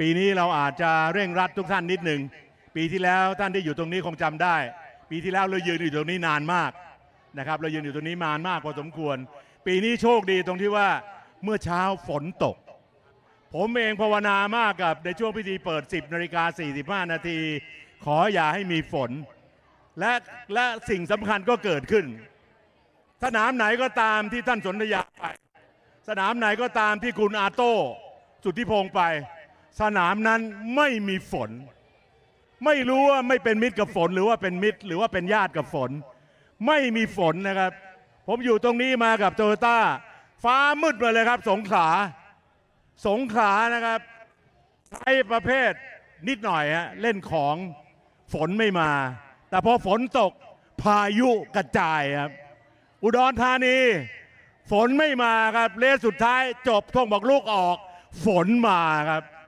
เชียงใหม่พี่ปุยอยู่ด้วยเชียงใหม่บนด้วยไข่ครับสนามกีฬาสมโพธิจังหวัดเชียงใหม่ฝนไม่มาครับแต่พอหมดรายการเชียงใหม่ฝั่งนู้นน้ำท่วมเพราะฉะนั้นผมเชื่อครับกับสิ่งศักดิ์สิทธิ์ที่มีที่นี่คือบางแสนแหลมแท่นเขาสามมุกเจ้าแม่เขาสามมุกนะครับกับสิ่งสำคัญที่เป็นความเคารพความเชื่อถือนะครับความเคารพความเชื่อถือของรายการนี้นะครับทำให้เราปลอดฝนต้องขอขอบคุณท้องฟ้าณเวลานี้รายงานมาตอนนี้ผมเวลาเหลือครับเพราะว่าทาง Race Control แจ้งมาแล้วว่าเราจะมีเวลาอยู่ตรงนี้อีกประมาณ5 นาทีถึง 7 นาทีในการเคลียร์แทร็กเพราะฉะนั้นก็ขออนุญาตใช้เวลาตรงนี้เมาส์อะไรไปเรื่อยเปื่อยก่อนนะครับก็อาจจะขอเวลาคุยกับหลายๆท่านที่อยู่ตรงนี้นะครับโดยเฉพาะอย่างยิ่งคุณสุภกรรัตนวราหะท่านแรกก็แล้วกันนะครับในส่วนของการแข่งขันที่เมื่อสักครู่พี่สุภกรเองไม่ได้กล่าวนะครับแต่ว่าตรงนี้เป็นงานของโตโยต้าเองคงไม่ไปรบกวนท่านยามาชิตะนะครับแต่ขอรบกวนพี่สุภกรว่าในเรสการแข่งขันที่บริษัทโตโยต้าได้สร้างขึ้นนะครับความสำเร็จในการจัดการแข่งขันโดยทั่วไปและความสำเร็จจาก Toyota Motor Thailand เป็นยังไงครับครับก็ด้วยคอนเซปต์ของเรานะครับ Ever Better Car เราพยายามที่จะ develop รถหรือพัฒนารถของเราจากสนามแข่งเพื่อให้เรามั่นใจว่ารถทุกคันเนี่ยถูกพัฒนาจากการใช้งานที่เป็น extreme condition หรือว่าขีดสุดของการใช้งานรถจริงๆนะครับเพราะฉะนั้นในเชิง development หรือการพัฒนาผลิตภัณฑ์เนี่ยผมมั่นใจว่าด้วยกีฬามอเตอร์สปอร์ตเนี่ยจะทำให้เราได้รถที่ดีที่สุดเพื่อส่งมอบให้กับลูกค้าเราทุกคนอีกมุมหนึ่งนะครับในเรื่องของการแข่งขันกิจกรรมเองรวมถึงส่งเสริมเศรษฐกิจในท้องถิ่นนะครับก็ที่ผ่านมาทุกจังหวัดที่เราไปนะครับทุกพื้นที่ที่เราไปก็ถือว่าเป็นส่วนสำคัญที่ช่วยส่งเสริมเศรษฐกิจในท้องถิ่นเช่นเดียวกันครับผมว่าเพราะฉะนั้นก็มองได้ว่ากีฬามอเตอร์สปอร์ตเนี่ยตอบโจทย์ของ Toyota ทั้งในเชิงธุรกิจแล้วก็ในเชิงของการ contribute หรือว่ามีส่วนร่วมกับสังคมท้องถิ่นครับในส่วนของการพัฒนารถว่ากันว่ามันเป็นการพัฒนารถจากสนามแข่งไปสู่รถที่ใช้บนท้องถนนตรงนี้เป็นยังไงครับกับผลงานตรงนี้ครับก็เราได้เรียนรู้ขึ้นเรื่อยๆนะครับว่าการใช้งานรถในแต่ละประเภทของถนนทั้งแรลลี่เองนะครับหรือว่าที่เป็นเซอร์กิตเรสแบบนี้เนี่ยแต่ละชิ้นส่วนนะครับเราต้องพัฒนาแต่ละชิ้นส่วนยังไงเพื่อให้รถทำงานได้ดีที่สุดนะครับแล้วก็รวมไปถึงการสร้างบุคลากรของเราด้วยนะครับทั้งเอนจิเนียร์ทั้งหลายที่ได้รับการเรียนรู้จากการใช้งานจริงเพราะฉะนั้นก็จะทำให้ที่ผ่านมาเนี่ยโตโยต้ามีการพัฒนาอย่างต่อเนื่องครับครับก็เป็นการยืนยันนะครับจากคุณสุภกรรัตนวราหะกับการที่เอาโน้ตฮาวจากสนามแข่งไปปรับปรุงรถให้แข็งแกร่งในสนามที่เป็นถนนอีกท่านหนึ่งครับบุคคลสำคัญในการรับรองในส่วนของการรับรองสนามนี้ท่านนายกสมาคมเรือทนะครับการพัฒนามอเตอร์สปอร์ตในปัจจุบันบ้านเราในฐานะที่ดำรงตำแหน่งท่านนายกรยทเองคุณพุทธิรัตน์มีความเห็นยังไงครับครับก่อนอื่นก็ต้องขอบคุณท่านสนธยานะครับที่ทำสถานที่ตรงนี้เป็นสนามแข่งซึ่งครบ20 ปีนะครับ แล้วก็วันนี้ก็ถือว่าสนามบางแสนเนี่ยเป็นแหล่งรวมของคนมอเตอร์สปอร์ตแล้วประชาชนที่สนใจเกี่ยวกับเรื่องมอเตอร์สปอร์ตนะครับแล้วก็เป็นสนามที่รับรองจาก FIA เกรด 3นะครับเราก็หวังว่ากีฬามอเตอร์สปอร์ตตอนนี้เนี่ยได้รับความนิยมเพิ่มขึ้นทุกปีนะครับจากสถิติที่เราทำสมาคมมาเนี่ยเราก็มีการเติบโตจากนักแข่งเนี่ยปีละขึ้นมาปีละ 10% ทุกปีนะครับเพราะฉะนั้นเนี่ยจะได้เล็งเห็นว่ากีฬามอเตอร์สปอร์ตณวันนี้เนี่ยเติบโตขึ้นอย่างมีมาตรฐานแล้วก็มีรากฐานที่ดีขึ้นนะครับก็ขอให้สนามบางแสนนะครับเป็นศูนย์รวมของนักแข่งมอเตอร์สปอร์ตผมเองก็เคยในฐานะนักแข่งก็แข่งอยู่เมื่อปีที่แล้วก็ยังแข่งอยู่นะครับแต่ปีนี้โอเคพลาดโอกาสไปนิดหนึ่งไม่ได้มาร่วมด้วยแต่ก็เป็นกำลังใจแล้วก็ขอให้ประสบความสำเร็จต่อไปนะครับมากกว่า20 ปีครับโอเคครับท่านพธิรัตน์ท่านกุลศิริเรืองฤทธิ์กล้องจับตรงนี้ด้วยนะผมไม่สัมภาษณ์ท่านแล้วครับแต่แนะนำว่าคนคนนี้เป็นบุคคลสำคัญในมอเตอร์สปอร์ตปัจจุบันอยู่ในสภาสูง FIA นะครับเป็น FIA Senate คุณธีระบุญนาคสวัสดีผู้ชมนิดนะพี่มุงนะครับข้ามาตรงนี้ครับบุคคลสำคัญที่เมื่อกี้นี้อยู่ในส่วนของพิธีเปิดแต่วันนี้ตรงนี้มาเกี่ยวข้องกับ Toyota Gazoo Racing Thailand อยากจะถามความรู้สึกจากท่านสนธยาคุณปลื้มกับรายการที่อยู่คู่กันมากับบางแสนของเราก็ต้องขอบคุณทางโตโยต้าขอบคุณทางอาโต้นะครับพี่อัดสุทธิพงศ์สมิตรชาติกับทีมของโตโยต้าทั้งหมดนะครับตั้งแต่ปีแรกมาเนี่ยโตโยต้ามาเป็นซัพพอร์ตเรสนะครับถ้าจะพูดกันแบบตรงไปตรงมาคืออาจจะไม่ใช่ซัพพอร์ตเรสคือไปเป็นเมนเรสที่วิ่งกันมาด้วยกันตั้งแต่ปีแรกนะครับมาจนถึงทุกวันนี้นะครับซึ่งก็ทำให้บางแสน Thailand Speed Festival เมื่อ20 ปีที่แล้วจนมาเป็นบางแสนกลางปรีนะครับสนาม FIA เกรด 3เนี่ยนะครับก็ถือว่าเป็นรายการที่อยู่คู่กันมาโตโยต้าเองก็พัฒนารูปแบบการจัดการแข่งขันรุ่นนักแข่งนะครับอยู่ตลอดเวลานะครับก็ทำให้บางแสนนะครับโดยเฉพาะบางแสนกลางปรีเนี่ยมีความตื่นเต้นเร้าใจทุกๆปีนะครับนอกจากมีซัพพอร์ตเรสนะครับรายการอื่นที่เข้ามาแล้วก็เป็นเมนเรสก็คือ TSS ทั้ง B Quick ทั้งTSS The Super Series นะครับก็ถือว่า Toyota ก็ถือว่าเป็นเมนเรสที่เป็นซัพพอร์ตเรสของพวกเรามาตลอดก็ต้องขอบคุณ Toyota นะครับขอบคุณท่านผู้บริหารขอบคุณทางอาโต้แล้วก็นักแข่งทีมแข่งทุกๆคนเราอยู่กันมา20 ปีแล้วนะครับก็คงจะสร้างตำนานร่วมกันต่อไปขอบคุณมากครับครับท่านสัญญาคุณปลื้มนะครับข้างผมคือมิสเตอร์โนริกิยามาชิตะนะครับท่านประธานบริษัทโตโยต้ามอเตอร์ประเทศไทยท่านผู้ชมครับในส่วนของเรสการแข่งขันนั้นโตโยต้าเองก็จะมีรุ่นการแข่งขันที่ได้แข่งขันไปแล้วคือโตโยต้าไฮลักซ์รีโววันเมกเรส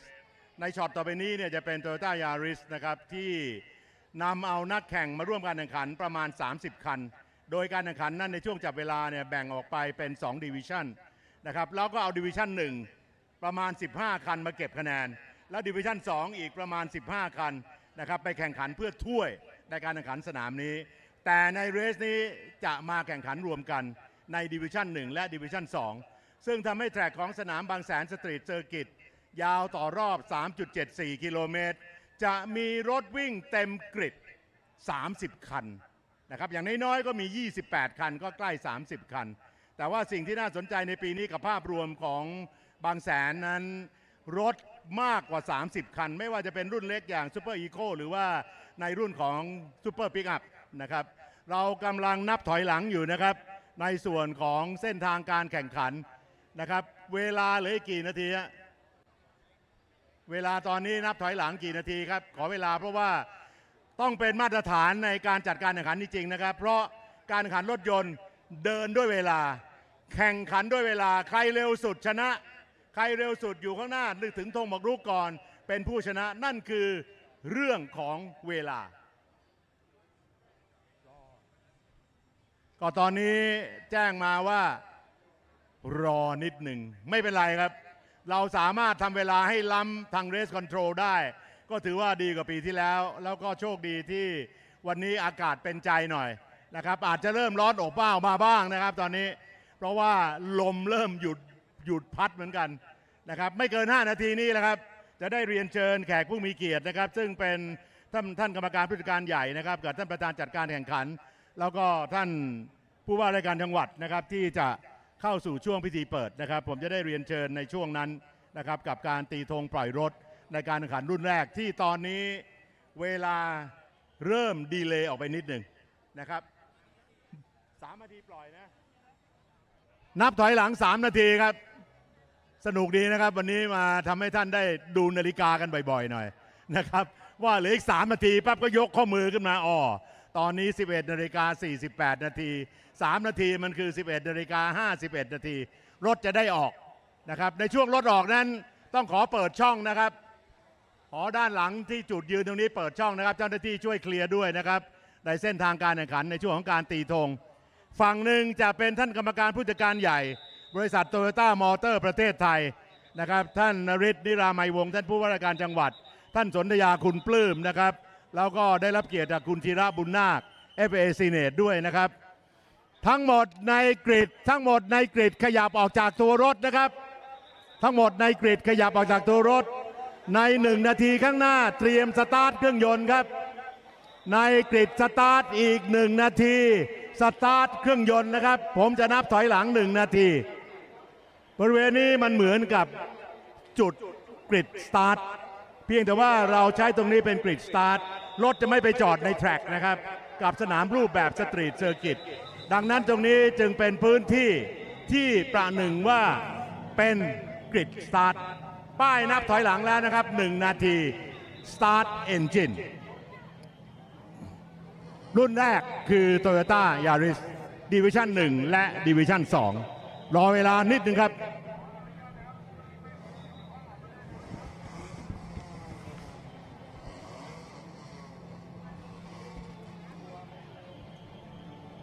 เจ้าหน้าที่ประจำกริดเช็คแต่ละคันนะครับคันไหนเครื่องยนต์ไม่ติดให้สัญญาณด้วยนะครับเช็คแต่ละคันครับคันไหนเครื่องยนต์ไม่ติดยกมือนะครับคันไหนเบรกออกเลยครับเบรกออกครับเข็นออกคันที่เครื่องยนต์ไม่ติดเข็นออกนะครับด้านซ้ายนะครับเพราะว่ารถทั้งหมดจะต้องโฟลว์เอาออกไปนะครับนับถอยหลัง5 4 3 2 1ขยับครับ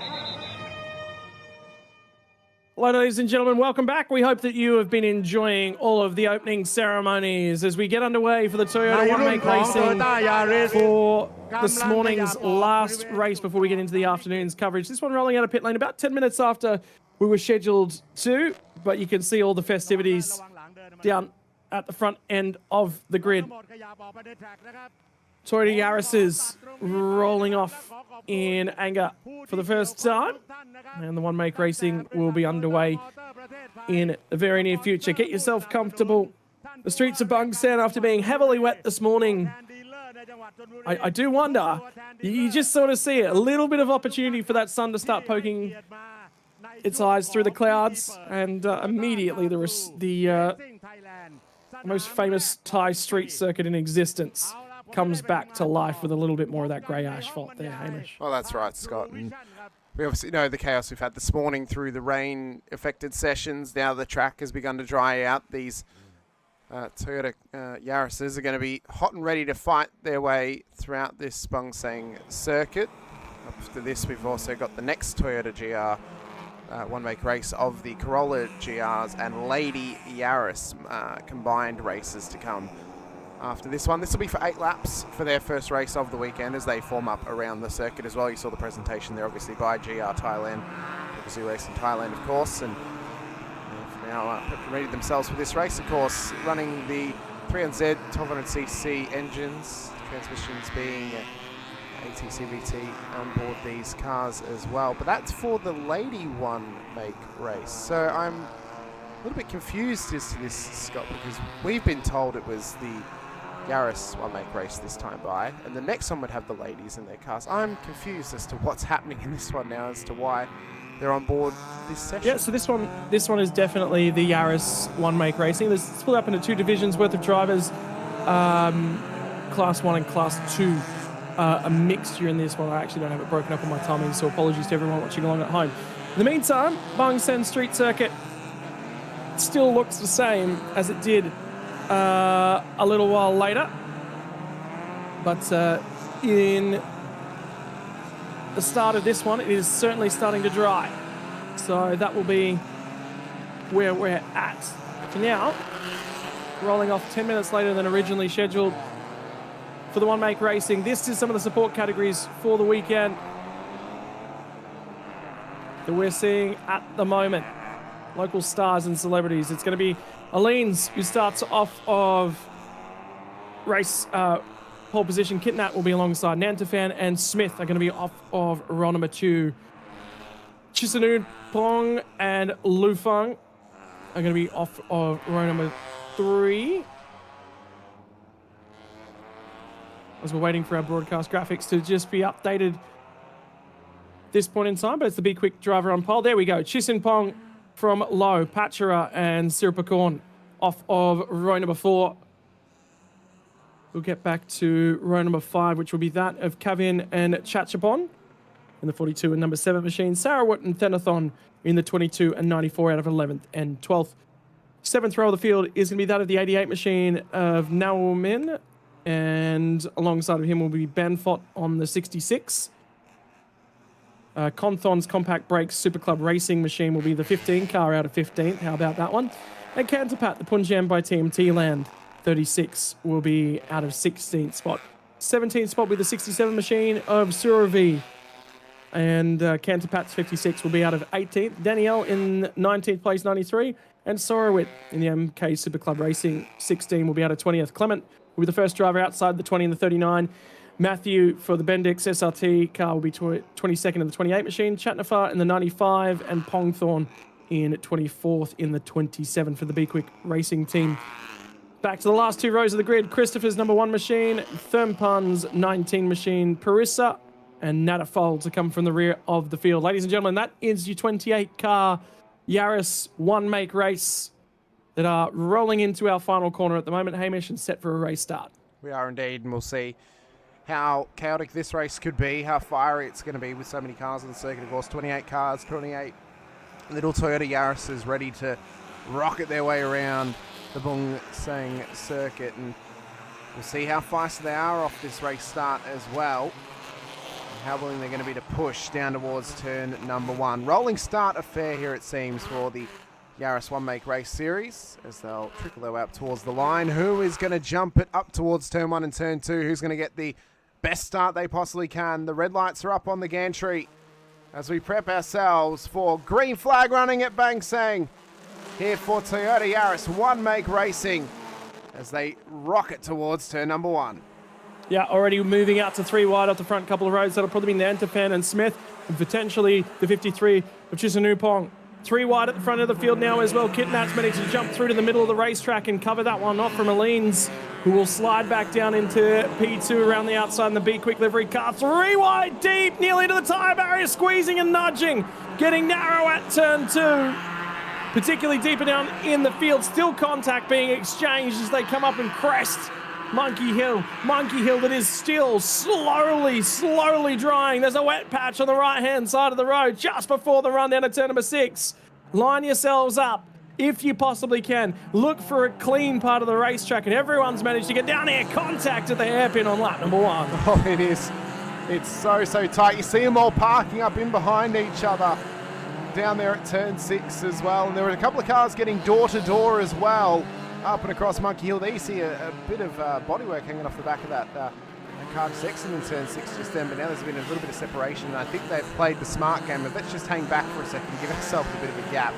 There's so many cars amongst this field. You don't want to be tightly contested behind each other because you could get into some wars all throughout as well. Through turn 8 they fly and try and catch as much of the curve at the inside without hitting the wall if they can, and up towards the monument zone. There is that bit of bodywork still hanging off the back of that car. Have to wonder if they might be brought into pit lane with a mechanical black flag to get it taken off the rear end of it if it were to continue sticking to it like glue. Yep, down and the run through the bay into turn number 15, down and by the waterfront. See the puddles still on the outside of the racetrack over and in the public access areas down by the beach. For the first time through the final couple of corners, Kittanat's managed to make a nice big brace. Smith has cut his way through to P2. And then it's the Be Quick car that's starting to fall back down through the standings. Nearly a car to his inside at the final corner as well for Aleen's. Still a puddle on the inside of the racetrack at turn 20. And again, it's just about finding where is the clean part of the racetrack. Where is the grip best available to us? Final sector times. Fastest through the final sector was Nantafan in the 73 car. He's got pace at the moment trying to cut his way on through. All the field rather close together, all the way down to, I think it's the number 28 machine of Matthew Sinak, which is the car without the bodywork hanging from the rear end of it. And then Canterpat's the first car beyond him. About 7.5 seconds further back as they've squabbled throughout the rest of the lap. Up the front end of the field, everyone's a lot closer together. And then there's this massive breakaway in the middle of the field due to those checkups on the run down to the hairpin on lap 1. See as well just how quickly too they all settle themselves into their rhythm as well. Scott, obviously knowing they've only got 8 laps to run here at Bangsaen here this morning, just trying to keep their cars in a nice simple line. There you see as all the cars flow through turn 6, they're trying to get as much of a run as they can, but no tight battling between them. All single line of CERN stuff here off of this race start. So a little bit of a darting out, maybe trying to cover the move down towards turn 8, knowing the strong run. There is the 88 machine out there at the stage of Narrowman, just outside the top 15 at the back end of the top 20 on the rear end of this train as they battle on. There's a bit of front end damage on one of those cars as well. That's the 67 car, or 57, one of the two. That's of Suravi, I do believe. A bit of damage on the front of that thing. There might have been a bit of rear to nose contact earlier on, but you can see the wall wounds that's already on it. They've been biffing and barging and someone's in the wall. It might just be the front spoiler knocked off of that one, and the 88 machine that's kidnapped might be okay. Or is it the 88? It is the 88. It is the 88, so that's Naomin. And you can see that Naomin on the side of the car. That's certainly him. Oh, that's worse. So that's massively worse. Yeah. That'll be okay. Yeah, that's our race leader. That was our race leader. There's the 67. What's happened to the 67? Did he clip that car? I reckon he did. He's definitely clipped that car. Yeah, for sure. So that's the reason why Kidnap was dropping down the order. You can see the war wounds on these cars. This will probably end the race, Scott. This may end the race. They've called the safety car, but I don't know how quickly they can clean this up, because that is 4 cars nearly in one zone that all need to be tidied up there. Has that car lost its front wheel? I think it's hit the barrier on the left-hand side as it's turned back through the monument chicane. Yeah. I think so. and then there's no way for it to turn back to the left. No. So it's just gone straight on into the barrier. Look at everyone clustered around the monitors. All looking at it, getting a close bird's eye view almost of the incident that happened. Hopefully we get a replay Lenzo of it. Motorsports, by the way, that's the new race leader in car 5. Here it is. Oh my God. No, he's clapped the barrier on the right-hand side in the entry. Yeah. So at the initial turn into this chicane. And so then the 88's gone off in their own little world. This is what happens. It clipped both. He clipped both of them. Whole front end is broken. Barely avoids it. This was the one coming up here, I believe, that hits him. Because one of these cars do go into the rear end of that thing as it's in the wall. That is huge damage on board that car, and may take a bit of time actually just to make sure the wall's all right as well and actually try and repair that thing. Well, yeah, pluck that car out of the barrier. So what's gone on for what was our race leader of car number 24 of Kidnap and Rook team is he's going to turn into the monument chicane. It's a right combination. And there's confirmation of what's happened at the back end of it. The 16's gone in there quite hard afterwards. Sorowitz Seitung is the last car on the scene. And they're fairly blind through this section as well. Someone's going to hit him. Someone's going to hit him. They will. Surely they should know where he is. He's been parked there for over a lap. Yeah, that was a better choice. No, he hasn't. So the problem is the first cars that come through, Smith, the top 10, only saw the 24 parked up at the exit of the chicane there. It was about 11th or 12th spot that the 67 actually dropped out of. Yeah. So the first time that they've actually come through and seen that car on that line was when they came through just then. So,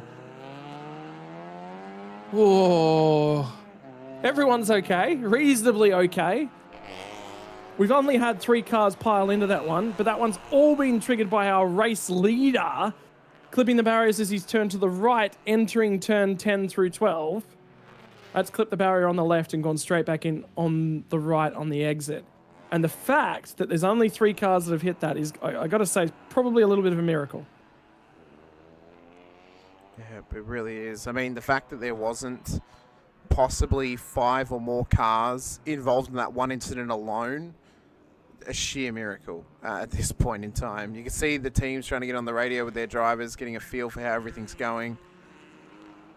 And yeah, I mean, it was a hot start to the race, of course, but yeah, it was only a matter of time before someone went in the wall, and maybe that comes down to the greasier conditions that have come about, this drying circuit. Maybe just comes down to a little bit of misjudgment in one of the corners as well, but yeah, just ultimately an ugly incident down there at the monument. So what these teams are effectively doing at the moment is they're watching the stream and timing on their phone. I think they're looking at timing, and the problem is race controller issuing notifications and communications to the team. There are effectively 3 tabs to our timing software that we have.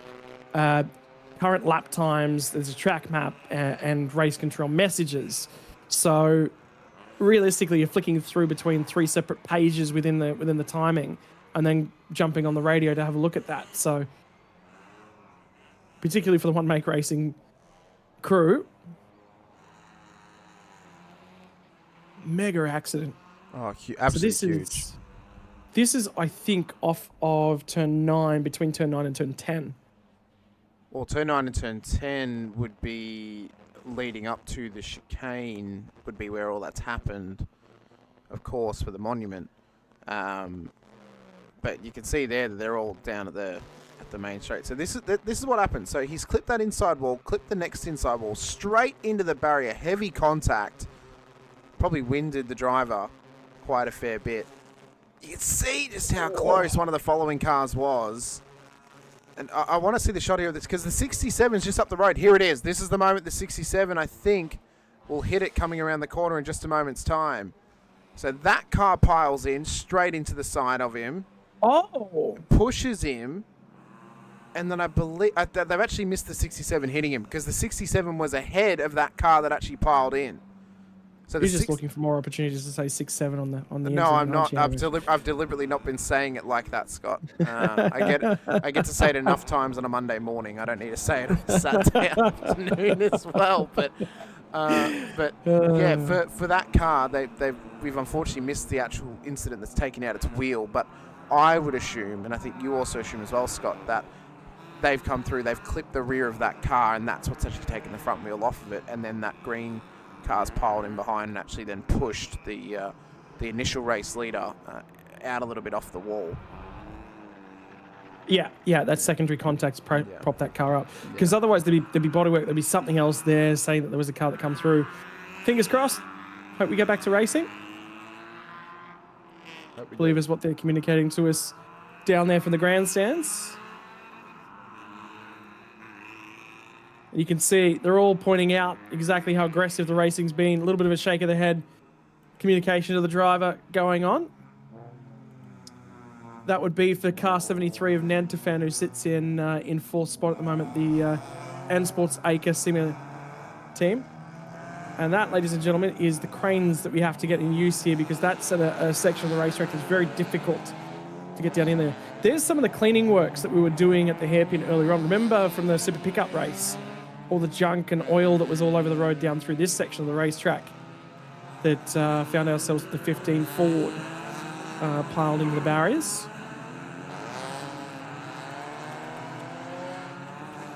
He's got the right idea. He does indeed.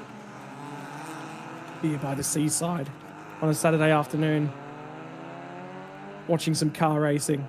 This is what it's all about. Now, do we think they're going to get this race restarted again, Scott? Because we've got, I think currently 5 laps to go. If they could tidy them up within 2 laps, we may get 3 laps out of it. I think we'll be just about ready to go back next time by. Hopefully for our case. That will leave us with 3, yeah. Because we've already seen that. But you can see the wall wounds on them, and the one thing we do know as well is if another incident like this happens again, that will very likely actually end the race. Yeah, it will, for sure. Yeah. The 67 machine, by the way, with its right front tyre missing, has just crossed the pit in sector line. So I wonder if they may have dragged that car away from the scene, or he's driven it away from the scene. And got it back to pit lane. I doubt he was able to drive it if he had full front right lock on one side of the car. They may have been able to tow it back, possibly, but I doubt he's been able to drive that thing back. Surely not. Especially if he was parked there for that long. I mean, that would make it seem as him parked there as useless for that point. He could have just kept going if it was able to be driven. That's... You know how interesting it is, Hamish? That 6-7 tradition's come about so quickly. There was nobody doing that last year at any point across the weekend. And it's as well. So it started up early last year in the Western world, obviously over in the US, and then even in Australia, and then it's now kind of moved across to the eastern side of the world, in towards Asia and Thailand, and becoming popular over there once again. And now that it's actually fallen out of favor in the Western side. You say fallen out of favor. No. Anytime people point a camera at somebody, there's people that are going to be doing the hands. That's true. For at least the next 10 years. Gangnam Style's over 10 years old, by the way, and that's still getting done occasionally. I know. So. Yeah, it's still see even the two fingers going together. Yeah. For a lot of memes coming out of the crowd, of course. It's just such a good comment on popular culture, you know. It's just what happens when you point a camera at people. What is their first instinct? What is their first instinct? It's like when you compare. When you ask someone who's younger than the age of 16, how do you answer a phone, and then they just put their whole hand up to their ear instead of making a fist, but keep their pinky and their thumb out up to their ear. Yeah, the old 16. Yeah. You know, now I do feel old, because I remember my grandparents had a rotary dial phone. So mine did as well. I used to love playing with it when I was a kid. It was a great time. We had one that was no longer connected when they went to a hands-free or a cable-free phone at one point. And mate, the internet used to screech at me before it connected. I remember that. You know what they sell now, Scott? They sell now Bluetooth rotary phones for your smartphone, so you can Bluetooth it. Yeah. I need one. Yeah, they sell them online. I'll send you some links. Yeah, no, they look, and they're pretty cool. Like if you have one at your desk and you want to answer your phone, just pick up that one and it answers it for you. It seems pretty cool. I do have to go and work a couple of days down in an office in Sydney at some point in the near future. I'm wondering if I get that there and then take it down and just answer my desk phone. The looks I would get. You get so many different looks, but it'd be worth it for sure. For sure, it'd be worth it. And a lot of the younger workers would be like, what is that? What are you doing? Oh no. I know. And you're like, this is what we had before we were able to the topics that we're getting onto, and we're not even a 24-hour broadcast at this point. The next thing that's going to start happening is we're going to start singing about cake in the middle of the night. You know what? No. This is a point now for Thailand Super Series. Let's get this organised. I think Ballroom is the best place to do it. Let's get a 24-hour multi-class event happening for Thailand Super Series. Get all of the mainstay series out there in one big multi-class race. Let's get the Super Pickups racing with the GT3s, the GT4s, get the Super Ecos, the Super Tours. Let's get a big 24-hour race going. That'd be a great time. It'd be fantastic, Scott, and you know it. You're in charge of running it. I'm not. I'm done. I'm walking away. I'm walking away. Right. Yellow flags are still out. We haven't received any notification from our race control crew at this point in time about whether or not we'll be going back green flag. That says to me that we will not be green flag racing at the end of this lap. I'd say we'll probably go one more. No. You know what? The instant that I call it into action, that car is out of the scene. Little bit of sweeping, little bit of moving of stuff going on in the background, and we are going to go back to green flag racing at the conclusion of this lap. Still a couple of staff out on the circuit. But in the meantime, we are A-OK to continue getting set to go green flag racing for now. And as the field starts to funnel towards that final corner to get themselves set for a restart. Commentator needs a Thai coconut. You are not wrong. You are not wrong. Thai coconut at midday on Saturday. Apparently, I'm getting a divorce now for the amount of 6-7 mentions throughout this broadcast as well. Yeah, Scott. do you want to squeeze another 5 in? I'm not even married yet, and I'm getting a divorce already. So, Field will be in the hands of Smith Soy.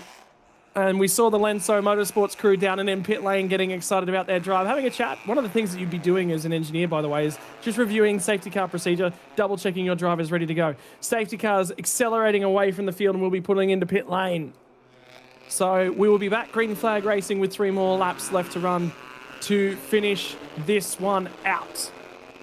For viewers watching along at home, perhaps you'll grab your Thai coconuts and settle back into your armchair, your grandstand, wherever you are watching this one from. We do hope that it's warm and dry, because out at the circuit it's warm and drying from the streets of Bangsaen. And the one-make race has had 3 cars already in the fence with parts ripped off them. There's a bunch more up and down the field. There's about to be a bunch more before we get to turn number 1. Smith Soy will lead us away from Aline's Volts and Lo Fung, your top 3 on the restart. But have a look at the very, very long train of 25 still circulating Toyota Yaris's. well, you see them all fighting away for position, including this battle for the race lead as well. The entry of Aline's Volts tries to go for an outside run in towards the braking zone of turn 2. Can't quite get there. 2 wide down behind for P3 as well, as they fight their way up Monkey Hill once again. Lo Fung and Nantapan fighting for this position. Dornan all once more up the hill. And it's tooth and nail sort of stuff down towards the hairpin at turn 6. There's a car in the wall at turn 2. Car in the wall down there. They'll hopefully be able to back it out. Looked like it was able to be driven, but it is local yellows as there's a whole heap of debris up at turn 5, and that will likely end the race. Yeah, and double wave yellows. There's a car about to go in the back of it, the Toyota GR car. The 95 machine, I think that might have been of Chantafar. There's only a couple more to come. Cars plucking themselves out of the barriers at turn 2. That will definitely be all she wrote for race 1 of the Toyota Yaris's. And when the popular culture stars of Thailand get their opportunity to get out and onto a racetrack, no, well, we're still green for now. We are indeed still back to green flag racing. Everyone that's driving by the scene of the crime will be thinking that will certainly be race over. But that only matters once the safety car board comes out. In the meantime, more overtaking down the back straight. And the safety car is being called. The boards and flags will be shown. This is the restart. And we're okay to this point. And there goes the 30 machine across somebody's nose. And it'll be these 2 cars. Yeah, we saw them getting into it. each other. Yeah, we saw them getting into it. And, oh my God, just a heavy contact into the wall. And then they both came back at each other. Pulled out the receipt off the wall. Look at the officials already with the yellow double wave yellow flags out. They saw it happening. Well, it is tax season, and someone just got their return there, Scott. Yep. Far out. Well, that'll be all she wrote for this race for sure. There is 2 laps available to us when we cross the start-finish line, and the crews work very quickly here. There is something that says there is an opportunity to get 1 more racing lap in, and we'll get an opportunity as these cars circulate through. It was 6, and you're not going to believe this, car number 6 and car number 7 that have gone missing off the timing, which is Lo Fung and Chutchapon. You can't ask for a more internet-appropriate combination to get into each other. You could have said it was as car number 7 and car number 6. That's what happened down at the monument. And that's the 7. Yep.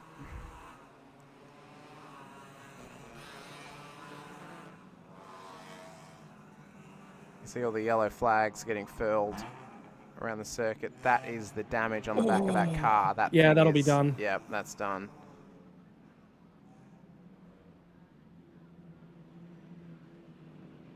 don't think they've really... The only way they could pull that out of the way is just pull it back in front of the marshals area to get it out of there. I don't know if they'll be able to get this cleaned up quick enough, to be honest with you. They'd have to move very, very quick. Well, yeah, those comments were made whilst I thought there was only one accident, and one accident that definitely needed to be cleaned up. The other problem is they'll have to reset the Tech Pro down there as well. Yeah. That will be of concern. Look at the damage on the front. I know. The 88 machine. The fact that that thing's still running after being in the wall, though, is commendable. Yeah. For them to pull that out and just keep it going.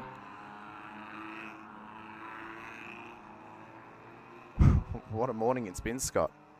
What is the afternoon? Super pickups are insane. Oh, they were. What's the afternoon going to bring? With it's both a shame that I have to leave for the afternoon, but there are things that I unfortunately need to do in outside of the broadcast. But in saying that, there's plenty more action to come. We've still got another Toyota One Make Series coming up right after this. The GT3s, GTMs to hit the circuit, as well as the Porsche Carrera Cup cars as well, and the GT4s later on. It's an insane afternoon still to come here out at Bangsaen circuit.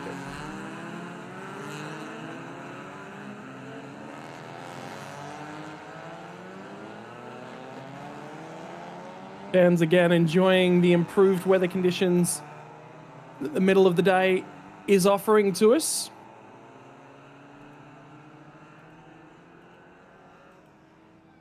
I believe the safety car want to slow down a fraction. If they've got that car on the hauler back up the top of the hill, there's every opportunity. There's a wing mirror hanging off a car. I think that might have been Nauman again in the 88. There's another crunched front end. 53. Chisanupong.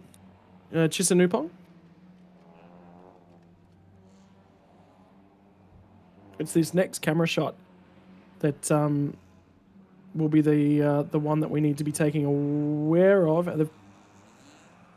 No, that's He's further around. Than that. He's further around. Yeah. I believe he's just to what would be just behind the right-hand bottom corner of screen is where that car's actually parked. Because just to the right of screen there is where that marshal area was. So I believe he's just behind that bend that we're looking back at now. And we unfortunately don't have a camera. There it is there. So it was actually further on than what we thought. So there it is there. They're going to try and pull it back. But unfortunately, I don't think we're going to have enough time to get the final lap of the race in, Scott. No, based on where they are at the circuit. Yeah. Righto. So One Make Racing will go to an early conclusion. Smith Soy will get the job done for the Lensei Motorsports number 5. Aline's Volts in the Be Quick Racing 21. And Sirapakorn Yabion for TMC Drive 68 Lenzo. We'll get P3 for that one. Exciting and bursts is always the One Make Racing. But you could see, back at the start of this one, the amount of people that will line up at the exit of the pit lane, the support and interest in the category. And I mean, I'm sure it'll get better over time. It probably doesn't help that the first outing was, of course, here at Bangsaen. You would assume we're going to see them racing at another event this season, whether it's at Buriram or whether it's at Sepang. Maybe a better outlet for these cars to really sink their teeth into on another occasion here in Thailand Super Series. I'm going to mention, we're going to talk about a topic right here that's important to me. The final lap board's been displayed. We know that we're not going green flag racing. I would, if the circuit needs damage repairs and we've already lost time on the day, why are we doing this lap? Yeah, that's right. Like, why not just pull them straight into pit lane? It wouldn't necessarily mean anything to finish this. It's not like anyone's going to gain a position across this lap. May as well have just brought them in or red flagged the race and then just cancelled the end of it. Mm. But particularly on a weekend where a challenge for time is my concern. Yeah, and we know that there's more rain coming. there's an opportunity. You can't advance to the next session early, but we've lost time already today, and we're likely to lose more. So we need to get back on program as best as we possibly can. I think I just triggered all the Star Wars fans in the room by saying on program as well. Yeah, so safety car, for safety reasons, the safety car will remain on track to the end of this one, which is a confusing comment to me because I thought we were going to get that. It was going to be back around and to the checkered flag. They're obviously having quite a hefty look at the barriers. I think we'll get another shot when we get down to turn 6 of them looking back up the hill, because they just about had that car ready to be pulled out of there. But the problem was, I think they were looking at the barriers, and that's the first heavy hit to the barriers this weekend. Yeah, I'd say first heavy front-on hit that we've seen. Yeah. Specifically down at the monument section. Obviously, we've seen some really bad incidents, including Marvin Clean earlier on in the Porsche Carrera Cup Asia qualifying, where he was hard in the barrier at turn 15. And then as well as obviously some other minor incidents we've seen across the weekend already as well. But that is the first proper incident down at the monument chicane for any category in the weekend. Not too surprised that it's happened, but I'm actually surprised it hadn't happened up to this point, knowing the weather that we had yesterday and this morning, Scott, leading into that corner. So I would have thought it would have happened in the wettest of conditions. The fact that it's happened in drying conditions worries me for some other series when that rain inevitably does return here at Bangsaen. Run down the back straight away. This is one of the most troubled areas to try and get water to drain away from. Massive puddles on the right-hand side of the road. It's interesting to know that, 3 hours ago we were talking about the start of the day being delayed due to rain. Well, that's all that's left of it now, and that was the biggest puddle was in the middle of the road right there, and that's the remnants of it. They've now been driven through and cleaned up. And again, getting those cars out and onto the track. I think one of the biggest things that got this racetrack back to a workable point was obviously that first Porsche Cup qualifying session, and the fact that they made the election to run 9 cars followed by 16 cars is probably for the best for everyone. Whether or not that was the original plan or not, I couldn't tell you, but yeah. Down and under the EST collar banner, off the exit at turn 15, and the run to home. Walk through your top 10 results as well.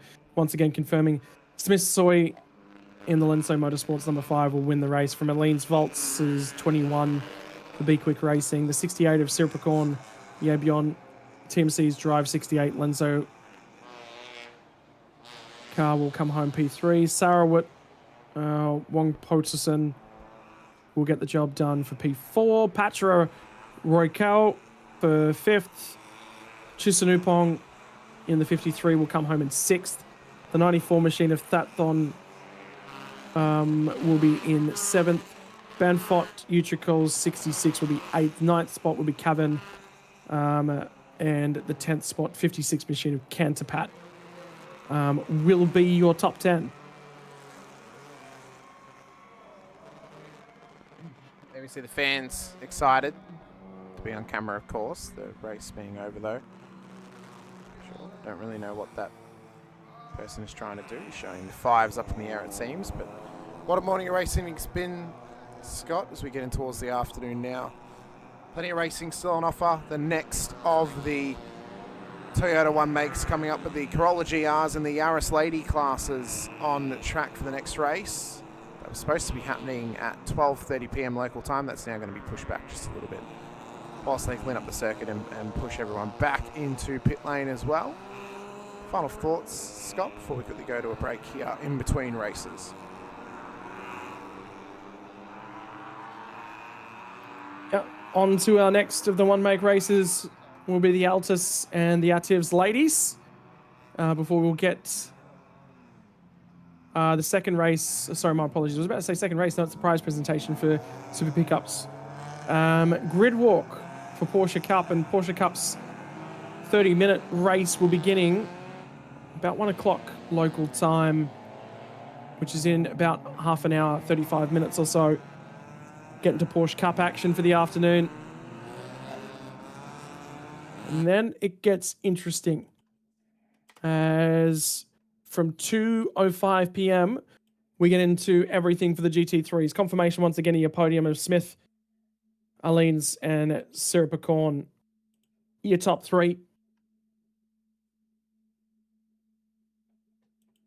And they will venture back onto pit lane, albeit 5 cars worse off from that one.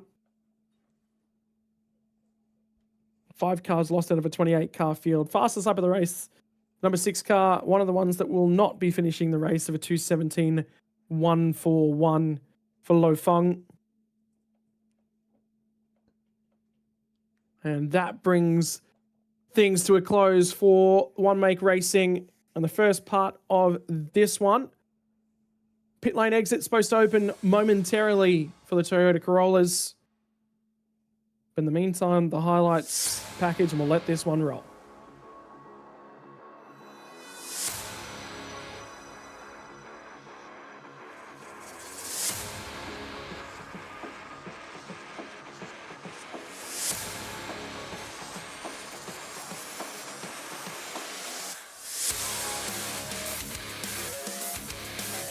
That's what I was trying to create some space and time and stuff for us as well, so.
"20 years ago,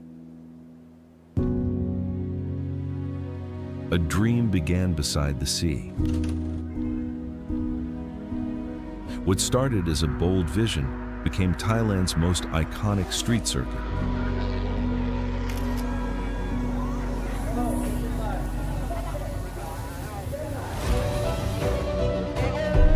Through 2 decades, generations of drivers, teams, officials, and fans have written history together. More than a race, more than a circuit, a celebration shared by an entire community. Here, champions were crowned, legends were made, and memories became part of motorsport history. Now, the story continues, bigger, faster, stronger than ever. Bangsaen Grand Prix, where street racing history is written. Race to the horizon. The next chapter begins.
Hello and welcome back, ladies and gentlemen. Short little break between our two categories for the afternoon. The One Make Racing Series, we're talking about trying to get time back during the day, and we're trying to get time back in massive opportunities that we possibly can.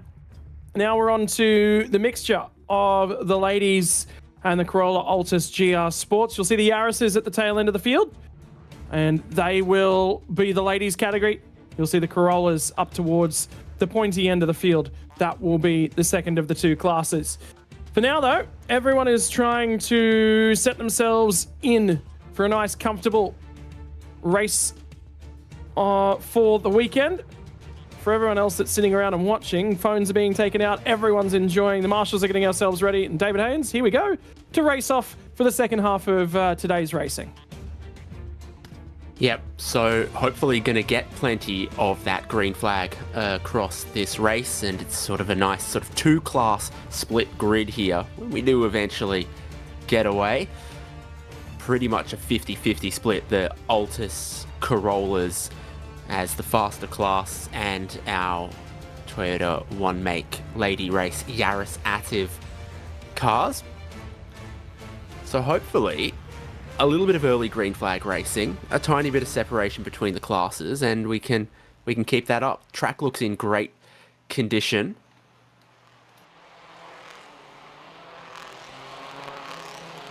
At least great condition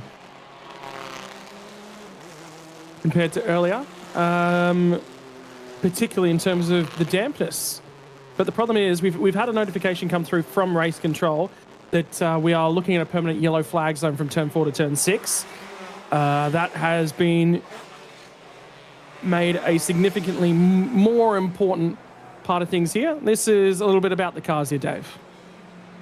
Yep, so a 1.8 litre engine in the Corolla Altis GR Sport. That's our fastest class here, and then on the Yokohama tyres and the Lenso wheels.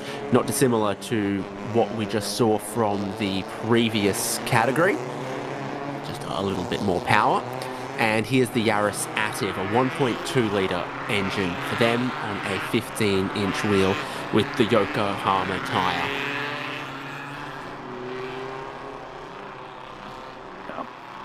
That'll lead us away down into the first couple of corners. You're seeing double wave flags at the moment. This is the update that we've just received from basically from turn 3 to turn 6 will be a permanent double yellow zone as they crest up through the hill. Monkey Hill that has currently got all of the tree coverage over the top of it. We heard from Daniel Bilski earlier on in the day. He said the leaf litter and everything that just sort of forms up there. The track doesn't dry as much. It's more slippery than any other point on the racetrack, but the track is indeed massively slippery. They were still debating about what they're going to do for those cars. They're just about locked in at this point in time to see what they're going to be doing in terms of setups for the GT3s later on. In the meantime, Kintaro has taken pole position over Burapat from Srithani and Sittanun on row number 2. For row number 3, we will get our way back to 5th and 6th place, Natanun from Benjerong. And then it's going to be Kimura and Sakchai, all of these guys on board the Corolla Altises. We'll get back to row number 5, which will be the last two of the Corolla Altises, and 9th place Paiute from Thirapat. Pichamiya and Kemisara are the first two of the ladies' races in sign of the Yaris Active, so we'll keep an eye on the 198 and 195 machines. Any of the cars starting with the car number 1, except for Paiute in 9th place, are going to be the ladies. Sudasini from Kemon Sikaran, Kitaya from Shildisha in the 166 machine, all the way back to 16th place. 2 more rows on the grid. Looks like we might actually be missing one of those. Panada in 17th place from Chacha will be the last car on the field. Car number 10 of Akalovit looks to have not taken to the circuit for this one, so we'll have ourselves 18 cars for the way to go. Well, I'm happy, to be honest, with that permanent yellow turn 3 to turn 6. There's 20 corners on the track, and we can't race on 3 of them, but that's better than having 6 laps in the race and not racing on any of them. So hopefully this lets us get away to a clean start, let the field spread just a little bit through the opening sector of the lap. and then hopefully have a great race. Everyone's having a great time, and that makes you feel so positive. So many people to support our drivers in these one-make races, and just creates a great feeling and brings a lot of attention to this great event, the 20th anniversary Bangsaen GP. To the final corner, and they'll form themselves up. The local stars get their opportunity to go car racing. Safety car has pulled off to the outside. This comes with the additional challenge, tail end of the field, and the Arasatives still forming up. And now they'll roll out of the final corner. And there is Car 10, who is going to join the tail end of the field and actually go racing. That is another one of the Corolla Altises. So if you see any 3 numbered cars, those are the ladies. There's a car in the fence in the background, and there's another car smoking before we've gotten away. No, we're okay. We are rolling. Something happened coming out of the last corner there. And there is going to be a massive field split.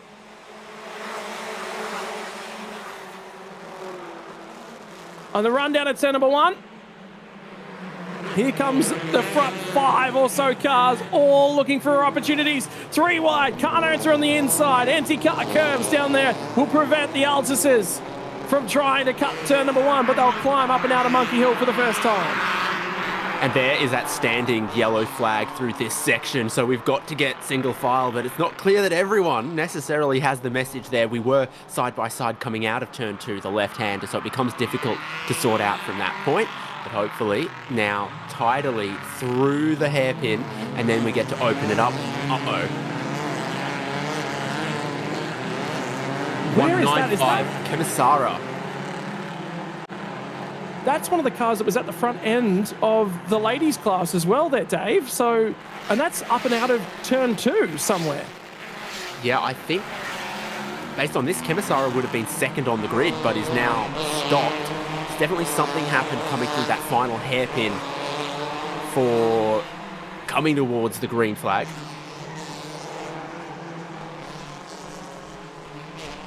And they're going to fire their way down and through the monument for now. And then immediately out the other side, the safety car boards are going to come out. So it'll be for that car that's stranded up somewhere in the first sector.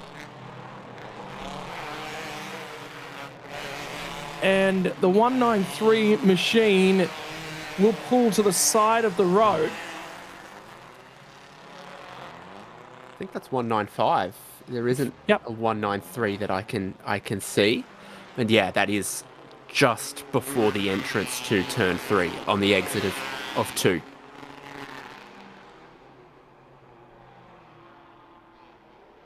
Well, up and over the barriers. Looking sore by the look of that. That first thing I saw was her grabbing her, catching her breath and just making sure that she was actually okay. 8 laps were what we were allowed here for this one. It looks like we will be shortened fractionally as we immediately go on to safety car. Team's all down in pit lane having a grand old time though, Dave. Particularly now that sun's come out. Yeah, it's a little bit of everything, isn't it? The rain can come down incredibly heavy here, and then it can dry up incredibly quickly, and then it can get incredibly hot. And of course in the tropics, it can still be very, very hot, even when it is raining. And the humidity is just up there. So good to see that our fans are at least dry, and then our fans have fans, so that's going to keep some of them cool. You've been praising the work of the recovery crews here, and year after year they have been very, very effective, and they appear to be well-tooled and resourced to do their work as well. So if there's just one stopped car and no damaged barrier, that should be able to be cleared quickly. Even when we had multiple stopped cars in the previous race, I think they actually did a pretty good job at splitting everyone up and getting them across to all of the work that needed to be done. And here is that Corolla Altis that started from the pit lane, and in between the Yaris Atives of the one-make race lady class. That's a giant antenna off of that radio. They are trying to make sure they have a solid communication with their driver. Well, there's lots of buildings around and hills, so it would be very tough. And then the pit lane isn't in the infield of the circuit. It's out down one end, isn't it? You know what we should do? We should hand a radio to some of the monkeys down at Monkey Hill and get them to mix some communication signals in for the drivers. That'd keep things interesting. And there's one or two less monkeys on Australian radio now.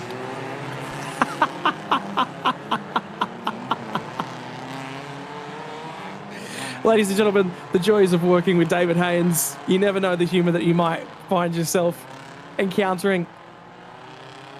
All positive signs down in pit lane.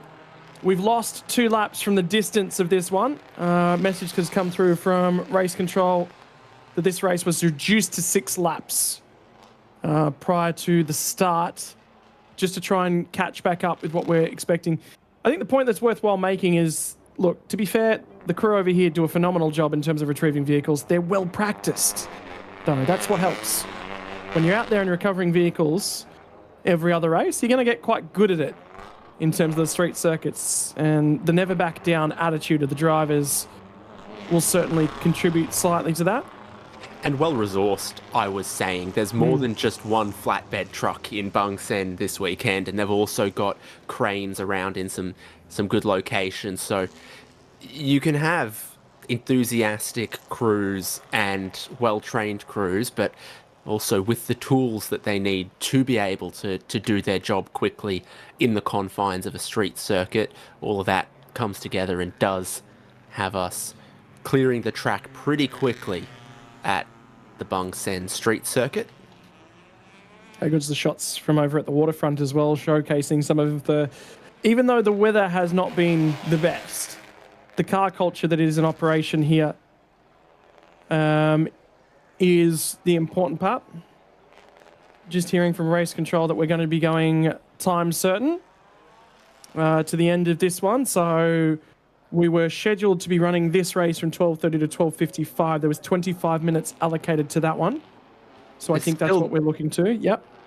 It's 8.5 minutes on the clock. So time to get racing and race some green flag laps, but not enough time to complete even the truncated race distance.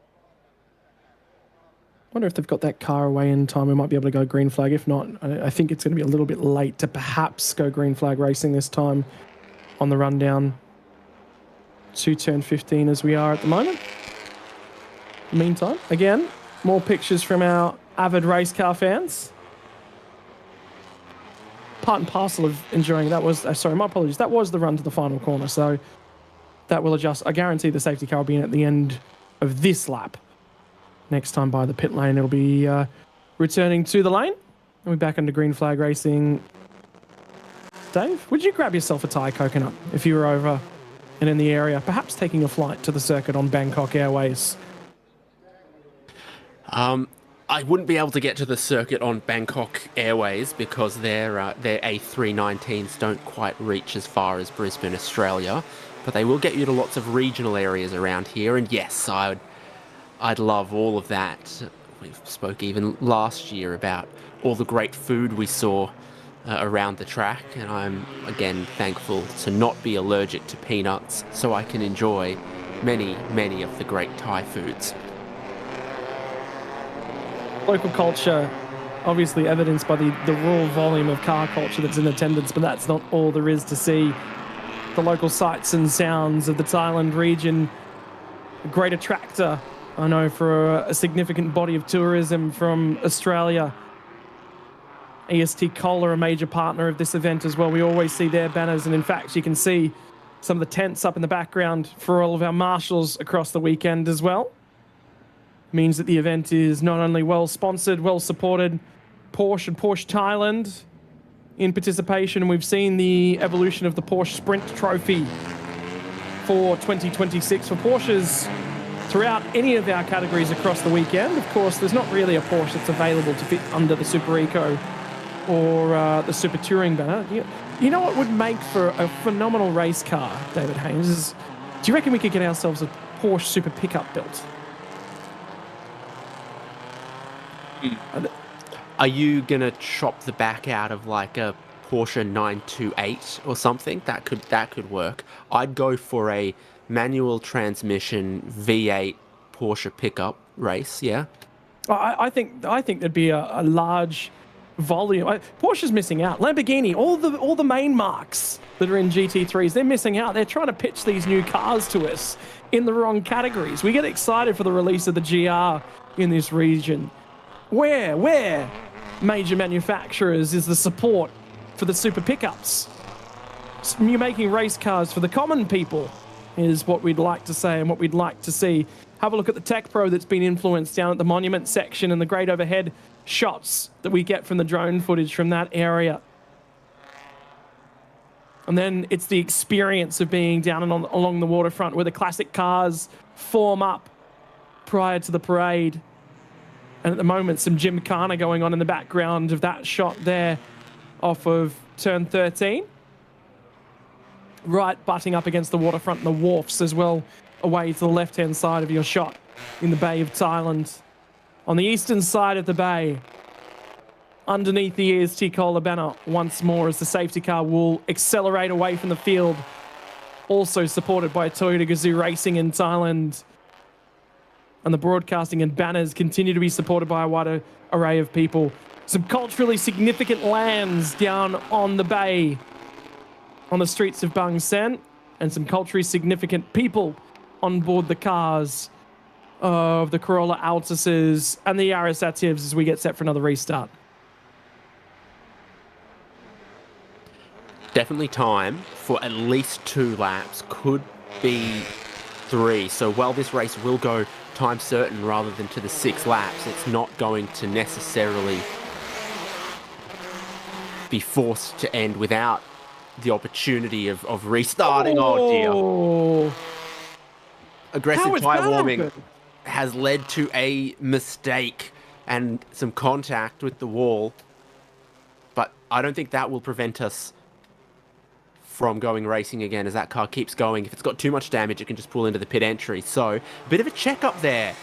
Yeah, it's actually a reaction to the checkup.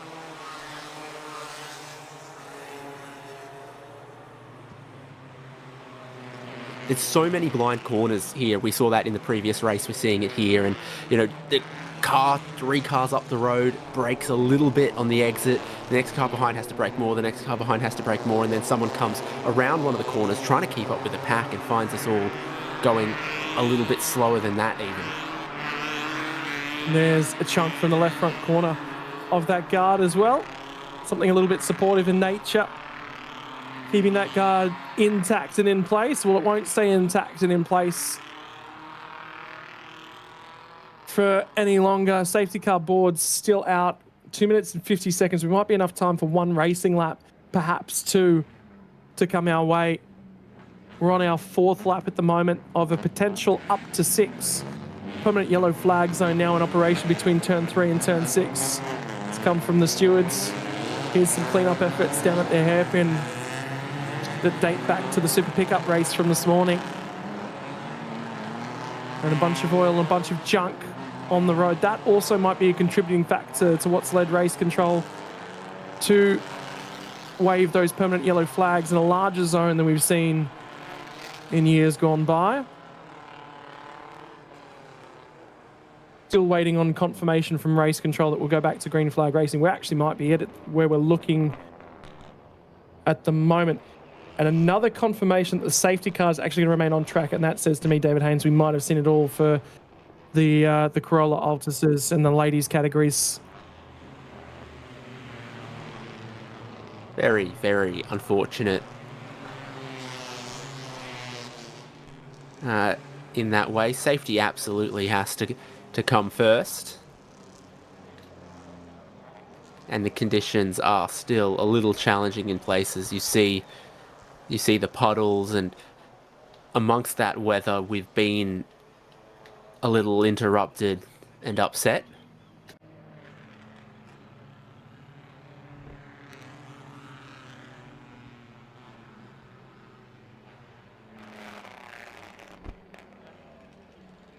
Don't forget, several racing categories to come this afternoon, including the biggest and fastest before we'll actually reopen the circuit at 5:15 p.m. this afternoon. Well, scheduled for 5:15 p.m. The way we're going at the moment, that might be 5:30 before we get to that point in time. That is a consideration that we have to have here as well. Coming up at the conclusion of this one, we'll move to the grid walk for the Porsche Carrera Cup Asia, which are due to take 30 minutes worth of racing action. I believe that'll be 30 minutes plus one lap for their first race of the weekend. From there on out, we head to our GT3s and GTMs from 2:05 p.m. local time. And the final category to bring us home for the afternoon will be that of the Supercar GT4 and GTC. So the longest racing that we've got on offer to conclude the day here with two 60-minute races plus their additional lap. Tricky conditions coming. And the big thing, again, taking another look at that forecast, David, we're expecting another rain shower to perhaps hit right before the start or during Porsche Carrera Cup Asia. And it's not clear in the background of those shots.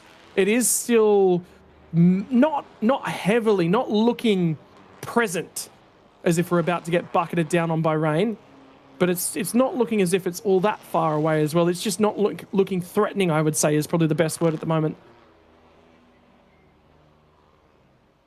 I'm trying to see if I can find a good weather radar. But the truth of, the tropical climates and this part of the world is precipitation can kind of appear from nowhere rather than being a band of rain that you can track and predict. So yeah, you've always got to have plan A, plan B, plan C as the checkered flag brings an end to proceedings and really put heavy weight on qualifying because very little changed across that race and our pole sitter becomes our race winner. It does. Kentaro Chiba's going to finish this one from car number 3 with class victory for the Corolla Altuses. Burupat in the 39 machine will come home second. Srithani Mitari is going to round out our podium. Step back down the field through to the ladies. The 198 machine of Pichamiya is going to win your ladies class. Sutsini in the 116 and Kamon Sikan are going to round out the podium. The 198, the 116 and the 169, ladies and gentlemen, are going to be your podium from the ladies in approximately the 6 or 7 corners they necessarily got available to them to go racing. It was a short one. And it was already shortened before we went green flag racing with the tricky conditions we've had here on Super Saturday for the Thailand Super Series. There is Pichamiya Thongchua there, winner in class for the Toyota Yaris Active one make lady race for Toyota Racing Star team. Blending in, just in behind and amongst the Corollas ahead. And here's everyone else that is going to complete the race. Just the one DNF was Kemisara Konputsa, and I think that might have been damage that happened from before the drop of the green flag. These are the results.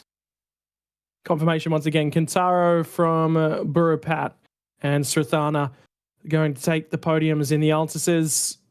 Kentaro, no team registered, but trained Titanium Fast Forward Sprint and Lenzo Motorsports. And the ladies, Pichamiya from the Toyota Racing Star Team 198, Sudasini on the Race Go car, and the Boxer Racing Motorsports Team 169 of Kamon Sikan getting the job done in what was a very short trip to the circuit for these teams. Confirmation of those final results as well. And the ladies managing to climb as high as 11th spot on the outright. So just outside of that top 10. And that'll bring that one to conclusion before we're on with our Porsche Cup racing for the afternoon. The last time we saw the Porsche Cups in action this morning, it was about dodging the barriers and keeping tyres as far away from puddles as you possibly could whilst they tried to fling as much of that rain off the circuit. The circuit got quicker and quicker and quicker. And Nikki Baslan took pole position. We'll get an opportunity to check in with the Porsche Cup drivers in just a few moments as we will get set to go gridding for the first of their races for the weekend.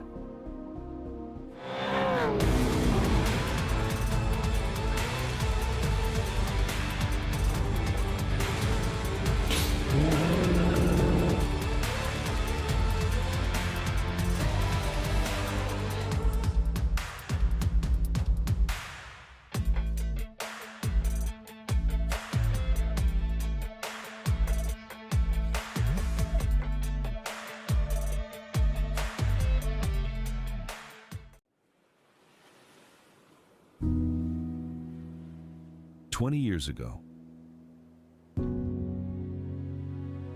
a dream began beside the sea. What started as a bold vision became Thailand's most iconic street circuit.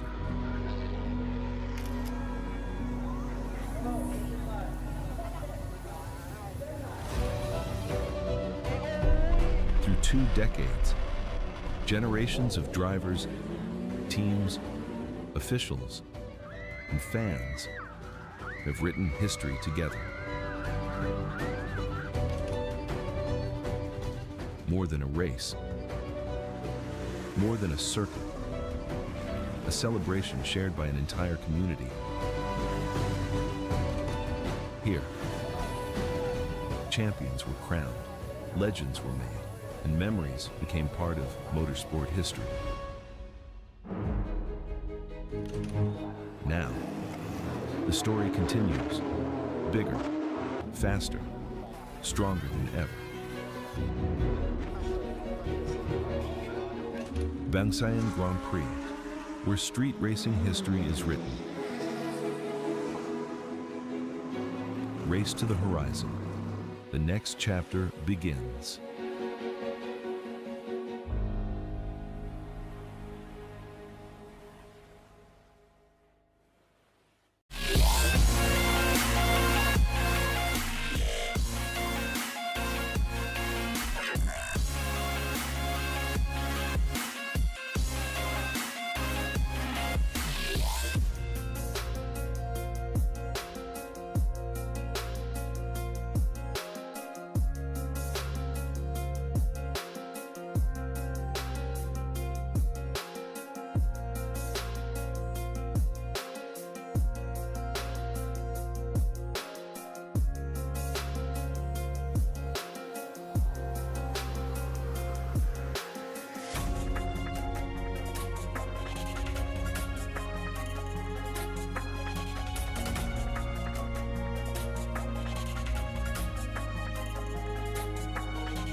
innovative design. So we're really proud of this, and it's going to mean a lot for us. So we're going to be able to develop new experiences for our fans and extend the reach of PACCA, beyond the racetrack, and also create new fans and reach new people.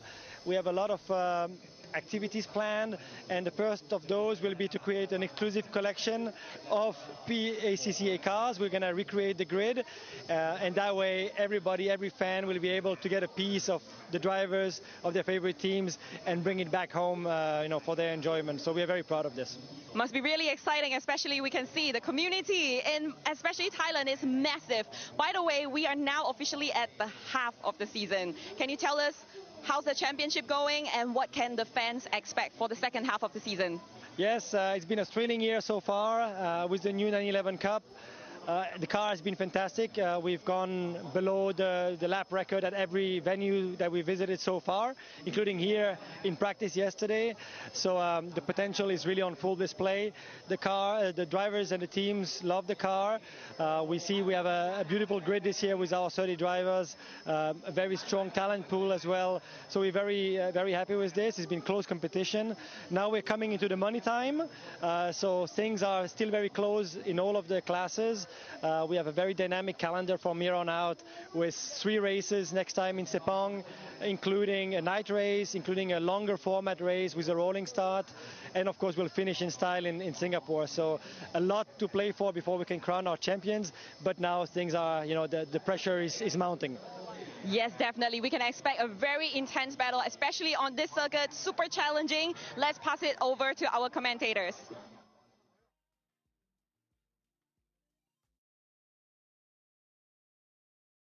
Hello and welcome back, ladies and gentlemen, as we get set for Porsche Cup, Carrera Cup Racing, Thailand. And the tricky prospect that we've got ahead of ourselves is that the racetrack a couple of hours earlier was wet. Now they're going to be surfacing in the dries. The surface of the racetrack has changed. There is a little bit of oil down there. But regardless, when these guys roll off of pit lane, it's going to be exploratory. They've done some practice sessions in the dry conditions thus far this weekend, but all of that was on a track that was starting to build rubber. This track has effectively been reset, Dave, and this is going to just challenge the entire nature of what we're about to witness. Yeah, and our friends down on the grid were talking about this new Porsche Cup car, the 992.2 generation, its first trip to Bangsaen. It is a very serious piece of race kit. Every new generation of Porsche Cup car seems to stray further from its original road car roots and becomes an incredibly capable race machine. So they will tear it up here around these 20 turns, 3.7 kilometers. Key overtaking opportunities are into turn 2, not into turn 6, but maybe into turn 8, turn 18, and anywhere your rivals make a mistake. That is obviously what is so key around a street circuit, is staying out of the Tech Pro, Concrete, and Armco. And probably for the next little while staying out of the puddles as well. That puddle on the exit of the Monument Chicane has now started to clear up, but the ones that are in the middle of that, the instant that you get yourself just a fraction offline, are going to challenge these guys. Yes, new elements on the 992.2. The abilities for traction control and ABS to be toggled off or on, depending upon where you are racing right around the world. The step away that David Haynes was talking about from the original road car routes, driver aids are becoming a bigger and bigger factor of racing internationally. We've seen it with the Toyota 86s already this weekend. The flashing headlights at the front end of the cars indicating the drivers are into the ABS. For these guys, ABS and traction controls on these cars are finally in operation as well globally. An update done to the cars over the off-season brings them into a new format, a new era in 2026. And they're here on behalf of AR Box for racing at alongside of all the Thailand categories for the Bangsaen Grand Prix. We had Formula 4 here last year. 2 of their drivers return in Porsche Cup cars, and Joshua Berry and Seth Gilmore. So Whoa, hang on. More than that, maybe. Soa Hong Dat as well. Yep. Didn't roll out actually for qualifying earlier on in the weekend. So not confirmed about what's going on with the 12 car. I know we're expecting probably a couple cars to fire off at the end of the opening laps and just drive back down the pit lane and not continue on. Dylan Pereira qualified quite well up and into P3. You can already see the eyes are switched on. A little bit of time for the camera and the fans watching along at home. This is a 66 car, a fair bit further down the field. Marco Giltrap, not the qualifying performance that necessarily they were after. Marvin Klein found the barriers in qualifying as well and effectively ended the session for everyone who was on a hot lap as the track was starting to improve right at the back end of qualifying too. Finding himself in the barriers down at turn 15 as well. The most tricky aspect of this one is going to be for the Masters and the AM drivers who are towards the back end of the field. And the reason for that is they were the furthest ago in terms of qualifying. The pros and the Pro-Am guys have had to hit out on the circuit in slightly drier conditions, 5 seconds or so drier at the front end of the field. But the last time these drivers were looking at that main straight, spray was going to be everywhere. The visibility is going to be significantly increased.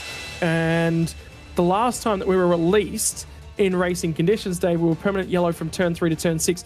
Be curious whether or not that's left there or they're going to let them go in terms of Porsche Cup. You reckon they'll just say, look, you guys are going to get a siding lap at this, but then it's in your hands?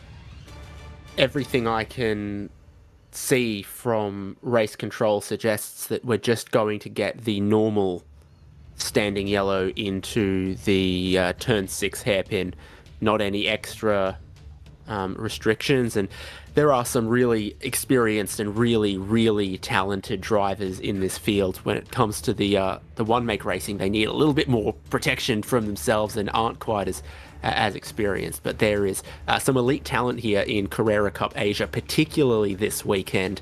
When you see on the B pillar, the flag of the drivers, our top 6 on this grid are from 6 different countries and incredibly experienced. Naki Baslan from Malaysia, Marcus Amand from Finland, Dylan Pereira from Luxembourg, Marvin Klein from France, Liu Ricky from China, and Marco Giltrap from New Zealand. The drivers that are very accustomed to driving these cars all sorts of places all around the world. Yeah, and effectively 7 nationalities inside of our top 10, as well as you add Singapore and Australia at the hands of Josh Berry and Seth Gilmore back in 8th and 9th spot, part of that Formula 4 field that we were talking about that was here last year. The challenging elements of this racetrack get a little bit more troubling because not only do they have to navigate a racetrack that is going to be low on grip here this weekend, additionally to that, standing starts for Porsche Carrera Cup Asia. You've got to get that car off and rolling off of effectively what is an area of the racetrack that's had puddles on it in the recent past as well. So, you know, grip levels are going to be tested for these guys on the run down to turn 1 and turn 2, but also trying to fire off down in that direction as well. Yeah, we've seen that the water clearing off the racetrack is patchy, so there are little puddles in some places, particularly off the racing line. When we get to the front straight, it all looks mostly dry, but of course, even in completely dry conditions, where the racing line is more grippy for a standing start, so the grip will not be perfectly even across every grid spot across the track there. Usually, where the pole sitter is in a pretty good place. They have a grippy side of the racetrack, usually. So, if you want to be in a good grid spot, qualify well. Yeah, and that was tricky to do in the session that we had earlier on today as well. Just getting a lap in, but getting a valid lap in at the back end of the session when the track itself was continuing to improve. The driver that did manage to take pole position and take it by over 2 seconds was Naki Baslan, and that was a comment of he got the lap in at the very right time. Some discussions going on around that car 69 of Zhu Feng, who was the pole position of our amateur drivers right in the middle of the field as well. Climbing also looked like from Jackie the Wu car. in the Masters class getting out of the car as well. I would assume this is because they're walking down to the front end of the grid. Perhaps there's some sort of procedural thing that's about to go on as a part of this one. 30 minutes will be the time that we'll be allowed to go racing here. We're scheduled to be rolling out of pit lane about 15 minutes ago. Something's happened, and that says to me perhaps something with those barriers that were going on for a barrier repair. Additionally, I've got notes coming our way from race control as well of car 17 and car 3. There was some sort of instruction to those guys about the way that they're supposed to proceed through the back. Everyone's helmets are coming off, which means we're probably not going to be going racing at least for another 5 or 10 minutes or so. Because with a 5-minute call, drivers will certainly be bolted into their cars. Everyone's climbing from their vehicles at this point in time, and that says we're going to have some sort of delay. Have a look inside the cool suit as well for a lot of these drivers that are racing here, trying to assist them with staying cool in the fire seat. This will just be part of the gridding. Everyone wants to get their photos and an update coming from race control as well. There'll be no further action, whatever the communication was about flow through the paddock and to the grid. They've found what's gone on there, and teams have been alerted and fixed moving forwards.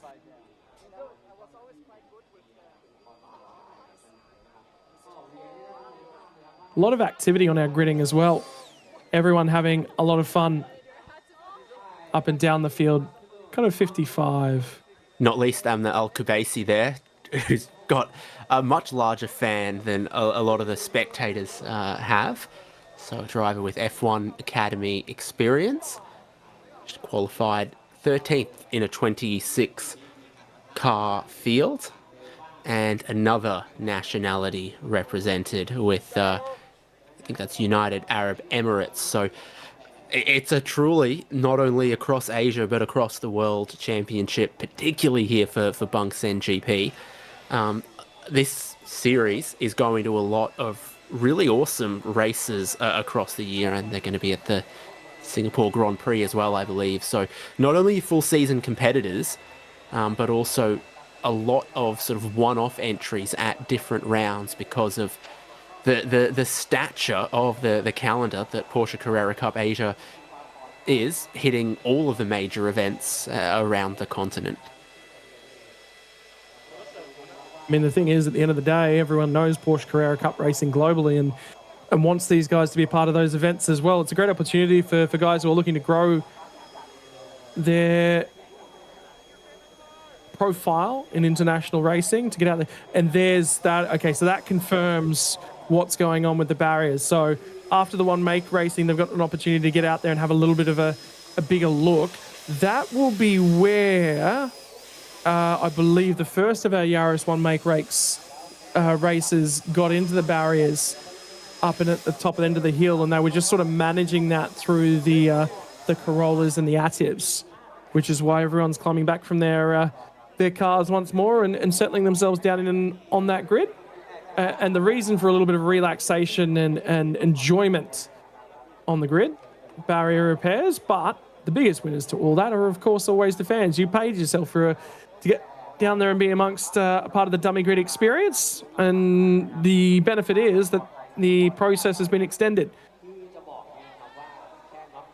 Dylan Pereira, Porsche Super Cup experience, so he's driven many of the Grand Prix circuits all around the world, and he's on the front row of the grid for when this race gets underway, and we do have a time for that, 10 minutes. So they clearly have identified what needs done with the Armco and have an ETA on that for the moment. That was driver's left-hand side between turns 4 and 5, sometimes known as the Monkey Hill. It goes through the forest there, and there's plenty of wildlife around here. There's also animals that are not in the wild, because we're not that far from the zoo where Mudeng lives. Tell me more. Tell me more, David. Well, Haynes, the world's most famous pygmy hippo, growing up quick, and they do grow up so quick. But yeah, the zoo, very, very well equipped, and I'm told, and that outrageously famous baby hippo Mudeng is from this part of the world here in Thailand. We are southeast of Bangkok, and there is so much to see or do in this region. So what I take away from the Bangsaen Grand Prix here is it is a mixing of two of the biggest industries in Thailand, automotive manufacturing and tourism. So we get Toyota and all of the other brands that have such a massive presence in Thailand racing beside the beach, and the weather has turned good for them as well. Yeah, what a change in that weather as well. We were expecting perhaps the biggest issues in terms of weather, and the biggest chance for the rest of the afternoon for the rain to come back down was right about now. Talking to Daniel Bilski, what was it, probably about 4 hours ago, and he was just sort of thinking, and they were contemplating what they were going to do with the number 27 Audi and the entire Be Quick roster of cars and their opportunities for the GT3s. Thailand Super Series action returns at the end of Porsche Carrera Cup. They were scheduled for an hour. Again, got to try and stay on program and on up to speed with these sorts of things. There could be an opportunity of categories being shortened before the circuit gets back open to local traffic, scheduled to be at 5:15 p.m. local time. Of course, if you're in the area later on tonight, I can actually let you know that the Super Touring, Super Eco and Super Pickup drivers have their meet and greet down at the dummy grid, this area right down at the front end of pit lane later on this afternoon. That'll commence from 6 till 9 p.m. Local time in Thailand, where all of your drivers will be there for a meet and greet as everyone starts to climb into their Porsche Cup cars. We're getting ourselves set to roll out from pit lane. Again, starting to lose time with barrier repairs. That's a part of racing at any old street circuit, but in Bangsaen, it's just part and parcel of going racing. We haven't lost anywhere near as much, and I will touch wood on that one, as much time as we lost last year. There were 3-4 separate brake failures on the run down the start-finish straight and into turn one. We haven't seen any of those this year, and I hope that does continue, because there was some massive hits and incredibly injured drivers. A lot of people, there was a Ferrari 296 Challenge car that was very, very lucky. The driver broke both legs, but was still able to get out of there and be medically treated to, and on the path to recovery. This is the number 8 machine of Rodrigo Diaz Almeida, I believe, from the tail end of the field. That is a 991 spec Porsche. That's from... I think this is almost doing course car, or is there even a passenger seat? Yes, there's a passenger seat installed in that one. So this is more of a sponsor activation before we get Porsche Carrera Cup underway, and the truck and all the work crews are gone from there at turns 4 and 5. You saw the drivers are putting their helmets back on, and we do have a time for resumption and to get this race underway. And hey, how tight is turn 6? Very, very. I wonder if that's because that car there, run by AAS Motorsport, is actually the 20th anniversary liveried Porsche Cup car. I do wonder. We'd have to go digging back through the archives to find out. Registered to come out, I believe, as part of our GTM category cars throughout the weekend, which I believe will be a part of the GT3 category a little bit later on. So cheeky sighting laps for them, although at the moment they'll have the opportunity to... Well, a bit of extra ballast in the right side of the car, though. Yeah. Certainly the handling will be massively different with a passenger ride car. But the question that popped to mind, Dave, is, 20th anniversary liveried car, and that one's been prepared specifically for this weekend to just sort of be not only a ride car but a racing car as well. If you prepared the car and you're out there and you're having a little bit of fun with it, well, you may as well go racing. But I do wonder if the driver was actually here at the first edition of the Bangsaen Grand Prix. 20 events over 20 iconic years, and the Porsche Cup car will take the illegal entry to pit lane, crossing all of the white lines. But for a ride car, there'll be no penalty applied to that one. So the grid is not only clear of the fans and friends, but clear of most of the mechanics now as well. You've just got a driver assistant for one car, as well as the marshals on the formation grid there. All of it pointing towards us being able to get this race underway in the schedule for 14 laps or 30 minutes. About 4 minutes away, I think, 3 to 4 minutes away. Yeah, there's the 3-minute board. There you go. 3 minutes away from rolling off of pit lane. We'll get a sighting lap underneath us and the standing start and the run down at turn number 1. Niki Baslan given a massive opportunity for Team Porsche Malaysia. If he can get to turn 1 with the race lead, that will be 90% of the job done. From there, it'll be just keep them held back, defend where you need to defend, keep the car on the island. But we've seen already from the leading one-make race cars that, you become just a little bit complacent with driving the car around and keeping it on the island, that you can find the barrier and what looks like success can go tumbling away down the other side. A look back from the tail end of the field towards the front of a whole bunch of 992.2 Carrera Cup cars. Taylor Swift fans in attendance today at Bangsaen. Give us a wave, enjoy yourself. Certainly out and enjoying proceedings. Shots from the front end of the grid. Dave, no pit stop coming to us in this race. Just the 30 minutes of sprint racing that we were scheduled for. What do you think the chances are of a safety car in Porsche Carrera Cup Asia from the streets of Bangsaen?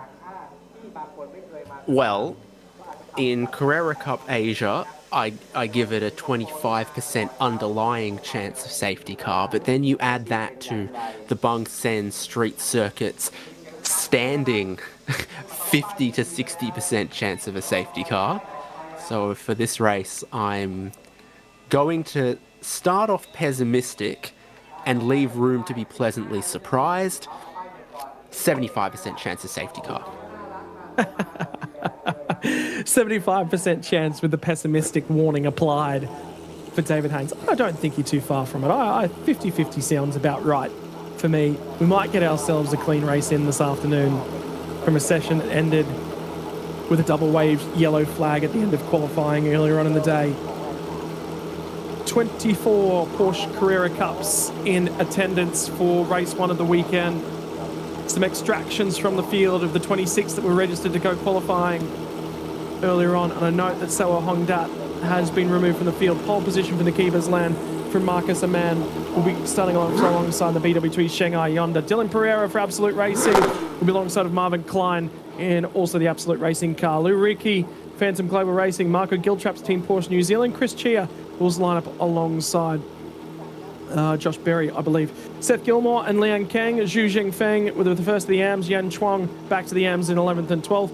Amma Al-Khabisi in the Team Jebsen car, Simon Chen for Fire Monkey Motorsports, you'll see more of him. Chris Vanderdrift and Yang Huaji all the way back to 16th.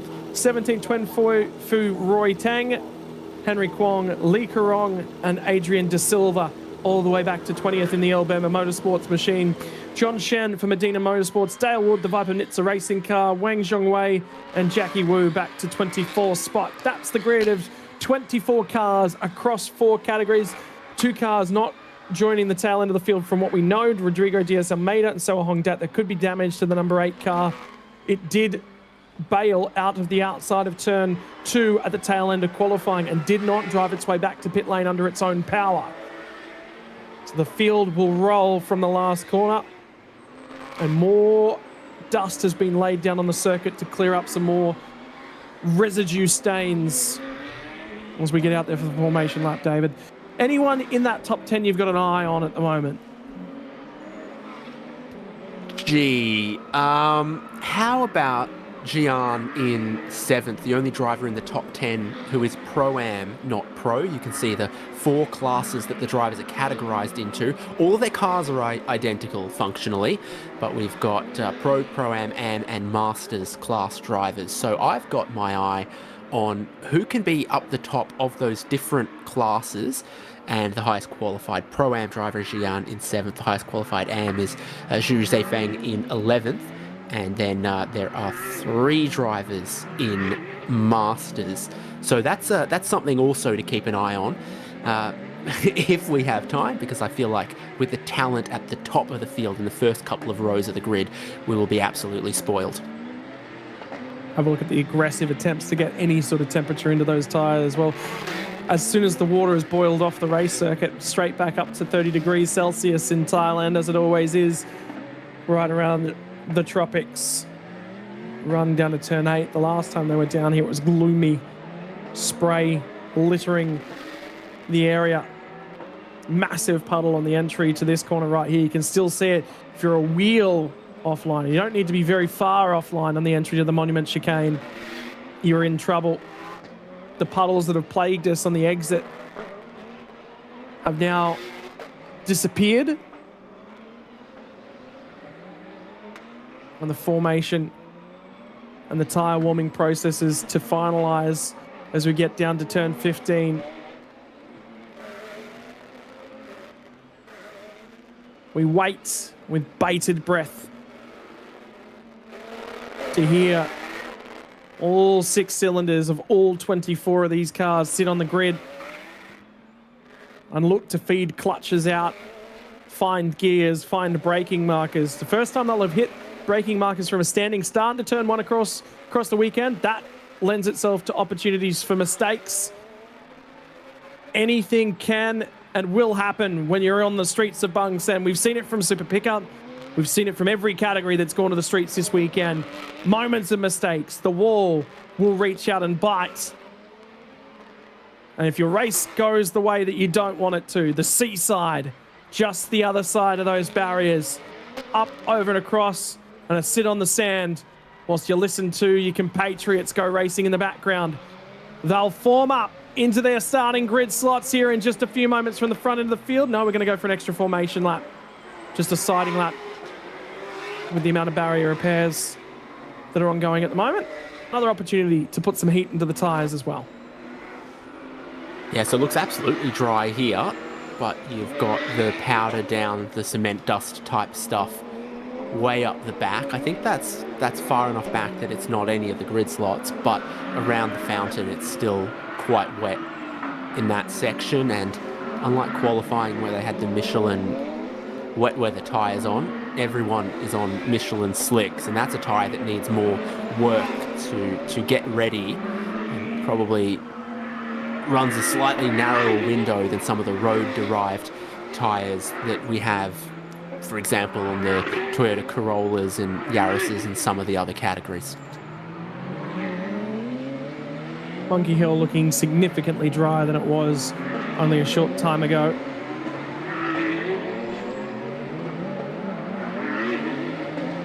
It's nearly as if wet tyres being run around this circuit, flicking so much water up and into the air, was blocking a lot of that heat from getting down and into the circuit.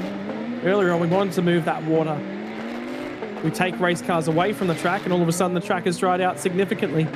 Change in the colour of the surface as well. A little bit of a trick on the eye on the run down to turn 8. Just differences in the road surface from side to side, patches and changes to the road over the years. Not necessarily a colour of the road differences are relating to the amount of water on the surface. Another one of the 20th anniversary liveries rolling its way through. Well supported, this event, isn't it? Over an extended period of time, Dave, at least the last couple of years where you've been here and on the broadcast with us as well. But the fans, they love this place. Absolutely love it. It's talked about as one of the jewels in the crown of the Asian racing calendar.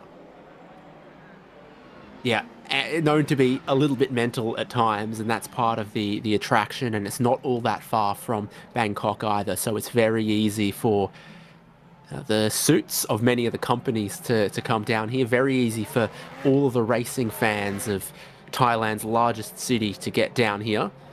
So all of that goes together to create a really, really well-supported event commercially, but also just from the general public and spectators.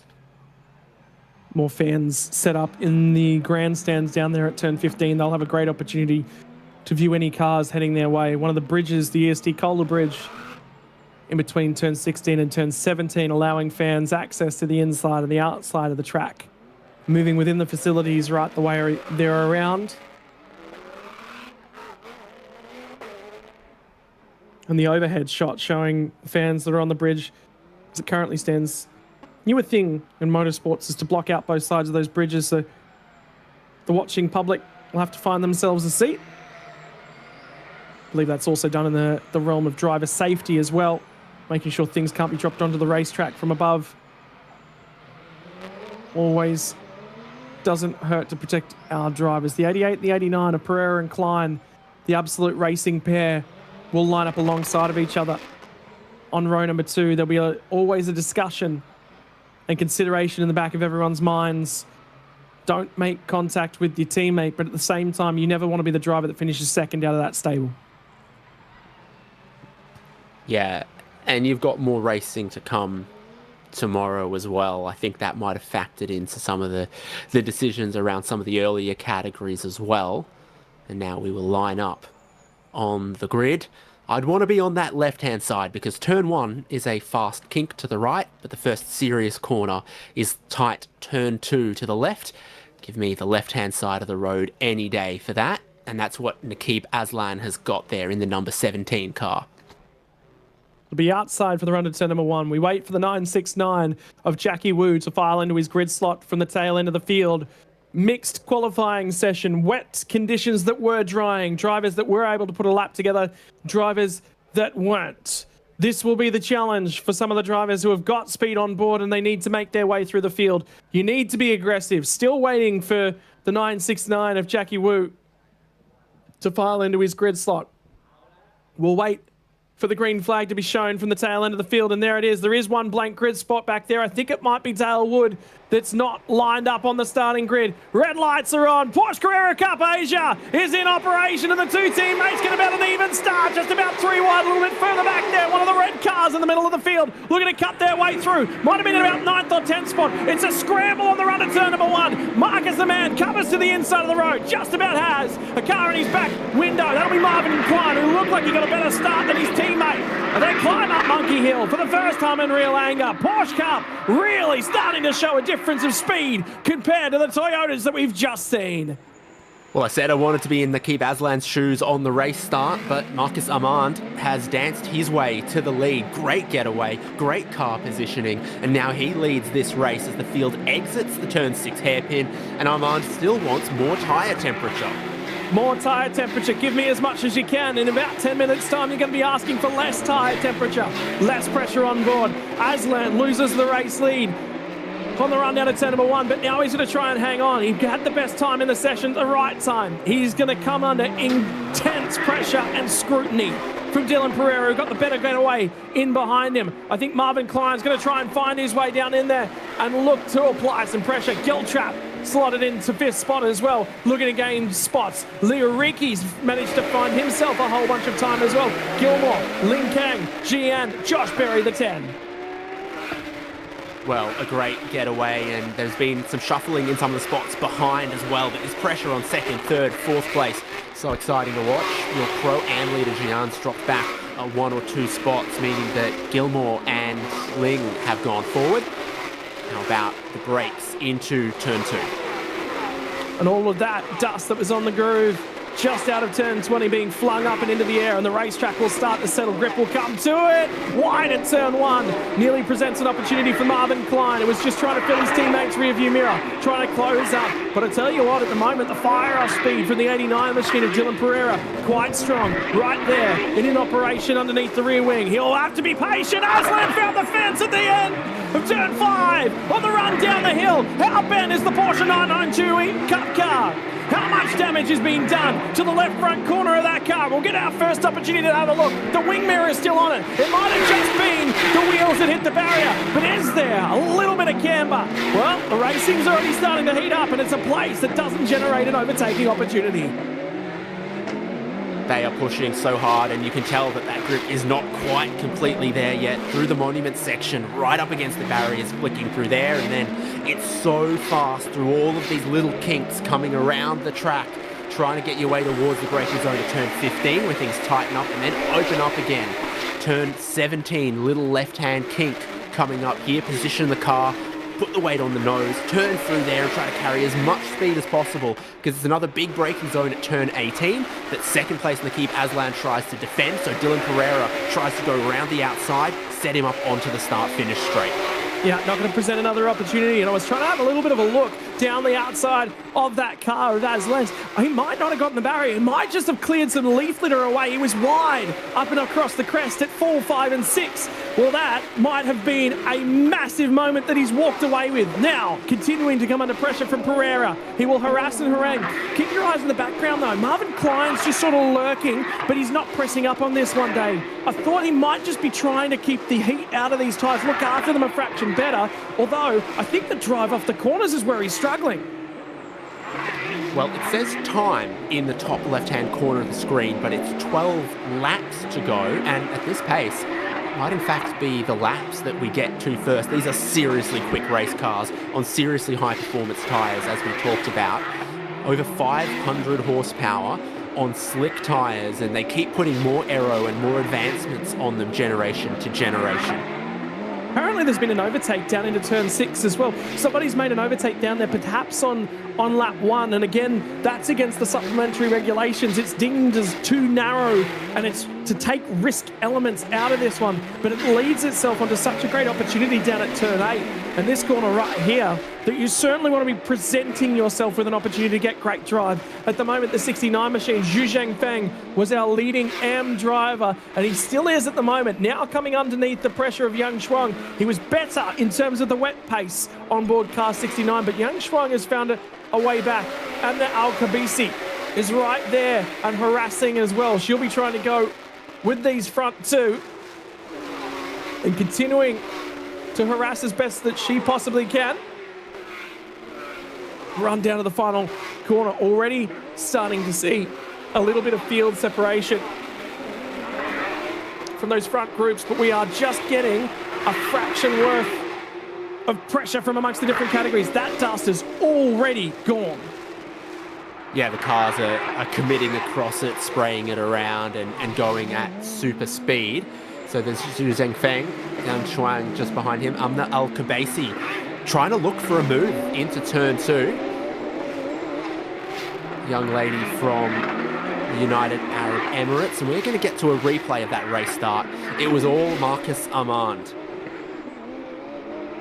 Yeah, great job getting the car off the line. And then look at the contact right there in the front end of that shot. Just trying to grab the number on our red car. I think it might be the 24 of Seth Gilmore, who got aggressive off the race start.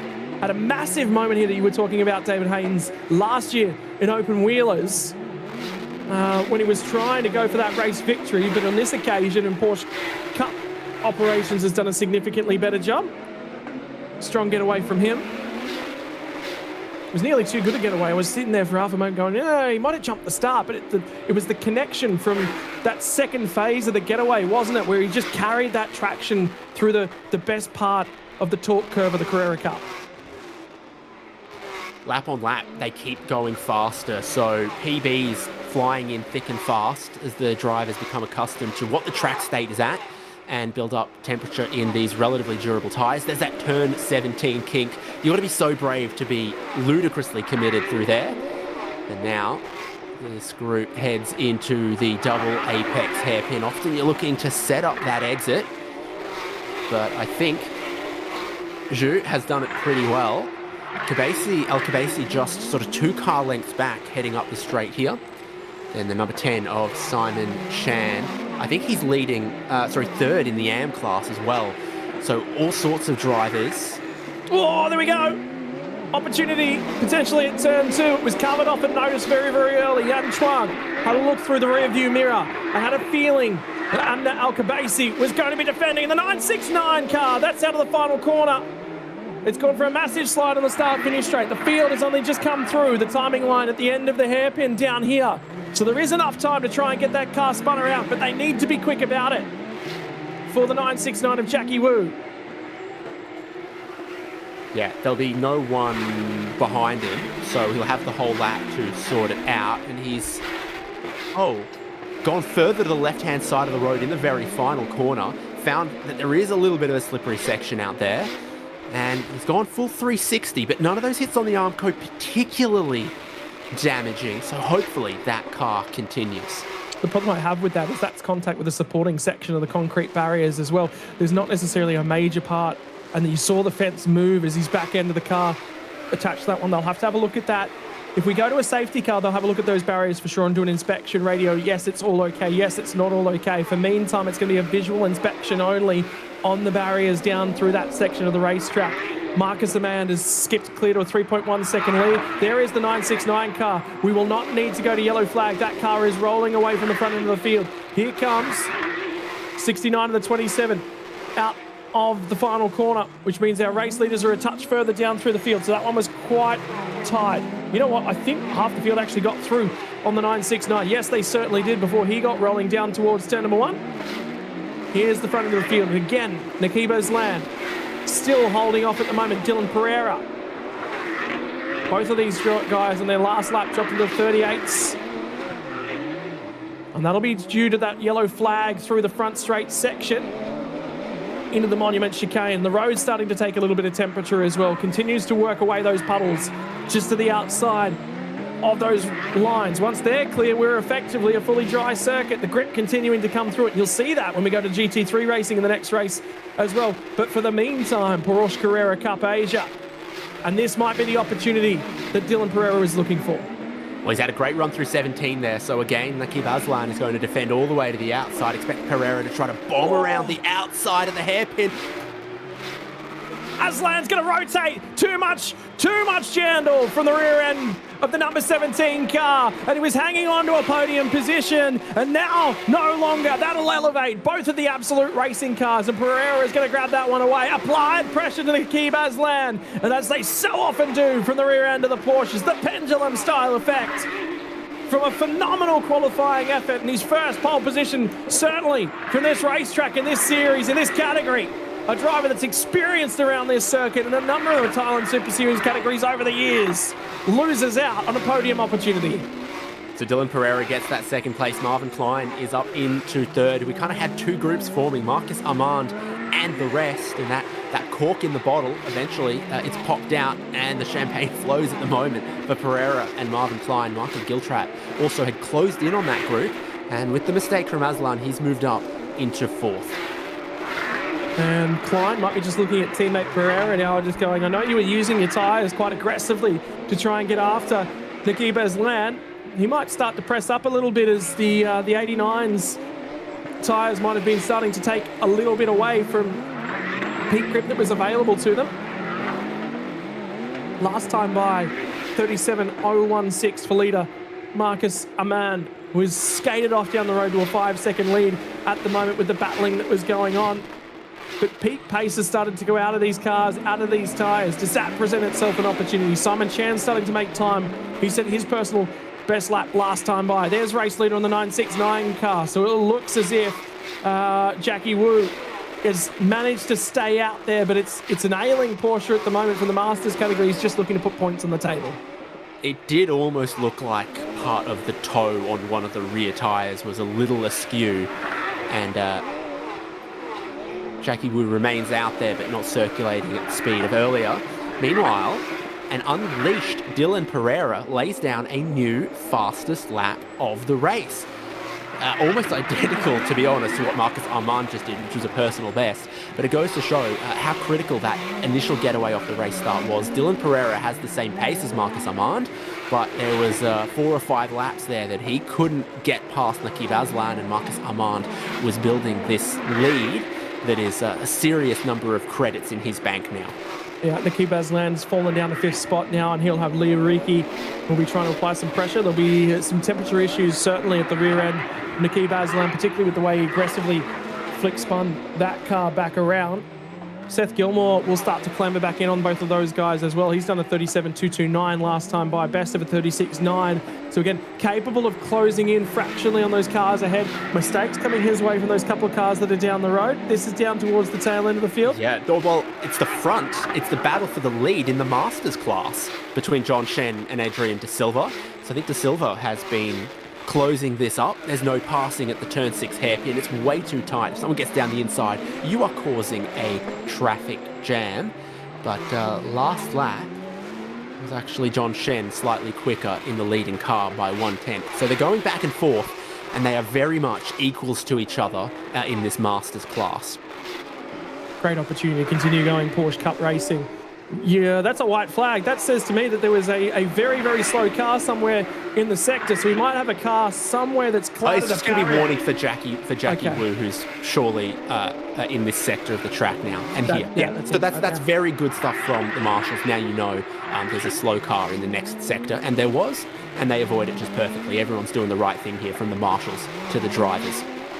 Wu's still circulating. I wonder whether or not there'll be some communication of try and get him back to the pit lane at the end of this one. Is a fraction of a hazard as it stands, but this battle pack for Zhu Zhengfeng, Yang Chuang and Amna Al-Khabaisi. Simon Chan's right there and in contention as well. To Al-Khabaisi, the issues with qualifying starting to show themselves, just a fraction, finding herself back a little bit further than she necessarily would have liked in and amongst the AM lead battle. But albeit it's not on the road for honours within class, it is still a relevant position. You've got to navigate your way around that traffic. Starting to show a little bit more pressure towards that of Yang Chuan. And the problem for Yang Chuan is, again, defence. Look at that car in the mirror. Well, it's still a race car at the end of the day. You want to hang on to that spot if you can. Yeah, so most of this is the battle for AM class. So just behind the cars we're looking at, Simon Chan and Henry Kwong are 3rd and 4th in that AM class. And Chan's been held up by the battling in front of him at points. We'll see what happens of this. This is another really good run from Al-Khabaisi. And it is starting to close up on the run of turn number 15 out the other side. The barriers beckoning on the right-hand side as they did for Marvin Klein at the end of qualifying 2 earlier on in the day. The run through 17, trying to carry all that speed that you can. You can just see it beckoning. Amna Al-Khabaisi senses that there is an opportunity. There's a half moment ahead for Zhu Zhengfeng, who's started to come back to the pair of these guys. Better exit, hopeful for Khabaisi off the final corner. Run to the start-finish line. 15 minutes left available to us. We're already through 9 laps. Finally gets alongside as the 55 entry, but it's the inside for turn 1 to become the outside at 2. And, well, caution the benefit of foul, and Khabaisi launches deep, manages to pull the car up. That's going to create issues. Simon Chan's now in this battle as well. Everyone away from the scene of the crime. That was such a huge opportunity, and Simon Chen just about stuck the nose of the Fire Monkey Porsche in there. We're racing on a street circuit. Track position and car positioning is king. Amna Al-Khabaisi, by getting deep into turn 1, had that inside for turn 2. Sure, created a bit of a check-up, but executed a pass cleanly and really shows how you've got to race on a street circuit. You've got to keep yourself out of the walls, but once you're ahead and you can own the apex, walls either side, and you control that. So that's a really, really great move, but it creates a little bit more excitement in the AM class as it backs up that group.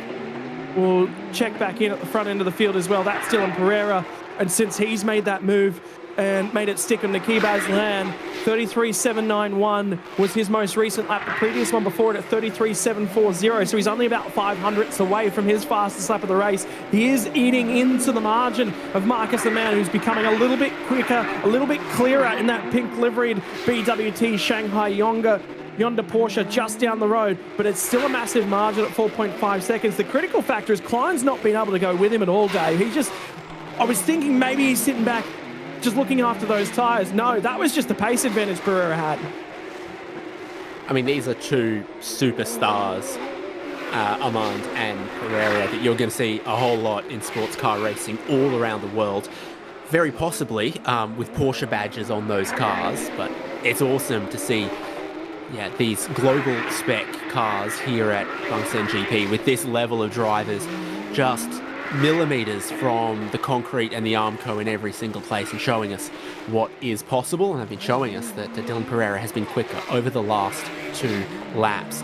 So having made one position, Amna Al-Khabaisi is now up behind Zhu Zhengfeng.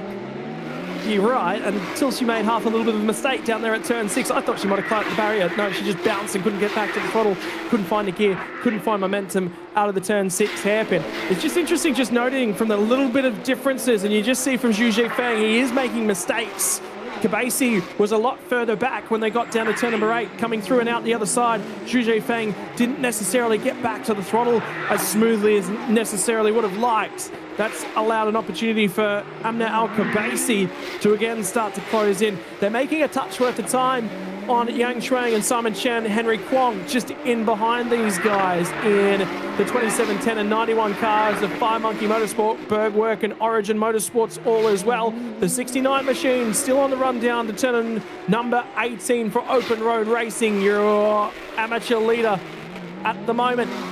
Pro-Am class leader is Jian, by the way, in the 79 machine. He sits actually just ahead of these guys. And then the next to the Pro-Am cars is Lee Karong, all the way down in 15th spot, who's just a touch further back from these guys. Not quite necessarily able to go with them again. I'm just going to say that's qualifying in a mixed conditions session, and that's part of going racing. And again, street circuit. In addition to that, qualifying and race pace on a street circuit can be more different than on a permanent circuit. But if you're looking to make moves in this race, you are running out of laps. Well, there's still 11 minutes left. It appears that we have 3 laps left for the drivers you're watching. No safety car intervention, which pleases this pessimist. 2 laps it looks like we've got left available to us at conclusion of lap 12, up to a potentially 14 lap race available. We've got another 10.5 minutes to get through that one as it currently stands. The margin down to 4.3 seconds. So again, it is Dylan Pereira's managed to take another 0.4 of a second, 3.5 of a second out of race leader Marcus Aman. Aman will be managing that gap to the end. He's comfortable. New fastest lap of his race for Marvin Klein as he starts to make a little bit of room up towards those front 2. Car of the barrier! 27! That is going to end that one for Yang Shuang. That will probably cause a safety car unless he can get that one back out of there. So Shuang was defending there from Simon Chen on the run down to turn 15. Simon Chen, who participates here in the other categories, of course, this weekend, is going to use a little bit of that experience. Car exits the scene of the crime. And this will be the replay from Yang Shuang. No, on their own. Yep, into the Armco, but not into any more solid barrier. It has moved that Armco a fair bit. Took a second to get reverse gear and get out of there, but it seems like Yan Shuang has gotten going. But that's just that sustained pressure from some of the drivers behind. Zhu Zhifeng leads the AM class from Simon Chan and Henry Kwong now. Lapped cars being cleared at the moment. I believe that might have been Joshua Berry after earlier issues. Is back out there and circulating potentially in that number 11 car. Certainly one of those cars that's just not got speed at the moment. Some sort of drama happening amongst them. Will come out of the final corner. I think we're going to see the last lap board potentially. No, on the way past. No, not displayed for us. So there is going to be a little bit more time as we start lap number 14. That's your race leader, Marcus Aman, the Finnish driver. Has lost a fair chunk of time. I think traffic might have been the reason for that. That looked like it was Jackie Wu's car, I thought, in the background. Because it's definitely not Pereira, but Pereira, the last time by the stripe, was only 2.5 seconds in the rear view mirror, which means starting to take some time. So traffic's becoming an issue for these guys now. Yeah, and always difficult on a street circuit. This is the car for Yan Shuang that went into that Armco barriers. He's brought it to the pit lane rather than continued going. And confirmation here on the final lap now, as we suspected, it now says it on our graphics. Marcus Armand from Dylan Pereira and from Marvin Klein. This is a victory lap at the moment for Armand, but never count anything too early on a street circuit or at Bangsaen. Running down through the monument. On his way through to turn 15, started out of second position, got a better launch. That was critical to his race. Qualifying didn't necessarily go all the way to the BWT racing team, but the race started from a very, very strong launch. We're on our way back to this board at the moment.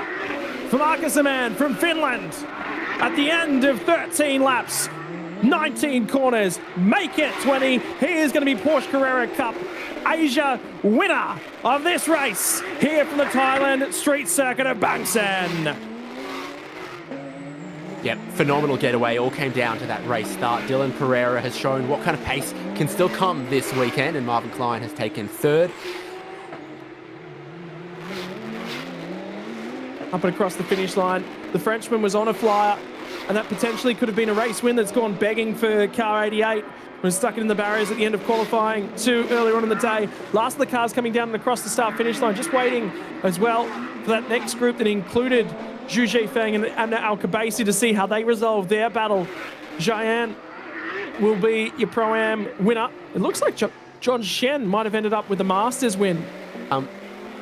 Until everyone takes the checkered flag, the timing is a little bit confused. So some people who are a lap down have crossed the checkered flag, seen it, and have been slotted into that timing, while other cars that are a lap ahead of them haven't come around yet and end up ahead of them. So keep an eye on that once everyone's taken the checkered flag. But no doubt a race win for Marcus Armand from second on the grid on what could have been the dirty side of the road and the outside for the tight turn 2. Just such a great launch to take the race lead away. The battle for second, third and fourth raged on for a number of laps while he pulled away, and by the time Dylan Pereira could get through and truly flex his muscle, Marcus Armand was 5 seconds up the road. And with this quality of drivers, there was no easy way to get that amount of time back. And the strong thing is that you feel like Dylan Pereira's pace there was actually quite good during that session. There will be a threat for the other race of the weekend as well, potentially going to harass and harangue. Confirmation is all but one car has now crossed the finish line. Actually, that one car we're waiting for was car 27 of Yan Chuang. So we now have confirmation of our class winners. First, second and third for Marcus Armand, Dylan Pereira and Marvin Klein in the Pro category. Jian will take the Pro-Am category win down in 9th spot overall ahead of Amna Al-Khabaisi. Got the job done on the final lap ahead of Zhu Zhifeng, who is going to be the Am class leader. Simon Chan's going to take home P2 and Henry Kwong gets P3 in Am, by the way. Li Karong home in second place for the Pro-Am drivers. Third place will be Wang Zhongwei as well. The Masters drivers, John Shen gets it done from Adrian De Silva. Jackie Wu, in the end, electing to pull that car to pit lane at the tail end of that session. Suffering dramas. We saw the spin out on the dirty side of the road. And look, it looked a little bit amateurish, but there was such a lot of junk on the road and that dust on the outside. Their grip level was certainly in a weird space, and that car just snapped on the eggs of the corner. Yeah, we've got, changeable conditions as well, and you're trying to figure out exactly where is the limit of the grip in these dry conditions now, and, we're here to go racing. They went racing, they found the limit, and unfortunately paid a bit of a price. There is Porsche Cup Asia entries on their run back to pit lane. Well, one of the two major categories here for the weekend. Sorry, one of the three major categories here for the weekend for Porsche Carrera Cup Asia. Always a pleasure to have them here in attendance. Marcus Armand and the BWT Shanghai Yonda. A tricky track to navigate. Getting the job done. Always so much easier when you cover that one off on the run down into turn number 1. We're off to supercars in the near future. Thailand Super Series supercar categories. GT3s and GTMs on the other side of this one. Confirmation of the final race results. Fastest lap of the race goes the way of Dylan Pereira with a 33.740. Significantly quicker, about 15 seconds quicker than they were in qualifying earlier on today. Actually about 13 seconds for Nakib Aslan, who managed to set that 1 minute 48 in qualifying in the wet session earlier on today. Our Pro-Am winner inside of the top 10, Chris Chia, down in 9th place in car 79, gets the job done down there. Ladies and gentlemen, how good was that one? When we've seen quite a number of issues up and down the field here this afternoon, that one went relatively well. Yep, it pleases this old pessimist. Should be coming to highlights of that race in not too long, and there were plenty of them. Here we go, that race start from Marcus Armand, just perfect to get ahead of Nakib Aslan. And then Dylan Pereira had to make some work before he could get through. Did he get the fence? Oh, yeah, he just might have. Rear wing end plates off. And that was the big deciding factor. We did actually hear from somebody that they were saying that there was an end plate missing. There's an end plate missing on the other side of the car, by the way. So he's lost another one at some point in the lap. That was the moment there as well. Unfortunately, the back end of the field for car 969. And again, look at the dust that he picked up. There was a lack of grip over there next to the fence. Pretty hefty shot into the fence. I think you might be right with damage at the rear end of that one. Missing a lot of downforce and grip from the rear end of car number 17. And the Keybaz land rotated at the last corner, lent a fraction on car 89 of Dylan Pereira, who would go around the outside. Managed to flick spin it back out there, get back out, but missing downforce, and well, I think that told the story. That was fortunate to not get us a safety car.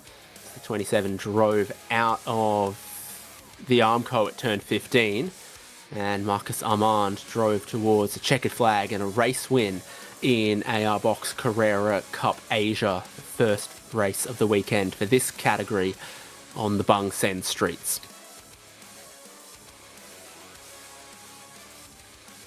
Well, run down to the hairpin. Challenge for Porsche Carrera Cup Asia. Like we said, it's time for things with much the same in terms of power, but a significant more amount of downforce coming our way in just a few moments. Thailand Super Series Supercar GT3s and GTMs. 1 hour worth of racing to come your way. The amateur drivers will be starting this afternoon. They qualified in the heaviest wet conditions yesterday afternoon. We'll see what they've got for us on the other side of this.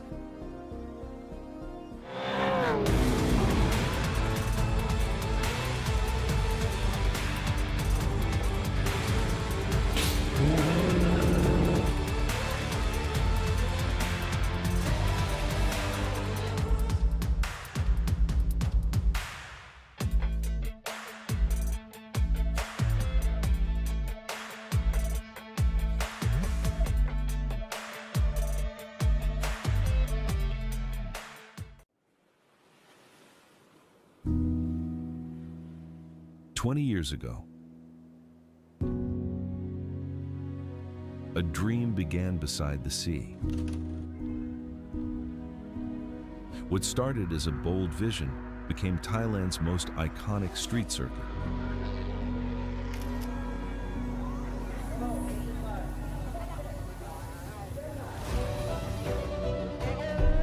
Through 2 decades, generations of drivers, teams, officials, and fans have written history together.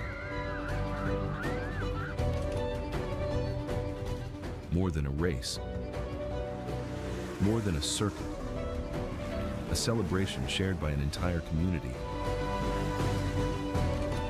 Here, champions were crowned, legends were made, and memories became part of motorsport history. Now, the story continues, bigger, faster, stronger than ever. Bangsaen Grand Prix, where street racing history is written. Race to the horizon. The next chapter begins.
Ladies and gentlemen, formation lap already rolling away for operation for the GT3s and the GTMs. Here for Thailand Super Series, Vorovud Biron stuck it on pole position in a rain-affected qualifying session from Daniel Bilski. Henk Kicks was third, and Benjamin Schutz was fourth. Yarrow from Pity Biron at the tail end of the session. Lots of repairs to lots of cars from that qualifying session yesterday. 888 and Yarrow will be starting on board car 888. Extensive damage on the front end. Car was repaired by dinner time last night for Team 888. Car 12, they were expecting to be fully repaired as well. Everyone back out and in operation. Thailand Supercar GT3, here's the specs, Dave. Yep, it's the global GT3 specification that you're used to. So the same cars that you can see racing all around the world in SRO competition on the same Pirelli tyres as well. We have got Porsches, Audis, Ferraris, Hondas and Mercedes here in Thailand Super Series. And one of those Ferraris is having a little bit of an issue on the formation lap with cold tyres. Yeah, the GTMs are going to be in the realm of 1320 kilos, 500 brake horsepower, about 280 kilometers an hour. Rear-wheel drive, road car chassis and body shells. Potential for there to be KTM, Ferrari, Ford, and Porsche. We have ourselves the Ford Mark Mustang from that category. The slick tires in operation, the Pirelli P0s, and you can see for GTM and GT3 specifications, the 18-inch, a couple of different sizings there based upon the specifics for the race cars. Still held down at turn 2, and waiting is car 89. That was our pole sitter. And if they've spun on the outlap, I don't know they'll reform. They might even hold this. Well, the marshals were on track trying to see what it was going to take to get that car going or get that car out of the way. And it's getting a push. Is there much damage on it? It was nose into the wall.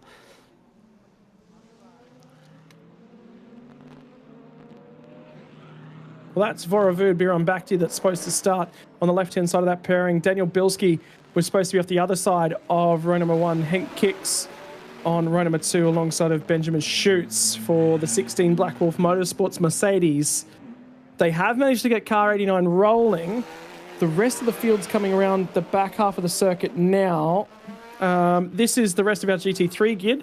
Yarrow Nyanya for the Be Quick Absolute Racing, Audi, and Pity Biron in the Honda NSX. Then we get back to our GTM cars. Craig Corliss rolls off pole position on the Mark Mustang. Saravit will be to his outside in the 77 PSC Motorsports Ferrari 296 Challenge. 2 Porsche Cup cars in operation. Alex Lee and Sontaya Kunplum. And it looks like Jai Alex Lee will be sharing car duties with Saiwai Simon Chen, which is convenient because he's just climbed from his Porsche Cup car and he will join the tail end of this field. The car's already parked up there on the inside. There it is. So he's just as he's grabbed a little bit of gas around the outside and everyone's checked up to cut through there. Daniel Bilski, we spoke to earlier in the day, is on board car 27 in the Audi. But you never expect your pole sitter to go around like that at turn 1 in the formation lap. No, we get another look at it. There's the safety car. And at a far more jaunty pace, there's your pole sitter. Does not look like he does much damage to the car, but he ends up nose in to the Armco. Narrow part of the racetrack. Needed help getting it around, but did appear to have gotten going again. So on this formation lap, still behind the safety car, it's the Audi from the Porsche.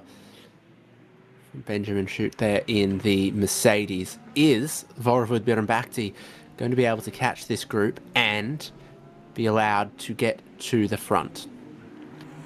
Well, there's the medical car at the back end of the GTM field as they're still doing their second formation lap. No further noting from race control of what's going to happen here. The problem is they've got to form up 2 by 2, but effectively, if then that car's not allowed back through to the head of the field, and at the moment, still catching the field as well. And that's it in the background of that shot. I just saw the Ferrari crest over the hill on the run out of turn 7 towards turn 8. So it has regained its position at the back of the field. I don't think there's enough time left for it to cycle back through to the head of the field. It's got to come through from everyone. It's just not going to happen. Well, there it is. It's trying. There's still a little bit of lap here, and we're doing pace car speed behind the Toyota. Here it comes.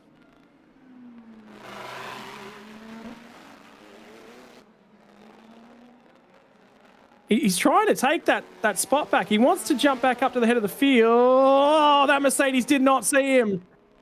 That Mercedes did not see him. This will definitely be looked at. The stewards will definitely have a discussion about this one. There's no way that you can't. Vorvo Bironbakti, in the meantime, has regathered his spot on the left-hand side of the front row. The GT3 field will feed back up. The Porsche Cup cars from the tail end of the field, they'll form up. Everyone's ready to go back towards green flag racing. But there will be some questions in the air for Vorvo Bironbakti. Rotates the car on a cold tyre lap. A moment, caught. And he will feel incredibly embarrassed. Now he's got to put that back down. Now he's got to go back to car racing. GT3s from the streets of Bangsaen are green at the front end. And after rotating a little bit ago, have a look at Piti Bironbakti, who immediately jumps out of the line, looking to try and grab spots. Already grabbed one. Now he's grabbed two. He'll be to the inside of Mercedes at turn 2. Daniel Bilski dives down the inside. He'll take the race lead. Piti Bironbakti from 6th to 3rd.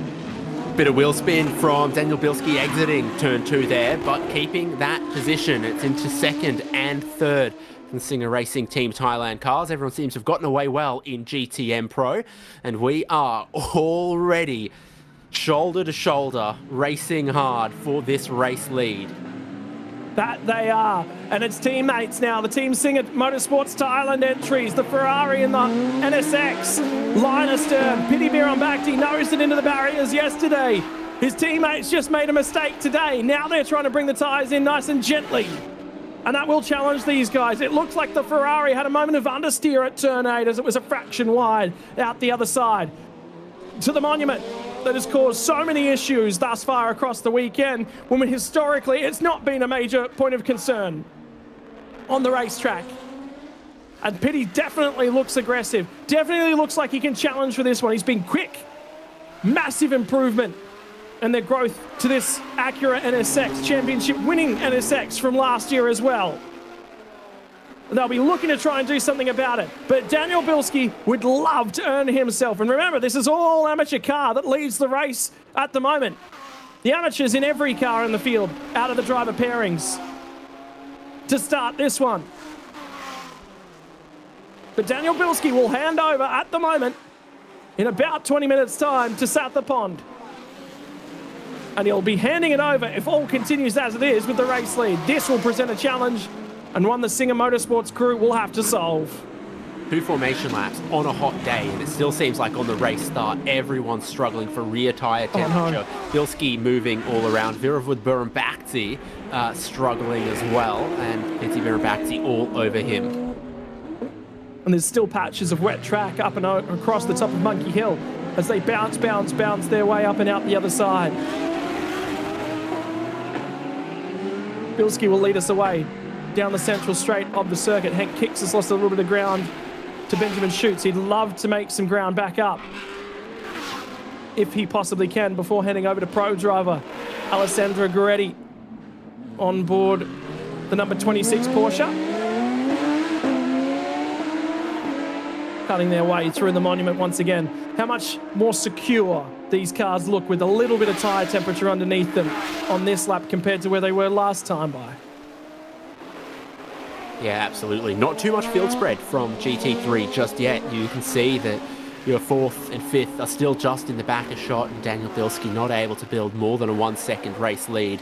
This top 3 are looking very strong early, but yeah, still everyone relatively closely packed together. 4 cars in GTM, where the race lead is only about 6/10 as well. So this is shaping up as a good race, and there's still all to come when that pit window happens and the driver changes.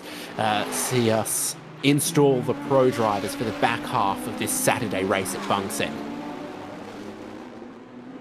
run into turn number 1. And now that Bilski's warmed up a fraction as well, margin's starting to be built off the front end of the race for car 27. Just think about the moment that everyone's just been through. They'll be forgotten, already put out of the back of the mind for race car drivers.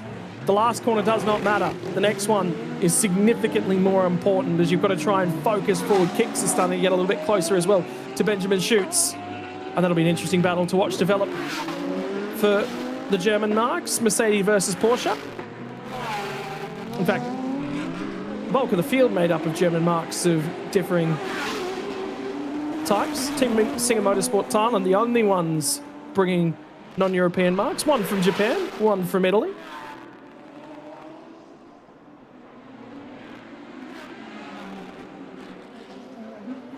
Here at the most recent specification of Porsche GT3 car. And fresh off the Spa 24-hour win as well. Not all that different from the Carrera Cup cars these days. They used to be a little bit more different. They're a little more similar. You can see that the fastest lap of the race at the moment belongs to the race leader, but everyone's so equal. Top 3 in those minute 38s, 4th and 5th in the minute 39s, and given that this is meant to be the AM drivers, that's incredibly impressive. Normally you get more field spread and from the AM drivers on a street circuit, but for a lot of the drivers, it's not their first time here at Bangsaen, and they are doing a really good job. It was one of the things, actually, experience was one of the things Bilski mentioned earlier on today when we had an opportunity to speak to him. Starting off with P2 this afternoon. He was rather happy with his qualifying effort, albeit a pirouette, the embarrassing moment of the session. Now starting to come under a little bit of introspection from the front end of the longer chassis Ferrari. We've had both this and the previous generation of Ferrari a part of this series over its duration. The last 5 years, G. Boravud was quite close to the barriers on the exit of turn 8.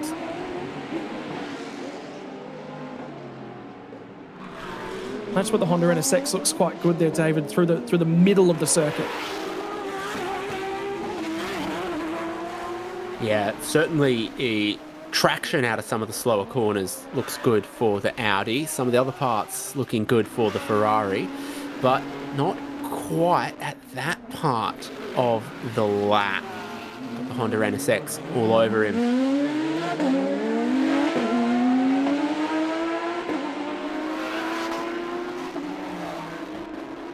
We went to Sepang a couple of years ago and again been communicating with Bilski for a number of years as part of this sort of stuff. Rather in charge of the historic paddock that was in operation that weekend alongside of Thailand Super Series. So he loves getting out there and all things car racing across a number of different categories and supporting it. You know, at the end of the day, you don't go car racing without not only the marshals, but the people putting the series and the challenges together. Multiple different paddocks in operation north and south. When he goes to Sepang, allows multiple categories. I believe we'll be joining Carrera Cup Asia on one of the 2 Sepang rounds for the Thailand Super Series this year. Carrera Cup tend to get the main pit lane and Thailand Super Series get the secondary pit lane along the back straightaway on the run down to the last corner. There's some of the teammates sitting, waiting, watching, trying to work out what's the state of play going to be like when they get subbed on. Are they going to be, 0-all draw, or we're going to extra time, or are they going to be inheriting a lead when the substitution comes? A new fastest lap of the race from Piti Bhirombhakdi in 3rd place in that NSX. So we're trading lap times as we continue to build tyre temperature, continue to build confidence in these conditions, and just feel out where the limit of grip is now on a dry track this year at the Bangsaen Street Circuit. So all going well in GT3 and in GTM. It's going well for Saravut at the moment. The Ferrari Challenge car leads this class for the moment. I believe this will be the only car that will be taking a dose of fuel in the middle of the race. The Challenge car's fuel tank not quite enough to carry itself throughout the entire of the hour of race duration. So it's the only car that requires there to be... That's a bottle of water on track there. still not the wettest the track's been today. I was about to say, when there's water on the track, normally it's not in plastic here at Bangsaen, so something's ended up on the racetrack there, but probably not dangerous in closed cockpit cars.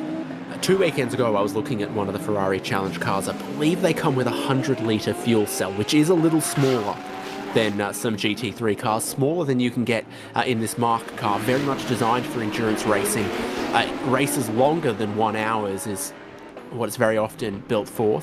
12-hour races, 24-hour races, works well for this. Last lap, what was the case? Craig Corliss was a second quicker than the class leader a lap ago, so this is closing in now, and there'll be more variation between the cars in GTM because they're not all to quite the same rule spec. So it's possible that Ferrari Challenge car came out of the gates quick, and the Mark car is kinder to the tyres or just builds into the race better. We'll look at the way that the diffusers and everything sort of put together as well. Here, Alex Lee, listen to the Porsche Cup car as it bounces up. And the engine screams as it goes across the bumps as well. Just tells you the nature of up there. Again, just being a fraction circumspect at the crest of the hill. This is the older spec of Porsche Cup car as well. So if you were watching Carrera Cup Asia earlier today, you notice that this is very similar. It's the 992.1, but it lacks quite as many vents over the wheel arches and in front of the rear wheel arch as the latest specification has got, and there's slightly different intakes in the bumper and all of that other Porsche stuff. And this is what came before that, the 991.2 Carrera Cup car, wearing the tribute 20th anniversary Bangsaen GP livery. Taking a part in the Porsche Sprint Trophy as well as a part of the Thailand Super Series in 2026. Enjoying time out there for Suntaya Kunplum. We'll have to complete the entirety of an hour worth of racing on board this car. Now, is it charitable to say that it's being driven as if it's still going to be needed to do some VIP laps later? Yeah, it certainly might be, and there might actually be a VIP seat on board of it, still, albeit without a pilot, as the 3 race-leading GT3 cars go down the inside at turn 17. And now that means that Daniel Bilski's going to have to cover to the inside of the road. There's more junk on the inside of the road on the run of the last corner. Pity Bear on back, he senses an opportunity. And when it was covered to the inside, moved all the way to the outside of the entry of turn 18, bounced their way out the other side from the streets of Bangsaen, a road not designed for race cars, but that lives in operation with GT3s attacking the circuit in anger, a track that's tough to pass, that's tough to tame. A couple of questions out in the chat as well, David Haynes. What is a GTM car?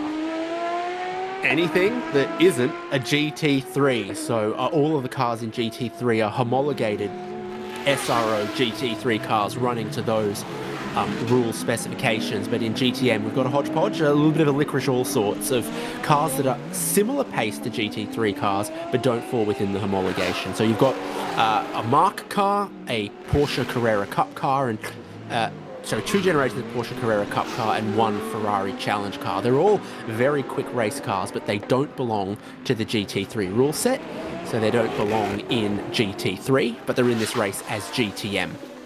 There could have been some issues there for Suntaya Kunplum in the pit lane at the moment on that 20th anniversary liveried 991.2. Provided some issues for the GT3 leaders on that most recent lap, but immediately Bilski back to stretching the margin.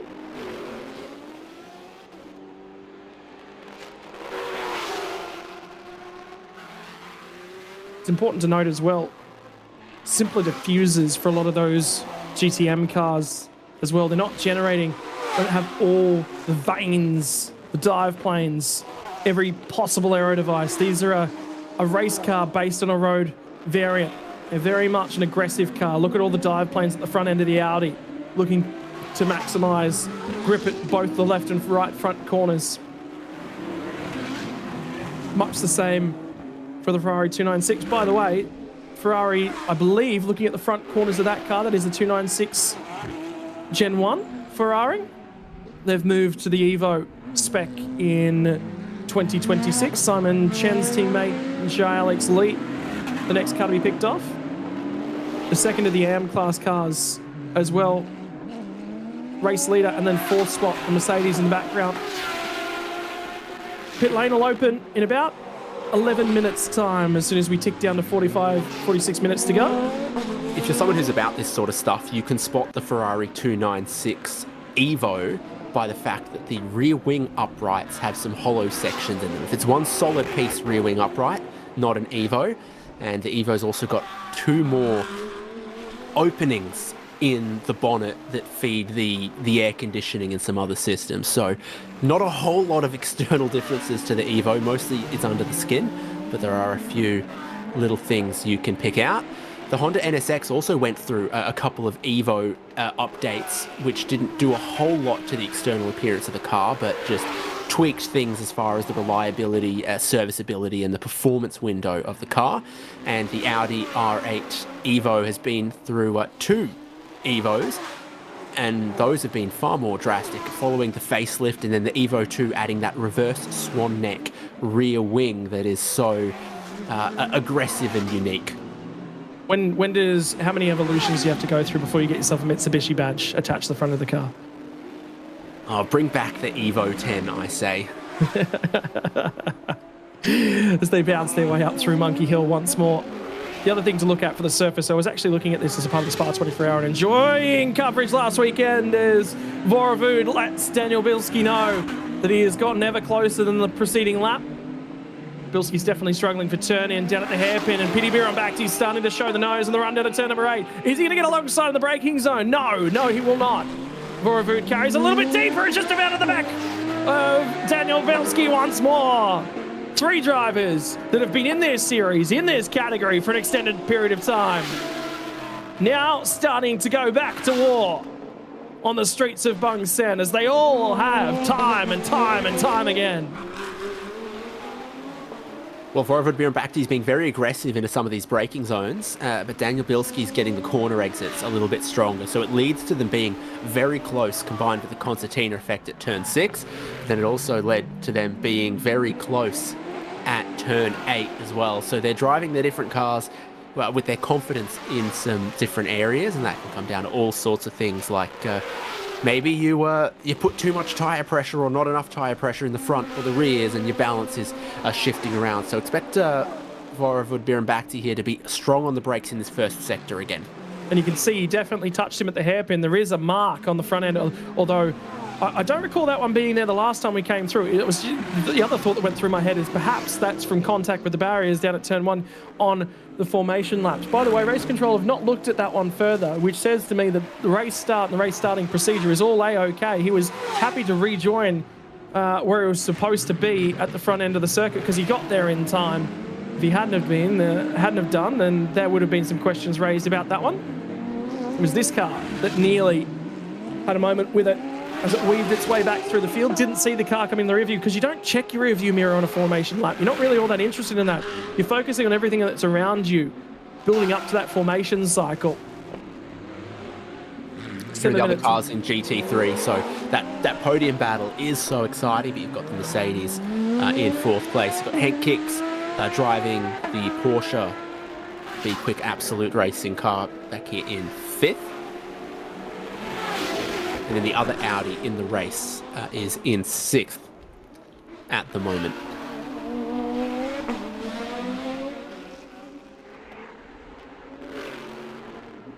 I think Kicks enjoying things was quite quick in this Porsche yesterday during qualifying.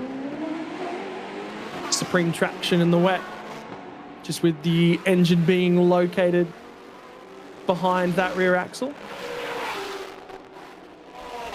Therein lies the difference for all those cars. Where do you place the engine? Even the Mercedes is considered a mid-engine car.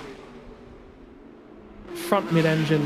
It's located towards the front end of the car, but the engine entirely between the 2 axles. That long distance you see in the nose of the Mercedes ahead of that front axle is technically all intake. Here is the 6th car in the GT3 class. flag of Madagascar on the nose for the driver.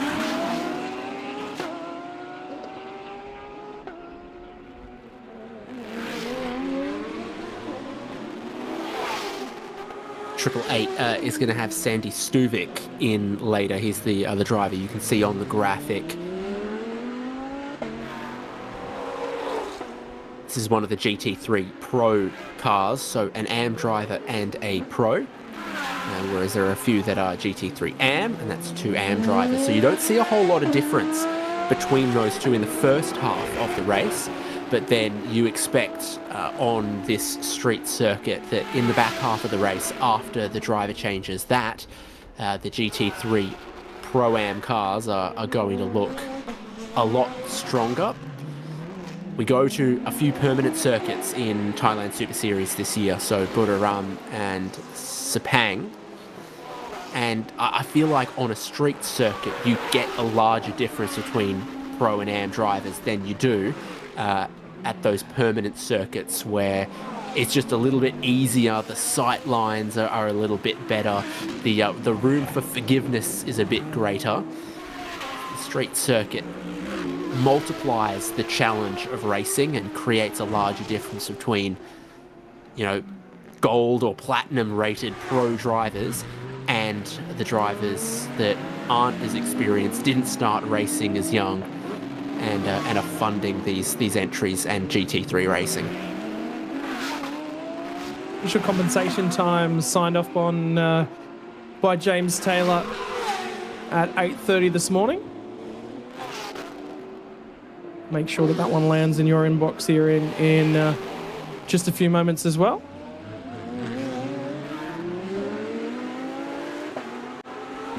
There's pit stops to come. They will open in about 4 minutes and 15 seconds as of now.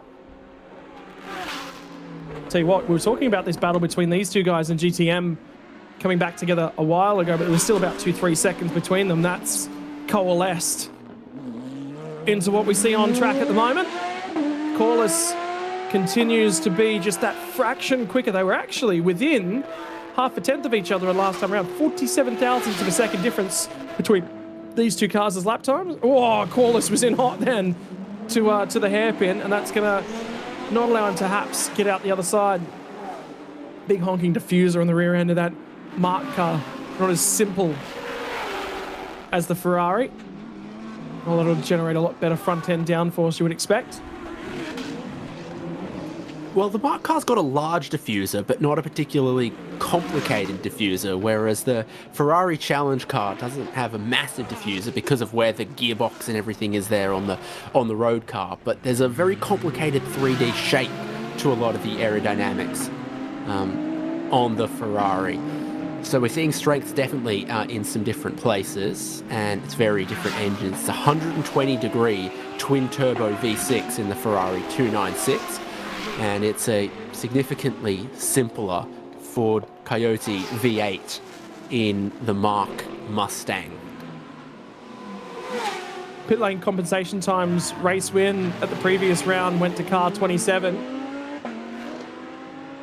Henk Kicks and Alessandro Gueretti second place, and third for Schutz and Shane Woodman. Doesn't necessarily seem right here. Regardless, I do have your compensation times for today. Shortest pit stop of the lot was Schutz and Woodman at 100 seconds, 95 seconds minimum transit time, end to end. And then it will be 110 seconds for Bilski and Sakapon, 122 seconds for Piti Bhirombhakdi and Ketesak Kasiri on board car 12, 122 seconds for Yaro and Sandy Stuvik on car 888. Boravut and Carlo Van Dam will have 126 seconds to serve. And then 10 seconds longer for Henk Kicks and Alessandro Gueretti. 136 seconds. The transit time from entry to exit, over 2 minutes. 2 minutes and 16 seconds is the amount of time that car will be static for in pit lane. Bulk of the field, a fraction over 2 minutes. Now what I'm seeing here is that the Ferrari is much quicker in a straight line on the pit straight and on the run towards turn 8. In some of these braking zones, some of the twistier bits, a bit more confidence for Craig Corliss, and the Mark car can be strong in those areas as well. So the gap opens up in a straight line, closes up in the braking zone and some of the slightly more technical sections. Carrying better mid-corner speed as well. Oh, he hung on to it. It didn't like it when it bounced over the entry. And it was in deep for the Mark Mustang. It has a 10-second shorter pit stop time to serve compared to the Ferrari. So if they can just stay within touching distance, and compared to the rest of the field, they're actually a fair way ahead at the moment. I think we might have seen the last of the 991 generation Porsche Cup car. Sontaia Konplom has not returned to the racetrack after completing 5 laps. Pit window will open in 30 seconds time as well. AM drivers, how long will they wait before they're plucked from the car?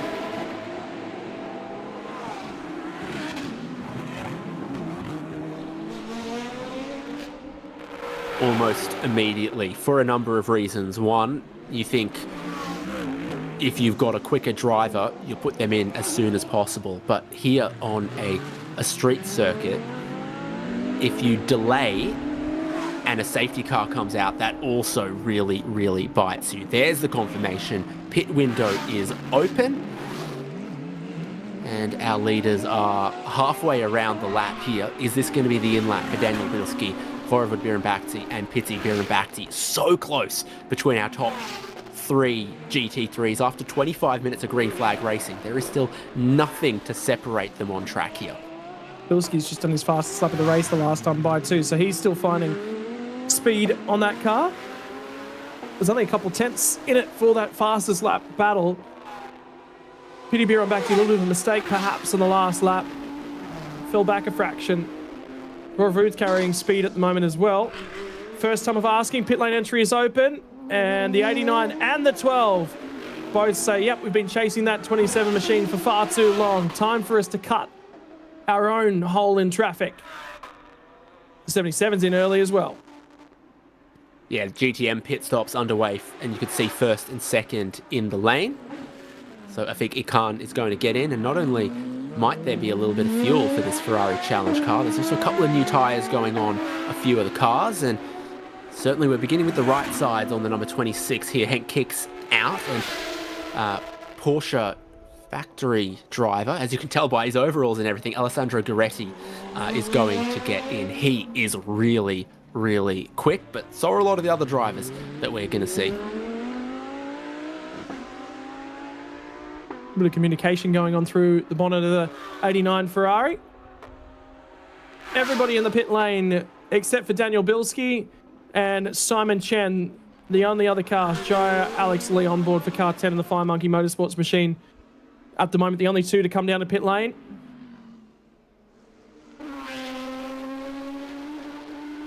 You can hear that Porsche Cup car in the background at the moment on the effects mics. Jalen Robotham has not necessarily had a whole bunch go his way in terms of Thailand Super Series over the last number of years.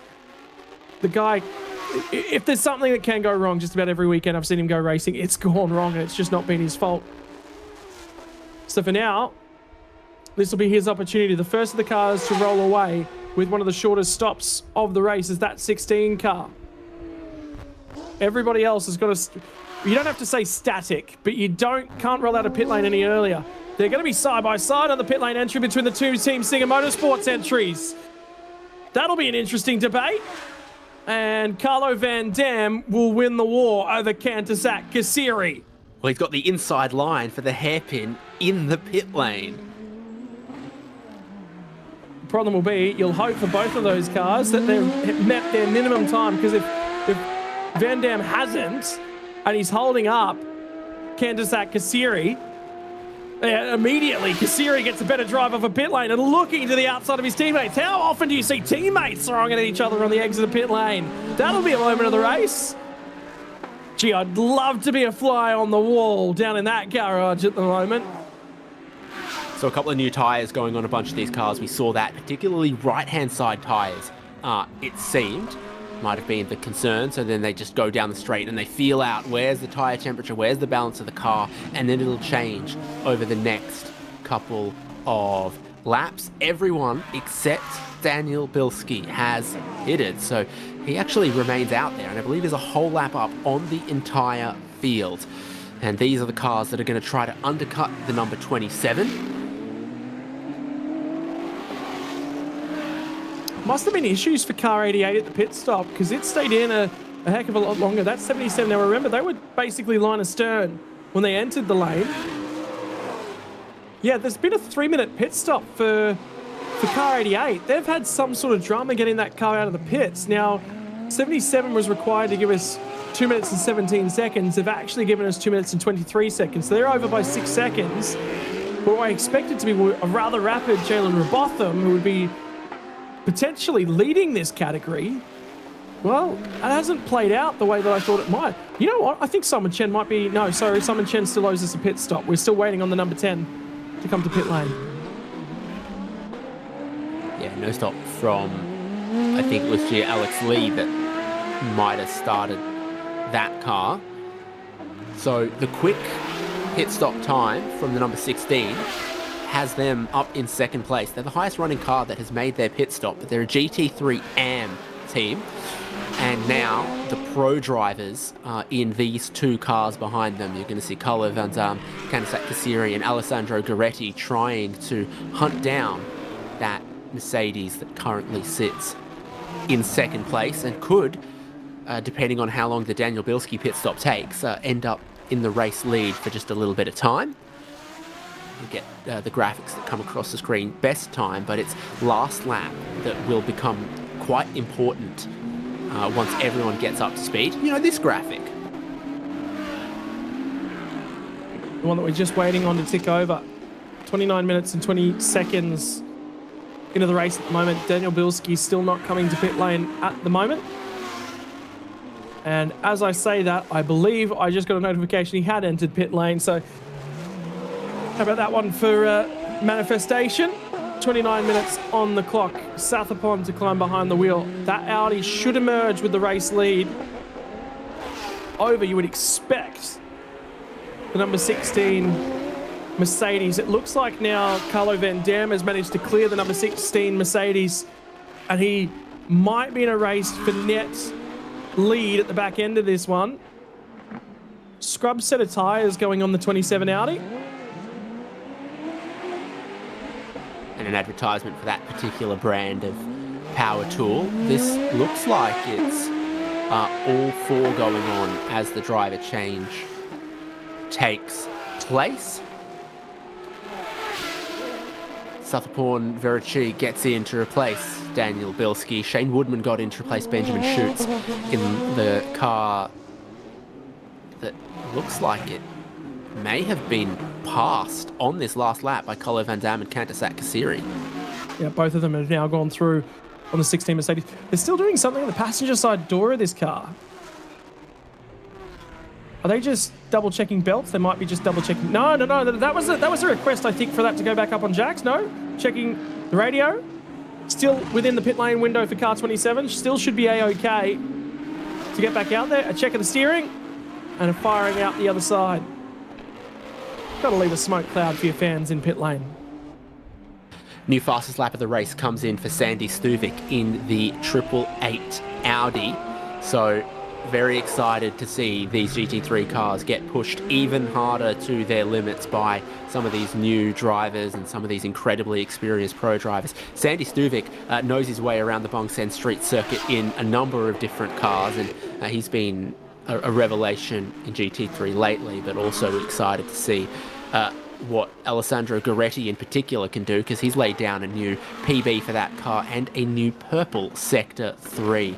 And after that pit stop, where does this car sit? That looks like they've just crossed the timing line in the lead, 4.8 seconds ahead of Carlo Van Dam, and there will be tyre temperature for that Ferrari hunting down South of Pond. Expect to see that Ferrari appear very quickly. Battle on for the race lead. There's about 1.2 seconds for Carlo Van Dam over Kaiserslautern Kasiri, getting off a pit lane in the lead of that little battle. Significantly more important because overtaking is so damn difficult at this place. Up at the crest of the hill, and what was a 5-second margin has already been eaten up as the 27 crawls its way around the outlap on colder tyres, arriving on the scene. And a couple of years ago, it was a Ferrari that was airlifted, well, not airlifted, crane lifted up and away from the race circuit. He'll flash the headlights, but this is a battle for the lead, my friend. You're going to have to do this one on the racetrack. And again, Sathapon will hang on to it. But it was a Ferrari 488 GT3, the last of its kind before the 296 arrived. There was a gap here in the middle where there was 2 Honda NSXs, and now he's going to have to block and cover for his teammate. And he's looking to try and get that door opened from the Ferrari. Kaiserslautern Kasiri would love a dive. He's going to dive down the inside. There's a part that's fallen off the back end of the Audi. There it goes out the other side. 2 cars through. Singer Motorsports Team Thailand, P1 and P2. But there was contact, and there was contact earlier in the race as well. Well, 2 pro drivers in cars with warm tyres coming up behind the AM driver with no tyre temperature as a miracle he stayed ahead for as long as he did. And there's the pit stop also completed for the last car in GTM. Everyone at the end of this pit window has made their compulsory pit stop. Carlo Van Dam leads from his teammate Kaiserslautern Kasiri. Sathapon going back into 3rd place. There are some quick laps coming from Alessandro Gueretti and Sandy Stuvik as well. 25 more exciting minutes at Bangsaen, and anything could happen between these teammates, but also for who stands on the podium. Pit lane window will close, but it won't matter. Everyone's been through. There's the board that's been displayed to everyone being walked back to its storage location. And at the moment, there's a team that'll be sitting on the fence that'll be hoping that these cars don't get walked back to their storage location for the night before they'll be popped up on jacks and repaired. Car 12 has been repaired from the front end once already this weekend, nosing into the barriers during qualifying. Qualifying 2 didn't happen effectively for Car 12, but it'll have some work to do from the pro driver segment tomorrow when we go racing to conclude the weekend. But for now, Kaiserslautern Kasiri needs to lock in, needs to find something behind Carlo Van Dam. Van Dam is cleared for the race lead, and this is how it was done. You're always expecting that inside lane to open up the kink at 14 before you go into turn 15. Yeah, indeed, and it just didn't open up quite as quickly, and it was half covered, and Carlo Van Dam had so much speed that there was 99% of a car width that he put 100% of his car into. There's so much pressure from behind, and you got to strike while the iron is hot in that situation. So did about what you'd expect a racing driver in that situation to do. So the battle for GTM, the other category in this race, the Ferrari leads, but look at that last lap time from Jalen Robotham. 5 seconds quicker, but they lost multiple minutes in that pit stop. They did. Margin down to 39 seconds to the race lead. There is still time for the Mark Mustang to monster its way through. Blinker, an indicator coming on from the 77 machine of Afik, who's just trying to manage traffic at the moment. 888 machine has got some work to do. Sandy Stuvik would love to claw back perhaps to a podium. In terms of the GT3 category and who's had damage repairs this weekend, well, we'll add another couple cars to that. Car 12, Car 888 have both had damage repairs. The left rear guard, and you can see, have a look at that. That's the 888 Audi. You can see the left rear corner of it as it comes past the cameras. It'll look a fraction different when we pop to the other Audi that's out and on track at the moment. Because at the moment, it's got some aerodynamic structure behind the tyre and around that lighting fairing. And there's Alessandro Gueretti catching up to teammate. This one probably won't be fought anywhere near as stiffly as the previous one was. Gueretti does get down the inside. Space allowed from Sathapon. Simon Chan now starting to arrive on scene as well in that Porsche, trying to navigate the circuit. Gueretti moves his way through into 3rd position. Work to do. Margin for the race lead now out to 1.3 seconds. So they come past the timing line. We'll wait to find out how far back Alessandro Gueretti has fallen. But the list of walking wounded in this race, Car 89 and Car 27, the list of damage from yesterday was car 12 and car 888. The cars with damage yet to land on them, car 26 on screen and the 16 Mercedes. So Goretti is the second fastest car on track if you sort of take the best laps from the last 3 laps. But Carlo Van Dam put down a new fastest lap of the race. He's the only driver to get into the minute 33s, and he's done it at least twice. There is the fastest laps of the race from each car, 33.8 from Van Dam, 34.3 from Canizac Kassiri, and a 34.2 from this driver, Alessandro Goretti. And you can see how quick Jalen Robotham is in that second place GTM car. That gap was closing sort of 5 seconds a lap, now only 4 seconds a lap. With 20 minutes left, Jalen Robotham is 31 seconds behind his class lead. It needs to be more than that. I'll counter. I'll say there's enough time. I think there's enough time for something to happen, but there's going to be about 8 more laps, and he'd need to be closing more like 6 seconds a lap. They're on their 22nd lap of the race, and we're less than 40 minutes into this one, and we've done a pit stop in the middle of that one. So, divide that by 2, probably add a lap. 12, I reckon there's 12 laps left for those guys. And by that metric, I think it's about 2.8 seconds a lap he needs to be gaining. He is gaining enough at the moment. Traffic will be a factor. But then again, David Haynes, there's a reason that we're up here in a commentary box and not down in an engineering bay, and it's probably got something to do with the fact I've never completed an engineering degree or a mathematics course, as you need to be an engineer in this day and age. The Northern Irish accent isn't compulsory, but it helps. New fastest lap of the race, Alessandro Goretti. So that Porsche keeps on getting quicker, but is he maybe a little bit too far behind? The only driver that you think he could catch is Canizac Kassiri, and that's if he found a problem. Yeah, look at that lap time from Goretti. 16 seconds to overhaul. That one's probably a little bit beyond reach. But Goretti, the French driver, will certainly have a go. Not gonna discuss pronunciation of drivers' names this weekend, David Haynes. I suppose there's no mispronunciation of Lauren Unrick. Well, the challenge is Finnish drivers with French names and French drivers with Italian names, and you know. And then you've got Jalen Robotham, which, you know, is not a mechanical pork. Such is the fun of working out of this series in Thailand and the international nature of the series.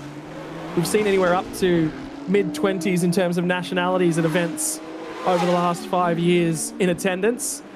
A lot of that in this field right here. I take back what I said. Alessandro Goretti's gone even quicker, and he's closing Canizac Kassiri a second a lap now. He's going to need more than that, but he is still going to need he keeps finding more from Kassiri. Kassiri improved his best lap time, by the way, to a 33.9, which was basically dead on a second quicker last time by for Alessandro Goretti on board the Porsche. That car's looking good this weekend. I said to Daniel Bielski, that's probably the best Henk Kicks has looked. And he said, yeah, experience will do that for you around this place in the wet. Earlier on this morning. This is Shane Woodman in the only Mercedes in the race. There's been one Evo to the Mercedes AMG GT3, and it gave it the big whale mouth grille that changed the diffuser and the headlights a little bit, and Mercedes are working on their next generation GT3 car based off the new and slightly larger Mercedes AMG GT road car that's out there. So there's a few new GT3 cars coming to the world in future. One from Toyota, Mercedes working on theirs. The Lamborghini Temerario is out there and will probably get delivered to a couple more customers in coming years. As much as Hyundai, yeah. Genesis Magma. working on, or revealing a concept of one that looks very close to being an engineering exercise more than a concept marketing styling one. And the problem with releasing a race car like that is the complexities of it. I mean, they've all got their complexities, but the more complex you make your race car looking, makes it an engineer's disaster to sort of work on, because all of a sudden it creates more complexities than it solves. But yeah, we're in, I don't know if it's a golden age, the debate, and I'll put this out to the fans, and everyone's got an opinion on this one, is the Toyota GR, it does press into a troubling area of racing in that, what are we doing with ourselves, you know? Are we making race cars and slapping wings and diffusers on them? Are we making road cars and slapping wings and diffusers on them? Or are we building race cars for the road and taking some of those features off so that we can get it past homologation? That is always going to be a debate. Go back to the 80s, go back to the 90s. That's been a debate that's been ongoing for a long period of time. You know what GTO in 1962 Ferrari 250 GTO stands for? Grand Touring Omologato. It's a homologation special from the early to mid 1960s. That's how long we've been doing that. This is Sandy Stuvik in 4th place. So that car's come up to pace well, and I believe they've gotten ahead of their teammates in the last handful of laps as well. So from being 6th in class in the first stint of this race, they had a competitive pit stop. Sandy Stuvik has been driving well. They're up into 4th, really not that far away from those podium spots either. So that's how this racing works, with the compensation times, with all AM and Pro-Am configurations.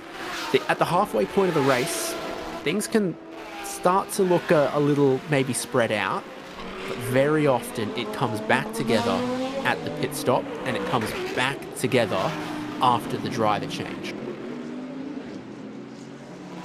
Yeah, it always does, and then it changes again tomorrow, because you win on Saturday, you've got more compensation time on your Sunday to kick yourself through as well. Carlo Van Dam, I would say, looking at Carlo Van Dam, he's not had a great last couple of years in this series.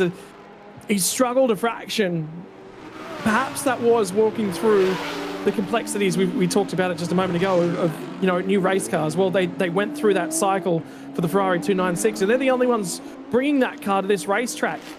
Chang International Circuit does have GT World Challenge Asia races going there. They can lean on some of the Ferrari engineers' data. But this racetrack, they've struggled out over the last couple of years. They've finally got data to work with from previous years this weekend, and perhaps some off-season adjustments and some chatter about, we're having this problem, how do you deal with it? And of course, again, the Italian mark, the problem is with these race cars, they're fiddly. And the Ferrari, did he brush the wall then? If not, he was very close to it. He might have shaved a coat of paint off of it with the wind by. Some others have before, though, so I wouldn't be surprised if there's a tiny bit of debris right next to the wall, and when you get close, you flick that up. Most of the visible damage is on the front left here, so the part of the bonnet is pushed up, not creating a great seal against the front louvers. The emergency recovery hook is out there, and where you would typically install the endurance headlights has a bit of damage in it as well, but they didn't change that at the pit stop, and it doesn't seem to be slowing this car down too much. With how the front clips change on the Ferrari 296 GT3, in the minimum pit stop time, if they wanted to, they probably could have changed the front clip on this. But some of that damage, remember, has come since the pit stop. For the meantime, that's the margin for our race lead with 12 minutes and 10 seconds on the clock. Petering out just a fraction. 33.210 last time by for Alessandro Gueretti. They've closed that margin down from 16 seconds to 14. So they are bringing that margin down. New fastest lap of the race for Candice Kassiri. He was 0.3 faster in the most recent time by over Carlo Van Dam. Again, I just imagine Van Dam's got that margin. If you kill the tyre and you sap all the life out of it straight away, you'll have nothing to defend with should a safety car come late on in the race. So taking as maximum out of it as you possibly can.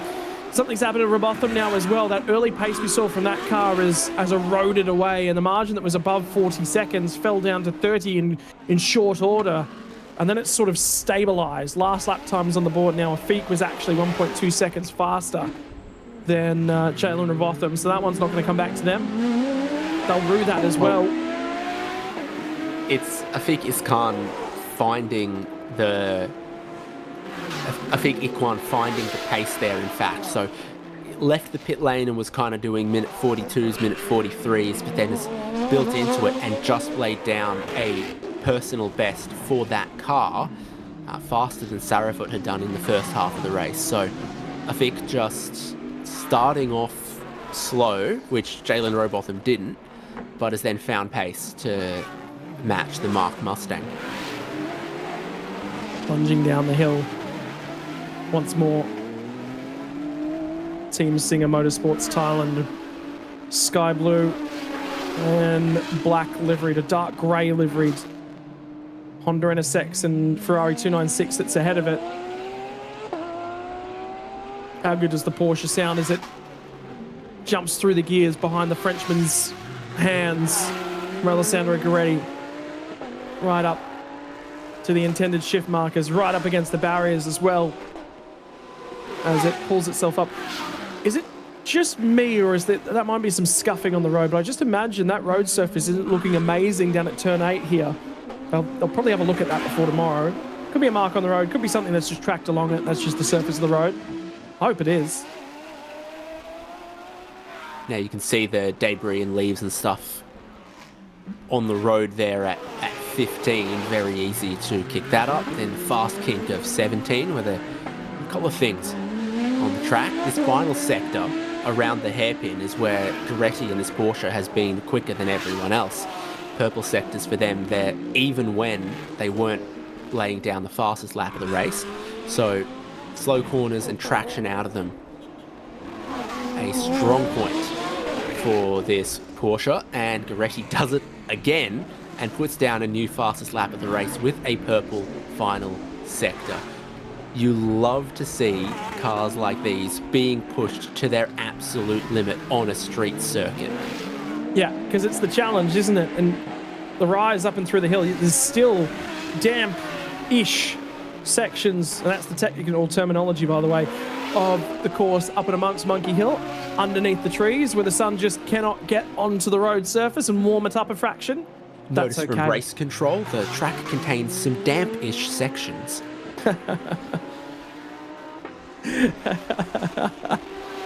We'll get the dampish meter out there, I'm sure, at some point in time, and double check the values. Sandy Stuvik again up and against the barriers. It's that definitely looks like a more abrasive section of road, doesn't it? Coming through turn 8. Yeah, well, different parts of the public road get repaved at different times, get different types of traffic, and as you said, weather different ways based on their exposure to rain, salt, wind, everything else. Some of these roads throughout the year get some pretty heavy trucks on them. It'll move things, but some of them are more tourist drive or just access to some of the hotels and resorts around here. So every corner different. Probably not helping the pace of car 88. I've just had a quick look at the tracking screen. I think they've just been cleared by car 89, car 16 and car 12, all circulating in and around that section of real estate on the run up through Monkey Hill. Car 888 will navigate turn 1 and turn 2. So the issue is there for Robotham is that he's had to let a couple cars go and then get back about his business. And even doing so, still managed to match the lap times of Afik. And Afik will have that traffic coming to him as he's in the final sector and on the run to the final corner at the moment. So he'll have that issue to deal with in the next coming laps. Under 7 to go on the clock now. Everyone's just about in circulation mode at the moment. Street circuit. The mind can wander. Fatigue can set in for what has been a changeable afternoon, thinking about the teams that were thinking about, do we have to slot a wet setup onto these race cars for this afternoon? They'll have had some work to do repairing cars and stuff as well.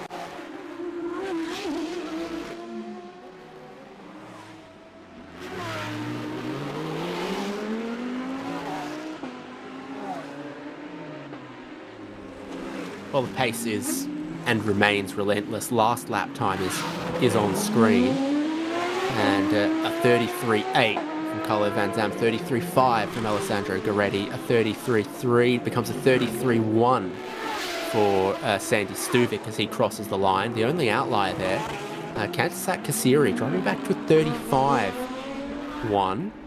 The gap 8 seconds between second and third on track, closed 2 seconds last lap, but that feels like an outlier unless there is an issue for the number 12 Honda NSX. It's more likely it was a tiny mistake or traffic than the tyres really falling off. Stuvik laying down 11s out of the turn 6 hairpin there. And then I'll finish my point that if there's like fuel conservation required or something for Kantasak Kasiri, you could see Guaretti closing him down, but I don't think that's as likely as just, you know, one small mistake on one lap. Well, the thing is, for Sandy Stuvik, he's just his last time by an improvement to a 33.158. We'll see how that one going. Perhaps the traction control was toggled a setting or two further down on board the Audi. And the question mark, again, we're talking about new manufacturers coming to the sport, new cars from the existing manufacturers coming to us. We know the 992 will be with us in current Nevo packages for a while longer. Announcement of that Mercedes package, the GR, I do wonder. I expect there will probably be quite a few GRs in Asia in 2027 as those cars get built and released. Could we see Be Quick be one of those teams to pick up maybe a pair of them to replace the Audis? Not end of life at the moment, but no longer being updated. If an engine goes on one of these cars, there's none more to replace it. Car 27, speaking of replacement parts, in the barrier. A good opportunity to take a look at the damage to the left rear corner of that car. But I just ask, that's turn 8. That's turn 8. That will definitely be turn 8 for car 27. And if they can't get that car out of there for Sathapond, there will not be enough time to go back to green flag racing. He needs to find reverse if he can. That's very deep into the Tech Pro, the runoff at turn 8. You can tell because we're on the boom crane camera, and it will give us a replay. Going in, doesn't stop.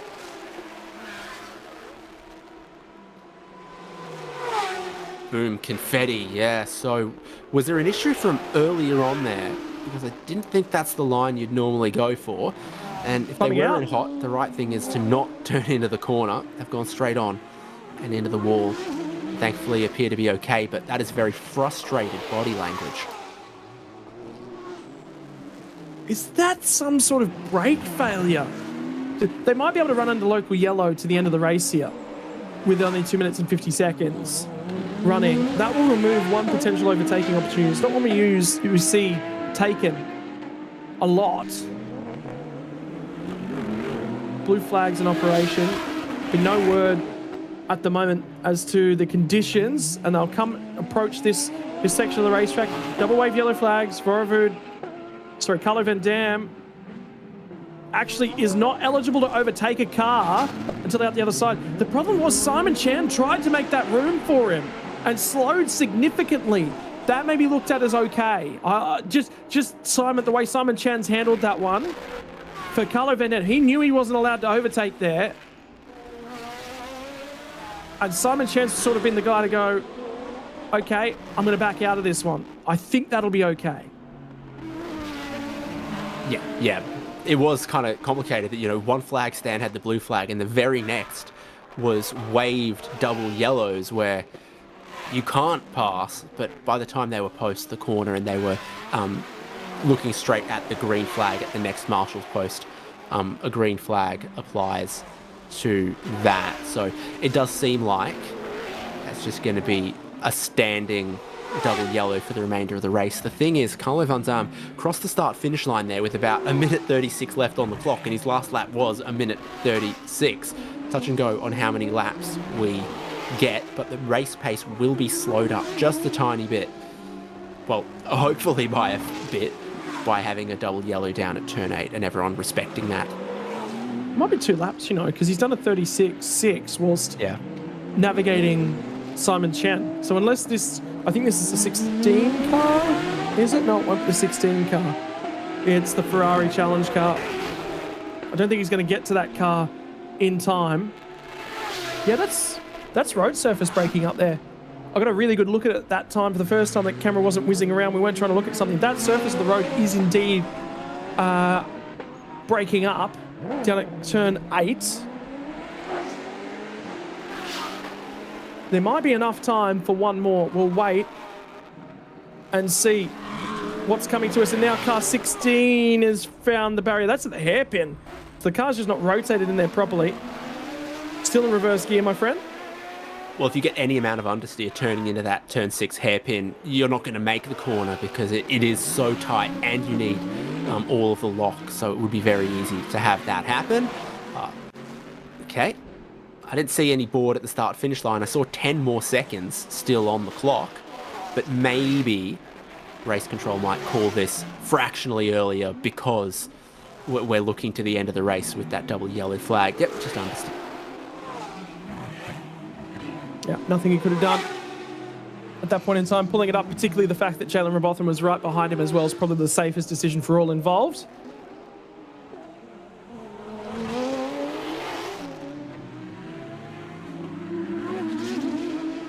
Regardless, Carlo van Dam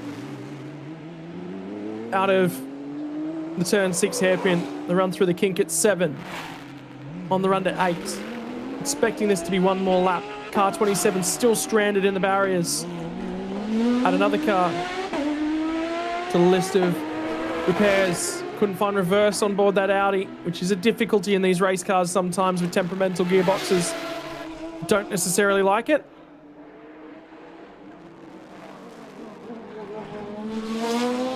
And I believe we're waiting for the last lap board this time by.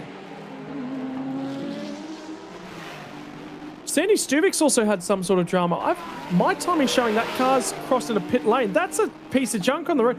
A Stuvik hit the barrier through 17. There is a new piece of debris on the road on the exit of the turn 17 fast kink. And then we're looking to see the last lap board now get displayed to Carlo van Dam, the race leader. No checkered flag. Now we begin the final lap. I have a sneaky suspicion that's not the first time Sandy Stuvix hit the barriers there in a GT3 car. And I go back to a video that was given to us by Devin Bilski, a bit of a track guide to the track back in 2022, I want to say, from 2021. And it is flat out, if you're brave enough through 17, as the tyres start to go off on these GT3 pieces of machinery, it could go away from us.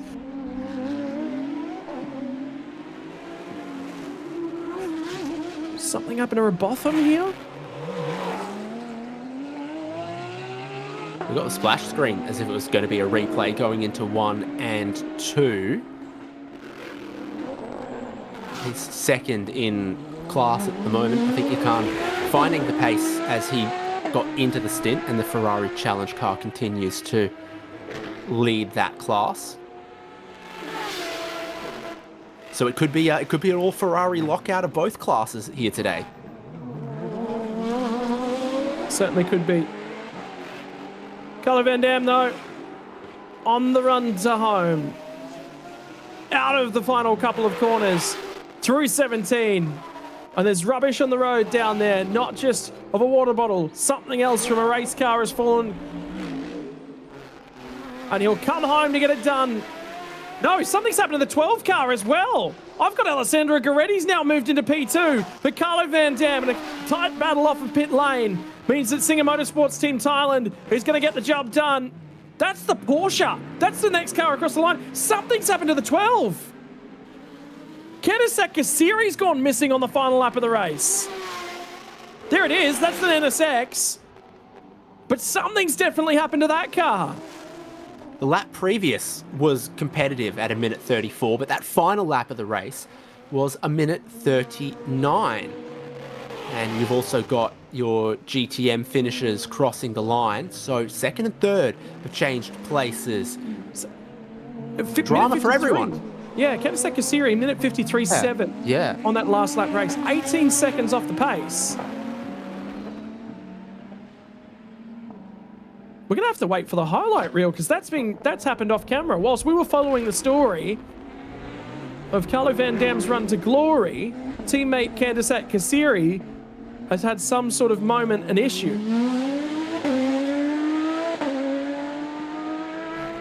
It sounds okay on the cool down lap. Do you see anything missing off it? I don't. Has it just had a half moment somewhere? Here's your GTM race winner, a great race by Saravut and Afik in the Ferrari Challenge car, fending off a late charge in that second stint from Jalen Robotham, and in fact fending off Craig Corliss in the first stint as well. Results from both classes. And it is confirmation of your podium. Carlo Van Dam gets the job done with Vorvo Biron Bakhti on car 89. Alessandro Goretti drives it back to P2 with Hank Kicks on board. They'll be celebrating that podium for the GT3 Pro car. Kennesack Kassiri and Piti Biron Bakhti home in P3 on board the NSX. Overall, P4 is going to be the 16 Mercedes of Benjamin and Shane Woodman.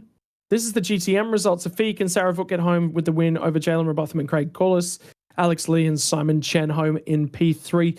Car 8 not finishing was the fourth car in the GTM category. The 888 finished the race in pit lane. The 27 finished the car race in the barriers, which means we had 4 cars finish in GT3, but one of them suddenly went missing. So effectively, in the last 15 minutes of the race, there's been issues for over half of the GT, because 4 cars have had moments at the end of the race here this afternoon. It's only the front 2 that haven't.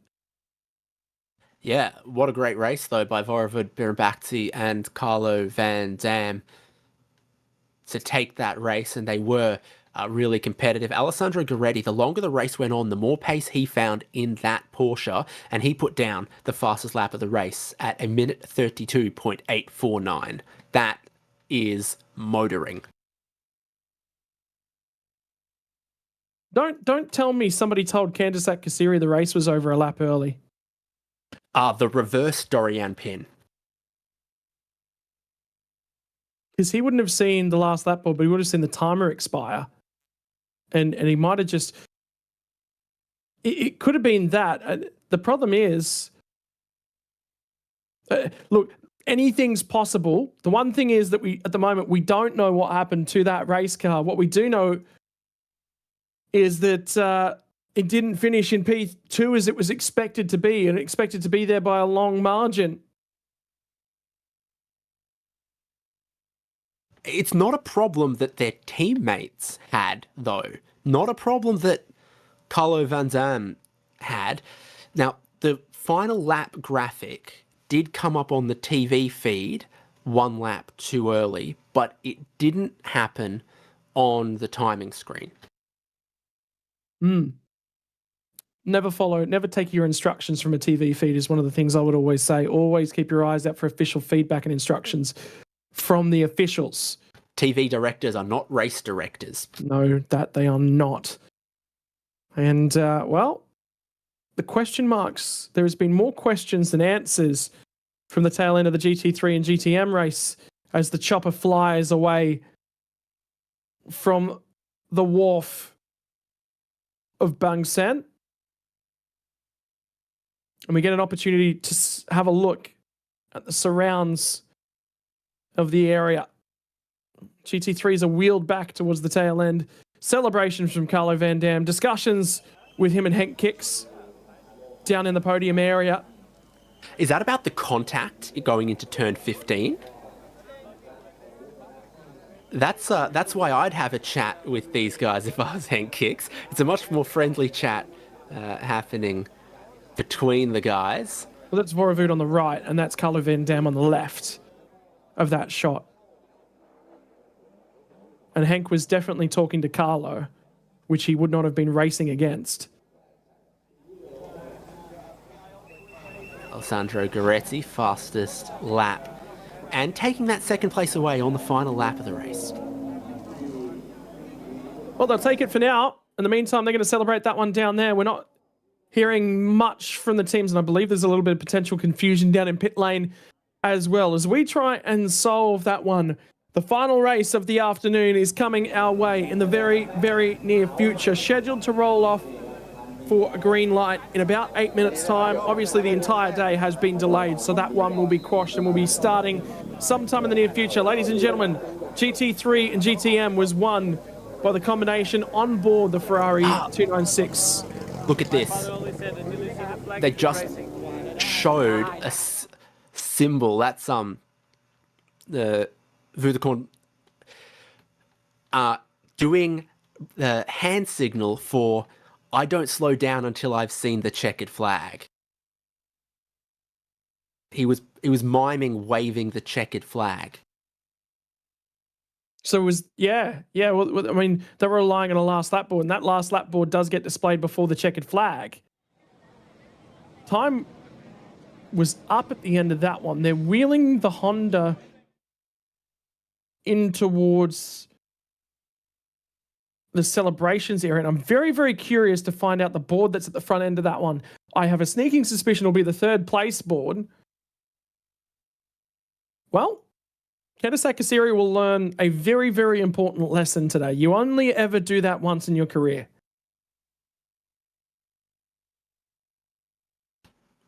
But too many people seem to do that across all of their careers because there's a whole subreddit dedicated to people celebrating too early. We might have an entry for the subreddit from today. The problem is we won't have any questions to be answered. What we do know, and we'll give you the list of cars that have not finished the race.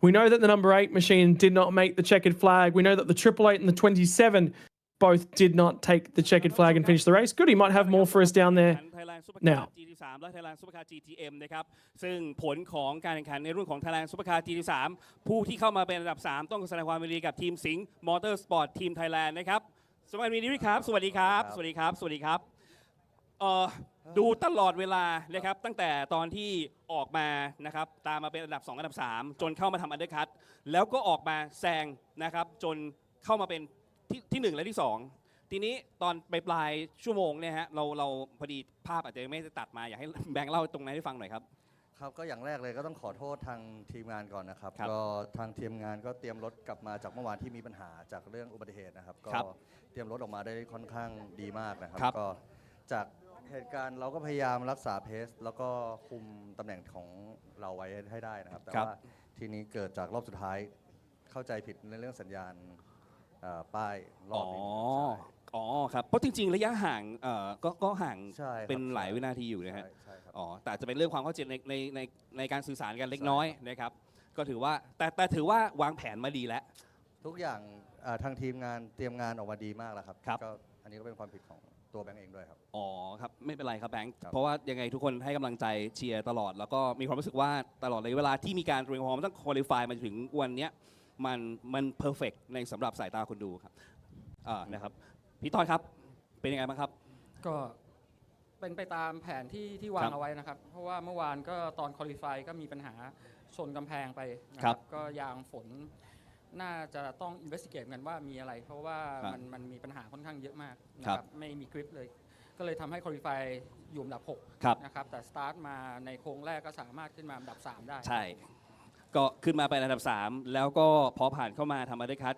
จากที่เห็นเนี่ยจริงในแผนของทางบิ๊กควิกที่ผมเห็นเนี่ยเขาออกตัวมาเขาขึ้นมาเป็นอันดับ1แต่ด้วยความที่ตัวไดรเวอร์ที่2ตัวแม็กเองเนี่ยก็เพิ่งเข้ามาแข่งในปีแรกก็เป็นรุ่นแอมครับก็ต้องมีการวางแผนที่แตกต่างกันออกไปที่นานหน่อยก็เลยโอเวอร์คัตออกไปนานขึ้นครับอยากให้พี่ต๊อดพูดถึงปีนี้หน่อยครับว่าเป็นยังไงบ้างครับสำหรับการแข่งขันก็ต้องบอกว่ามาบางแสนก็สนุกสนานตื่นเต้นทุกครั้งนะครับถือว่าเป็นสตรีทเซอร์กิตแล้วก็สนามผมว่าสภาพแทร็กก็อยู่ในสภาพที่พร้อมสำหรับการแข่งขันที่ดีเยี่ยมเลยครับครับ ก็ถือว่าดีขึ้นพัฒนาขึ้น ครับผม ครับโอเคอยากให้พี่ต้นฝากถึงแฟนๆหน่อยครับ ก็ยังเหลือวันนี้ก็ยังเหลืออีกรุ่นหนึ่งนะครับ ครับ แล้วก็ยังเหลือการแข่งขันพรุ่งนี้อีก1วันนะครับใครที่ติดตามชมทางโทรทัศน์นะครับก็อยากที่จะมาสนามก็อาจจะรถติดหน่อยแต่ ครับ มาถึงแน่นอน แล้ว ครับ ก็จะได้บรรยากาศการแข่งขันที่แตกต่างไปจากการชมในทีวีครับผม ครับขอบคุณครับแบงค์ครับฝากหน่อยครับ ครับก็ยังอย่างที่พี่ต๊อดบอกนะครับ ครับ ก็เราก็ยังเหลือพรุ่งนี้ให้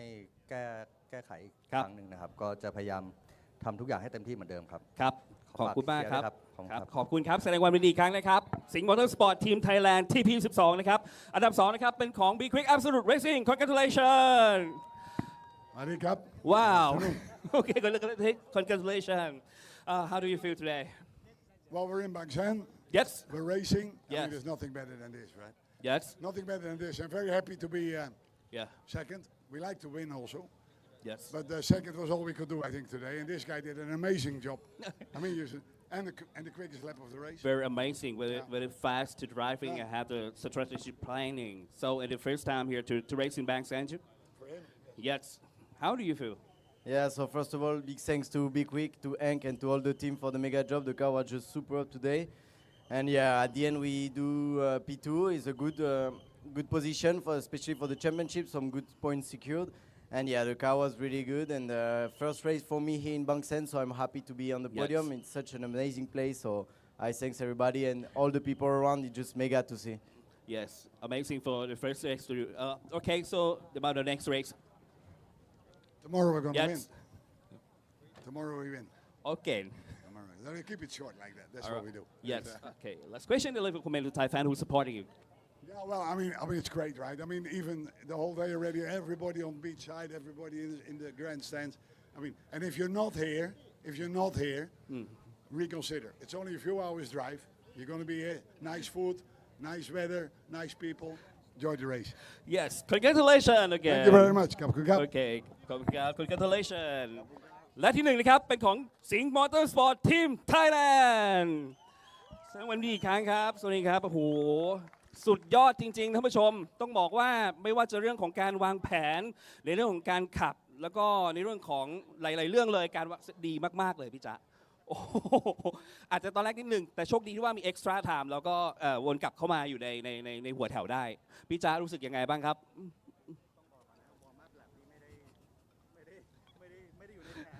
ครับครับอาจจะยังไม่ได้กริปยังไม่อ๋อมีน้ำด้วยครับครับครับครับโอ้โหถือว่าดีมากๆเลย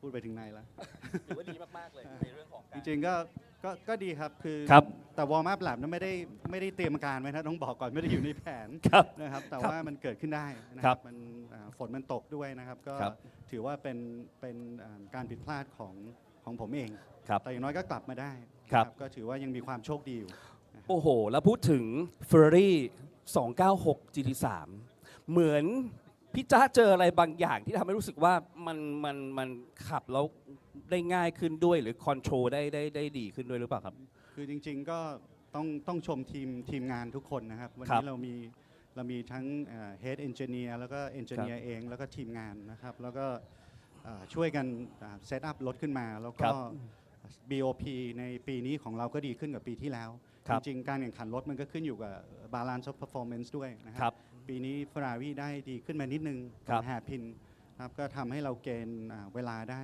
อ่า นะครับก็ competitive ขึ้นนะครับก็สนุกขึ้นผมว่าคนดูน่าจะสนุกครั้งนี้อาจจะ ใช่ นะครับ สนุก มีอะไร มาก เกิดขึ้นเยอะมาก ถูกต้องครับ แล้วก็จริง ๆ แล้วจำไม่ได้แล้วที่หนึ่งนี่นานมาก ก็ถือว่าประเดิม โอ้โห ที ถือว่าเป็นวันแห่งชัยชนะจริงๆครับ ใช่ครับใช่ ครับCarlo how about you you just to make to do the best qualify and to race pace always so stable how do you feel that Well, it was an exciting race, exciting begin.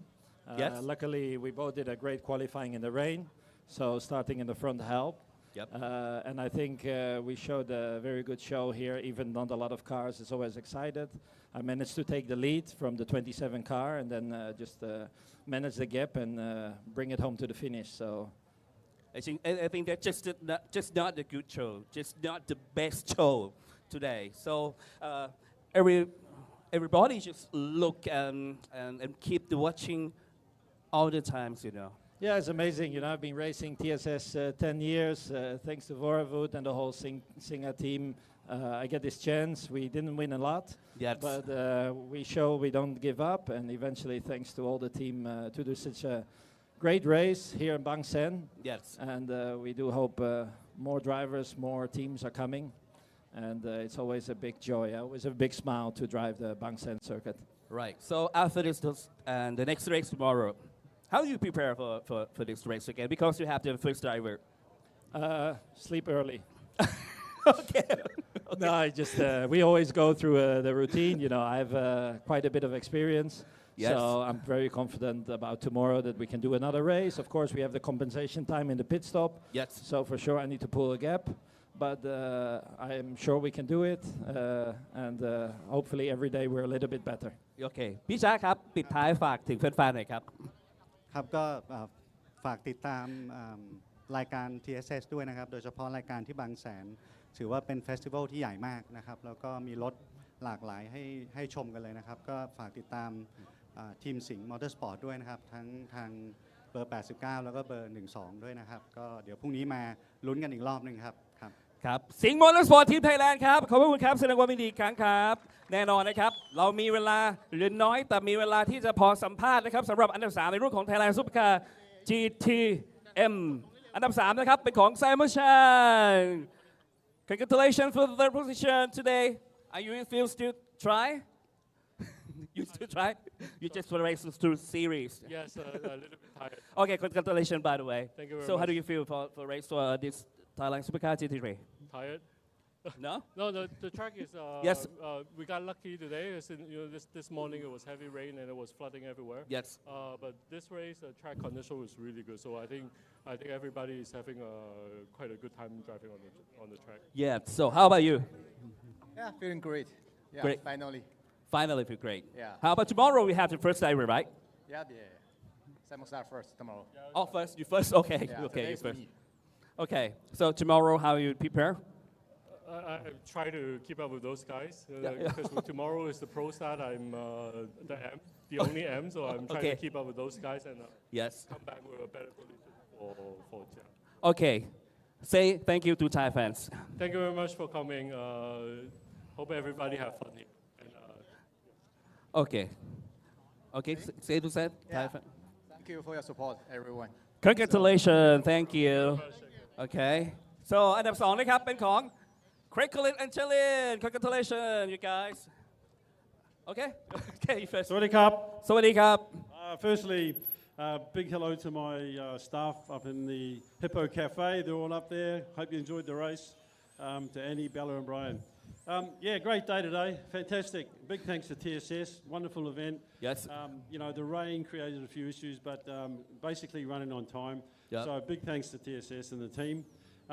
We had a good day today. I mean, we were pushing hard. The car's a bit quick. Yes. Jalen did a great time, and car's going good. I made a little mistake, but other than that, we brought the car home ready for tomorrow. Yes. Okay. And you, Chelin? Yeah, it was good. Still hot? You yeah, fan? it was hot out there. Okay. Craig did a good job. Unfortunately, we couldn't get the rear right off, and just kind of faded away out there. But it was hot. It was good. Hopefully tomorrow we can be all right. Okay. Last question, leave a comment to Thai fan who's supporting you. Thank you, everyone. Thanks to everyone for coming out. I know it was a wet one today, and thank you everyone watching at home. So Okay, correct. Yeah, thanks to all the fans out there. We love you, and we know you love our car, and we look forward to doing a better one and being right there tomorrow. So thank you. Congratulations again อันดับ 1 นะครับของ Thailand Supercar GTM เป็นของพิกกี้สราวุธเสรีตรกุลและอัลฟิกยาซิด Congratulations ครับเป็นยังไงบ้างครับสำหรับเรสนี้ครับเรสนี้ก็สนุกมากๆครับคือจริงๆแล้วเนี่ยก็ภาวนาไม่อยากให้ฝนตกครับก็ไม่ตกจริงไปปล่อยนิดนึงเพราะว่าถ้าฝนตกที่นี่ก็ค่อนข้างที่จะตื่นเต้นเกินไปนิดนึงครับ ก็ถือว่าวันนี้พอใจในผลงานแม่เป็นแชมป์ปีที่แล้วด้วยปีนี้รู้สึกก็จะเป็นอีกหรือเปล่าครับก็ดีใจมากๆจริงๆเครกเขาก็ขับได้ดีมากๆจริงๆวิ่งและเสร็จเท่ากันเลยผมก็หนีสุดชีวิตเหมือนกันครับเพราะในช่วงแรกเขาตามมาแต่ในช่วงสตินที่หลังเนี่ยฮะเห็นมีเหมือนโอเวอร์สเตย์นิดนึงแล้วเขาเลยเรสเพจเลยมีระยะห่างที่เราดูครับก็ยังไงพรุ่งนี้ฝากเชียร์ด้วยนะครับวันนี้ก็ถือผลงานค่อนข้างพอใจครับขับได้ไม่มีความผิดพลาดเลยครับยังไงอาฟิก Okay last question leave for comment who Thai fan who's supporting you guys leave for comment who Thai fans okay it's good atmosphere here a lot of people yes just areas like this it's good to see everyone here I hope it will be the same next year Okay พี่กีครับปิดท้ายหน่อยครับครับยังไงพรุ่งนี้ฝากเชียร์ด้วยนะครับก็296 Challenge Supercar GTM เบอร์77ครับครับผมขอบคุณครับขอบคุณครับแสดงความยินดีอีกครั้งครับคุณผู้ชมครับแน่นอนครับรุ่นต่อไปยังรออยู่ติดตามกันให้ดีกับ Big Quick Thailand Super Series 2026 ครับ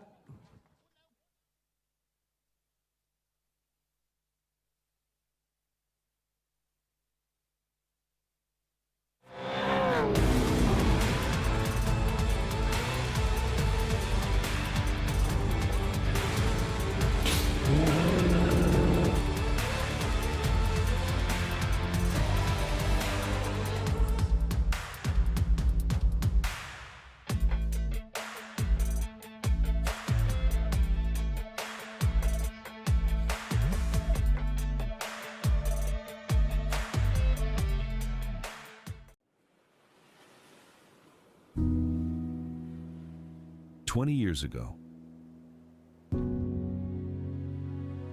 a dream began beside the sea. What started as a bold vision became Thailand's most iconic street circuit.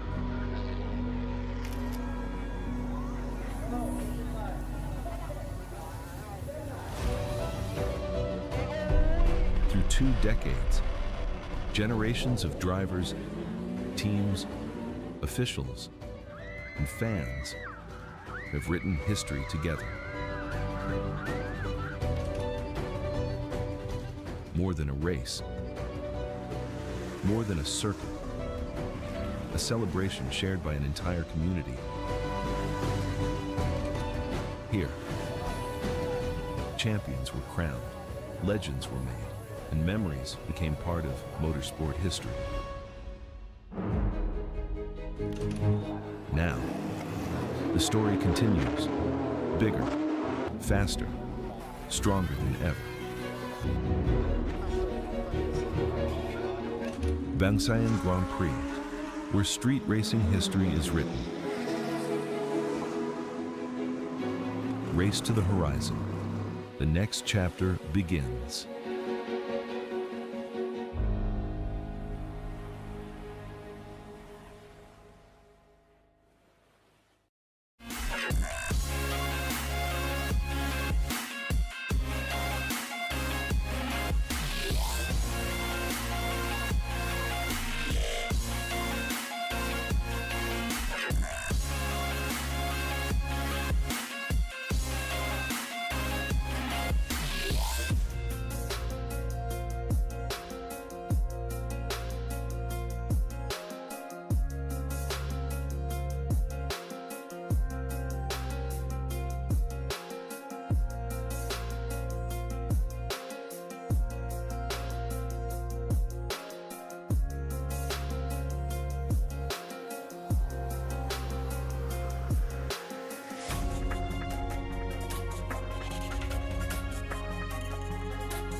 Ladies and gentlemen, and after all the confusion that went on there was issues with the tyre for the pit stop of the 88 in the GTM category. There was issues with understanding when the checkered flag was displayed for everybody else.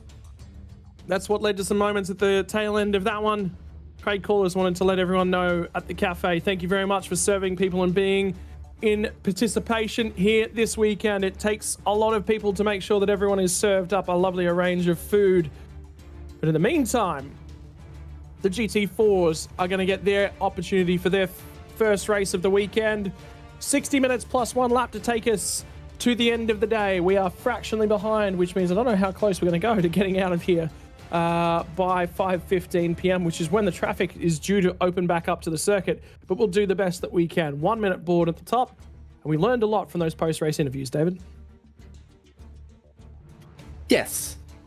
Sort of shed a little bit of light. There's a few things that we don't know, like what happened to Sandy Stuvik, exactly what happened to the other Audi, but they've got a race tomorrow in GT3 GTM that they're all looking forward to. No one more than Henk Kicks, and we can look forward to GT4 and GTC. They are about to go out on their formation lap, again made up of two different leagues of cars here.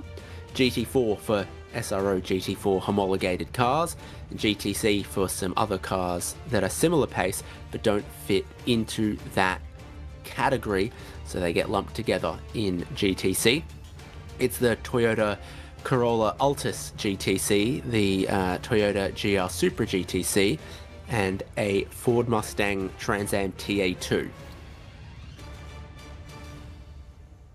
Yeah, other than that, yeah, like we said, a lot of Toyota Supras, and we had the clarification after Chang International Circuit as well that they were in fact Evo 2s with just not enough characters allowed on the timing screen to tell us that they were Evo 2s. We were one character short. They were Evo Is. I've never seen an Evo I in my life. They'd either be an Evo or an Evo 2. That's what we're able to reckon out. Formation laps here from the streets of Bangsaen for the final category on your Saturday afternoon. One more full day of operations to come. Boy, it's been an interesting one. You can see the GTCs rolling off in the background as well. The Toyota Corolla Altis has pole position, followed by the Supra GTC and the Trans Am car to bring up the tail end of the field. Chemya Dolmaz has been a collector of a number of different cars over the years of this sort of category. He's raced, I believe it was him and his brother with the Nissan GTR GTC, I believe, as well. I might be recalling that one incorrectly. Regardless, Dolmaz is out here. Sorry, my apologies. That would be incorrect. I just remembered who exactly it was. It wasn't Chemya Dolmaz. He's only had the Trans Am car in operation. 2 SS Supercar GT4s and the Pirelli tyres as part of the partnership with SRO. 1,400 kilos, approximately 400 brake horsepower, 270-ish kilometers an hour in a straight line from the rear-wheel drive road car engines. The Porsche, Toyota, and Mercedes are the ones that we have here in operation this weekend. But of course, a whole host of GT4 machinery are open to us. GTCs, and this is going to be approximate. A mix of different drivetrain types. About 1,270 kilos for the category, approximately 370 brake horsepower, about 255-ish in terms of their top speed. A mix of front wheel, rear wheel, and all-wheel drive specifications.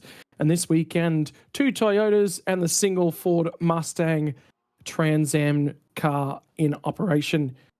GT4 and GTC spec, both allowable of the Pirelli slick tyres. The competition tyre only, the P0, not available for purchase for the road-going cars. This one is for the track.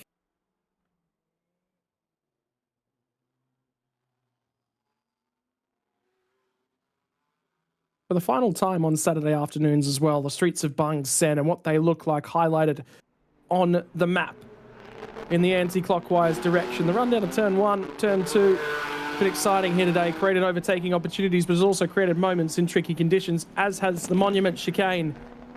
I believe we'll be doing one more formation lap, given that the safety car is still feeding around at a fair clip at the moment. Anand Thorne and Superkit have pole position from Kamik and Thanapatra on P2. Decathlon and Kentity, Prakon and Todd will make up row number 2. Grant Sudapong from Siyu and Wong and Mitchell on row number 3. Wang Hin, Raymond Liu, Chris and Akarapong out of 8th place on row number 4. Row number 5 is going to be that of the GTCs, and Manat and Natapong will be on board car 37. Natavude will be partnering Nardal in car 24, and Shemya Dolmaz to come from the rear of the field in the Turner Monster Racing Trans Am car. Run down to turn number 1. And the GT4s will get an opportunity to settle into their work. At the moment, that is the onboard shot from the Petrolife car. At the front end of the field for car number 77, Anand Thorne and Superkit will take our pole position today. You can see the blue Race Logic box in the driver's sight there, and it does a couple of good things, including counting the pit stop time, of which there is a large variation across the field of mandatory minimum pit stop times. It ranges from as short as 95 seconds up to 151 for that car that we were just on board with, and 164 for the 219.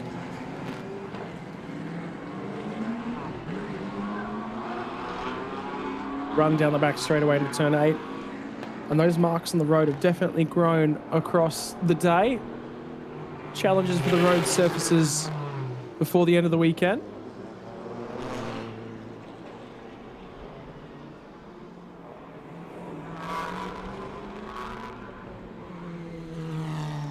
And the run down towards turn 14 and 15.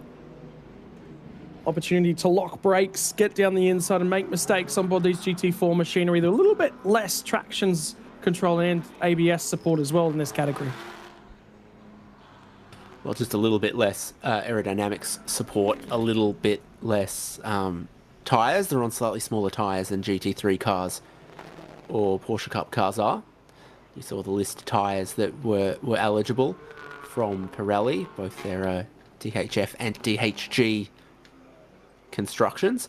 There's our GTC fields, 2 from Toyota Thailand and the Trans Am car. Pace car pulls away, field of GT4s forms up, and they're not too far away from getting their 60 minutes plus 1 lap, 1 compulsory pit stop race underway. Here we go. Launching off for the final time on Saturday from the 2026 iteration of the Bangsaen Street Circuit. The 20th time that categories have raced around the streets here of the FIA-grade 3 circuit. 20 turns, 3.74 kilometers of challenging racetrack, even more so when it's wet, as it has been at moments throughout the weekend. And here we go for the GT4s as they're going to run down towards turn number 1. On the second row, I think it might have been Decathlon who got a really good getaway, but it was the outside lane, I think maybe the 95 machine that didn't get a great launch. Now it's significantly better under brakes for turn 1. It's going to look to go around the outside at turn 2. And that becomes the inside. The climb up Monkey Hill with under an hour on the clock now. 59 minutes and 30 seconds worth of circuits available to us, plus that additional lap. And will anyone make that mistake in this category of perhaps calling the checkered flag a fraction too early? Looks like everyone gets through the turn 6 hairpin just fine, through the turn 7 kink, down towards the braking zone at turn 8, where a little bit of work's had to be done to the Tech Pro barrier after the last race. It's all in place right now. We work our way through that 90-degree right-hander after the big braking zone, and then you just got to set yourself up for the run through the quick flick changes of direction at the monument, and then it's really quick heading down towards the braking zone of turn 15 here. They fly through the kink of turn 14 into the big stop at 15. At the moment, 16, 17. And Anathorn's managed to get a really good getaway. Good heat in the tyres for car 77 as it's carried speed through the middle of the lap. Super is starting to make some closing ground towards the second of the 2 Caymans. And Prakun behind the wheel at the moment making good headway. 44.1 to lead us away from lap number 1. 2.793, about 2.8 seconds. The lead at the end of the first lap of racing. Not much in it. A little bit deeper on down in the field, and unfortunately the 219 Mercedes has actually dropped in behind one of the GTC cars. And the problem I think for that car is it's probably going to be generating a little bit more corner grip as well, which means in a straight line they're going to be relatively even. For the GT4 car gets stuck behind the GTC leader. Oh, a serve applied from Toyota to Porsche for third spot at the moment.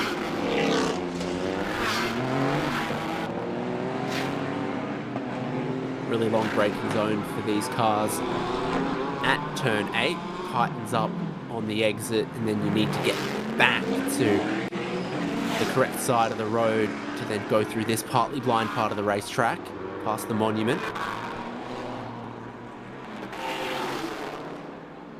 Back left hanging down on the 19 car. In fact, the longer it goes on, the more parts of that bumper seem to be coming off. It started as a scrape, now it's about to lose the whole thing. Indeed, rear diffuser no longer offering the downforce that it once did. And Grant is the driver. Grant Superfong, part of the bronze combination on board car number 19.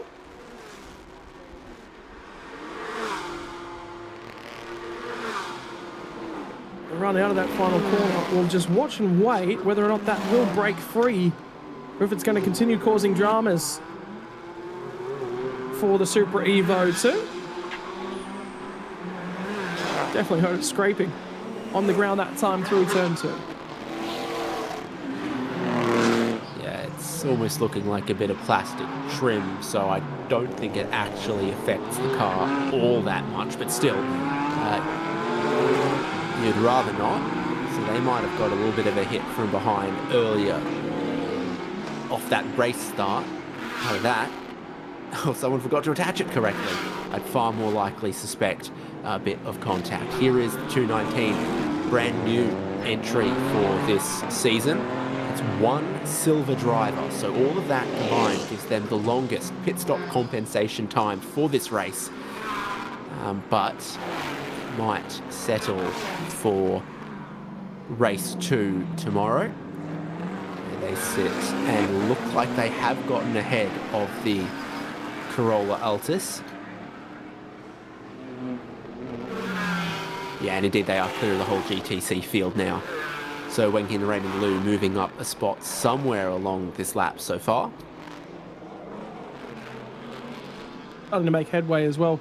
They're about 9 seconds back from the rest of the GT4 field as they rolled off. We're also missing one of the Supras is not taken to the start of this race for car number 11, and Christopher Saratna and a Karapong Akanarira, unfortunately, on board car number 11 in the GT4 Pro category. 2MM driver combinations in the GT4s this afternoon. Prakun and Todd Kelly. Todd Kingsford, my apologies. And Grant Superfong and Sudapong Smitchach on the two GT4M competitors. They sit 4th and 5th on the road at the moment. Now, presumably the reverse side of those numbers reads the other way, and the drivers... No? Well, there's a part that's come off the car on the outside of turn 2. That maple flag will probably be retracted very shortly. Although the problem is, once it's issued, isn't it?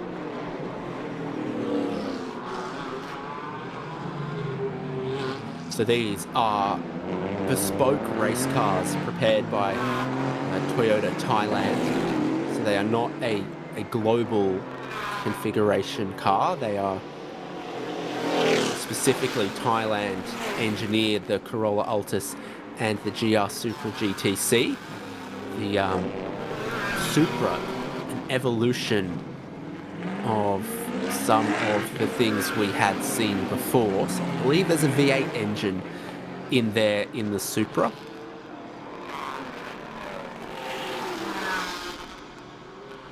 Certainly sounding significantly more like the couple of extra cylinders have been added.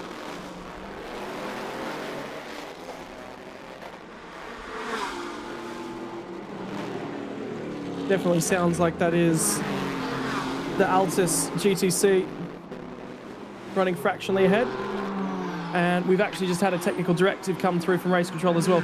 The mechanical black flag for car number 19 has been withdrawn as well. So a new fastest lap for the race leader. Anand Thorne now almost 8 seconds clear in the race lead. And the 77 is flying along as it needs to do, because there is a big pit compensation time looming for this car and this team. So they need to build an advantage before that pit window opens at 4:40 local time in about 17 minutes. They might even be tempted to stay out a little bit into that pit window. They're pulling away from the Porsches in second and third. And how committed do they look as well? It's just glorious to behold race cars on a street circuit. This is what makes a street circuit great. It is how rewarded you get for pushing the envelope to the last millimeter, and how punished you get when you do overpush to that last millimeter. But how interesting is it seeing those cars? There's probably no better example on it because it's so visible.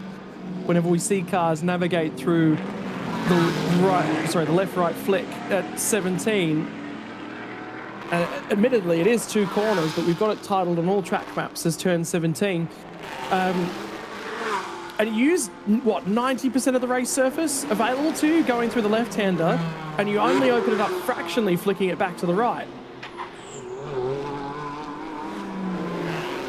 Yeah. Love it. Much like the application down through turn 1. Because again, you can enter turn 1 aggressively. What does that get you though? And it gets you all the way over to the narrow side of the road for turn 2, and then you can't carry speed up Monkey Hill. You know, what's the deficit when you're at a regular Grand Prix circuit? Is that, oh well, I guess I'll just have to take to a little bit of the runoff area. But that's okay. That's considered fair play, fair usage. Well, there's this big old thing called a guardrail that's going to prevent you from that usage of the track surface here on the streets. Quick Suter in second place, second fastest car on track last lap in the Porsche Cayman. Porsche have unveiled that available from next year will be their new GT4 car, moving away from the 718 Cayman to a Porsche 911 based vehicle. That's going to be interesting to behold. I really like this smaller Cayman as the GT4 car to sit underneath the Porsche Carrera Cup cars and the Porsche GT3, but with the 718 Cayman leaving production and not getting a replacement in the immediate future, Porsche Motorsport have decided to go to a 911 based platform for the GT4 in future. Doesn't necessarily mean that this car you see here will have to leave competition, but there will be a new version for Porsche customers to take up.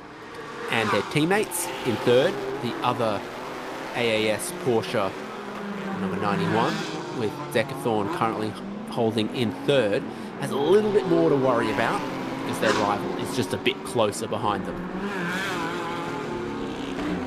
It's already been talked about as well that the engine will actually be that 911 platform as well, which is still looking at being somewhere in the realm of a 4-litre.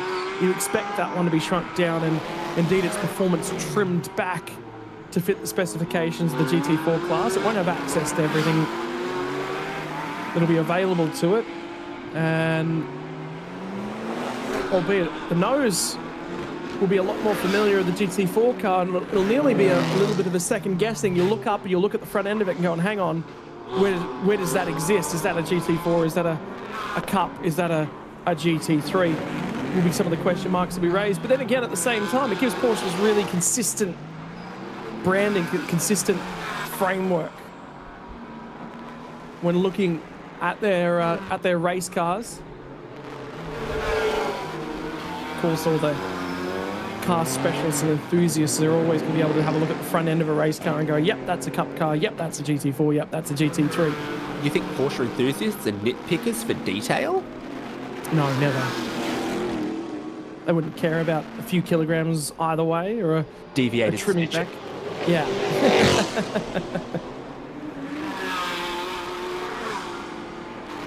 If you're after a race car in this variety, with perhaps some hand stitch put together, perhaps that pushes you back in the direction of the Aston Martins. We have had an Aston Martin over here in Thailand before. It was due to join us yet again for this series, but unfortunately the car hit the fence rather hard. I believe back at Bathurst 12 hour early this year, Yeah. and that sort of put paid to the Team NZ entry that we were scheduled to have with us from round number 1 of this championship. Basically wrote that car off, and I think they're in pursuit of a new chassis. And well, you start expanding a program whilst you've got the funds available. Those funds tend to dry up when you've got to purchase yourself a multiple $100,000 race car to go again, let alone if they decided not to continue on with the Aston Martin GT4 they had available to them. Well, all of a sudden you've got a ton of spares and things to try and get rid of. But effectively a previously wasted budget at that point in time, aren't they? I was looking at some listings. You can get yourself a second-hand 718 Cayman or Aston Martin GT4 in the range of about 120,000 Great British pounds. Something closer to 200,000 Australian dollars. Bit deep into turn 15 there, but not quite clipping the Armco, so pushing super hard here for Brakun, trying to close down Zekathorn. Almost to the point of a mistake. Is it just me, or is the mirror on the right-hand side folded back? It's not damaged, but it is folded. Definitely supporting a little bit more of a narrow profile on the left-hand side of that car. Especially when compared to them panning backwards to the number 19, where the mirrors are in their correct position. Definitely shows the point of difference. You know, there's a couple of race car drivers in operation that go at street courses. They tend to like folding the mirrors back. The reason for that, less places to look at the car behind. They can just focus ahead then. And rear trim piece missing, but not seeming to... Oh, I think another different bit has managed to drag on the road now for the number 19. I was going to say, yep, that certainly is. Perhaps the exhaust? Yeah, that's definitely exhaust dragging on the ground. So that trim piece weakened something at the rear end. And what was a meatball flag earlier on that has since been retracted for that car for the trim piece? Well, there might be some discussions about that one being reapplied. Well, the thing is, if it's dragging on the ground, that is over time slowly going to punch a hole in that exhaust system, and that car is going to get louder. Depends where and what part it gets. It certainly seems like in the right-hand corners. It's getting there. I drove a race car once, and after a stint, the owner asked me, what did you hear in left-hand turns? I said, the exhaust scraping on the ground. He said, good, that means you were pushing it. Chemya Dolmaz has got issues, and there's white flags being displayed for his Trans Am car. Something flashing at the front end of that. That might be a warning light of some description. That car might have gone into limp mode. And just going to keep an eye on the timing screen for a few moments longer to find out if that car's continued on or made its way to pit lane. It's certainly, yeah, it's gone into pit lane for Chemya Dolmaz, who will be back there. That car, I know, he's had a number of issues on a number of occasions whenever he's shown up with it. Been temperamental at best to try and get an hour worth of racing out of that car. This category, well, sorry, it was the older categories that you used to run in here that used to have the support categories with them that only ran for 12 laps, and the Trans Am cars tended to do quite well there because the tyres hung on for about, let's say about 7 or 8 of those laps. At that point started to go off massively, which created great racing because the Trans Am cars were quite quick, quite pokey, the front end, and all of a sudden got tracked down by GT4 cars that were running in about 4 years ago in this series. Made for quite unique racing, and certainly massive challenge. At Supra Parts R Us, we've got exhaust systems, rear bumpers, right front headlights, and front splitters all available in stock for tomorrow, which is what's going to be needed in this battle. It is the slightly damaged Supras of 5th and 6th place, no longer quite putting as much pressure on 4th place as they were. Tell you what, car parts suppliers love seeing a bent corner in the front end of one car, because that generally means that there's a bent corner on the rear end of another car and they can sell 2 pieces of hardware.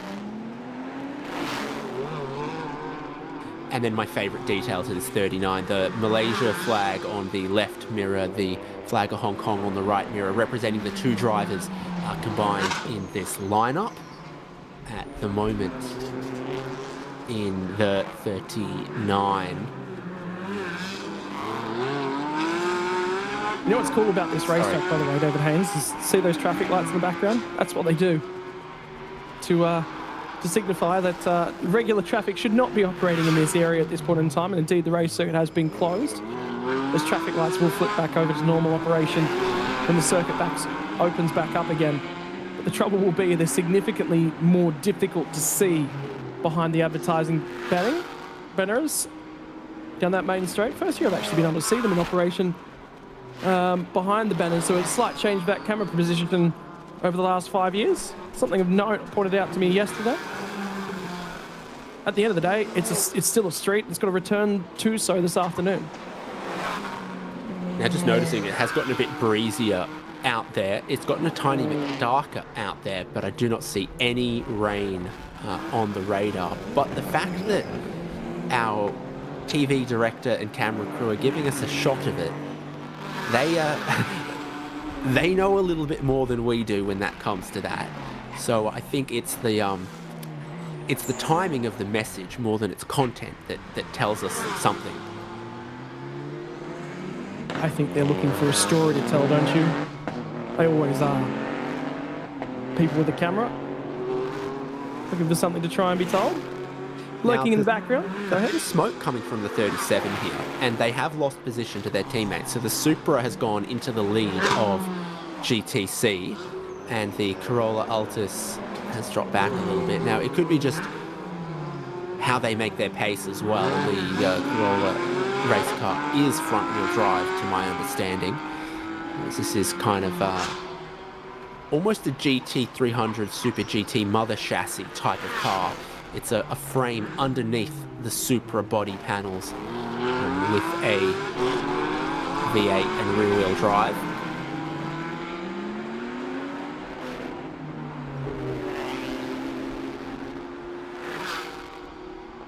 And for Nanavude, who started this car, moving to the race lead, run down the final corner. They changed the front end of this car. It's back to being a GR Supra. Do you remember this being a Lexus RCF last year? Yes, and it's fundamentally the same underpinnings with different body panels this year than last year. Do you think they just get bored and there's a fabrication shop and they're like, what can we do with this? What can we make the apprentices do? Sometimes is the case. There is the outright leader coming to put a lap on them, and you'll get a great look at the difference between the GTC and the GT4 Supra. GT4 is a lot more faithful to the proportions of the road car, but they've got the mean wide fenders and track on the GTC car. Yeah, but good luck keeping up with him in a straight line. Nanavude, he's got a V8 under the hood. I think he's going to be creating just a fraction more speed. Then again, the GT4 puts it down to the floor significantly better. Have a look at the dimensions, both front and rear of both of these cars. That GT4, gee, it's nice and narrow and nimble. Great hulking beast that is the Supra GTC. The ride height even as well. Ride height is a BOP parameter of GT4 racing, and the minimum ride height's usually sort of in the order of 80 to 120 millimeters, whereas I don't think any such thing exists to the GTC. They'll just run it as low as they can that will survive the bumps. As GT4 cars are forced to run a little bit taller.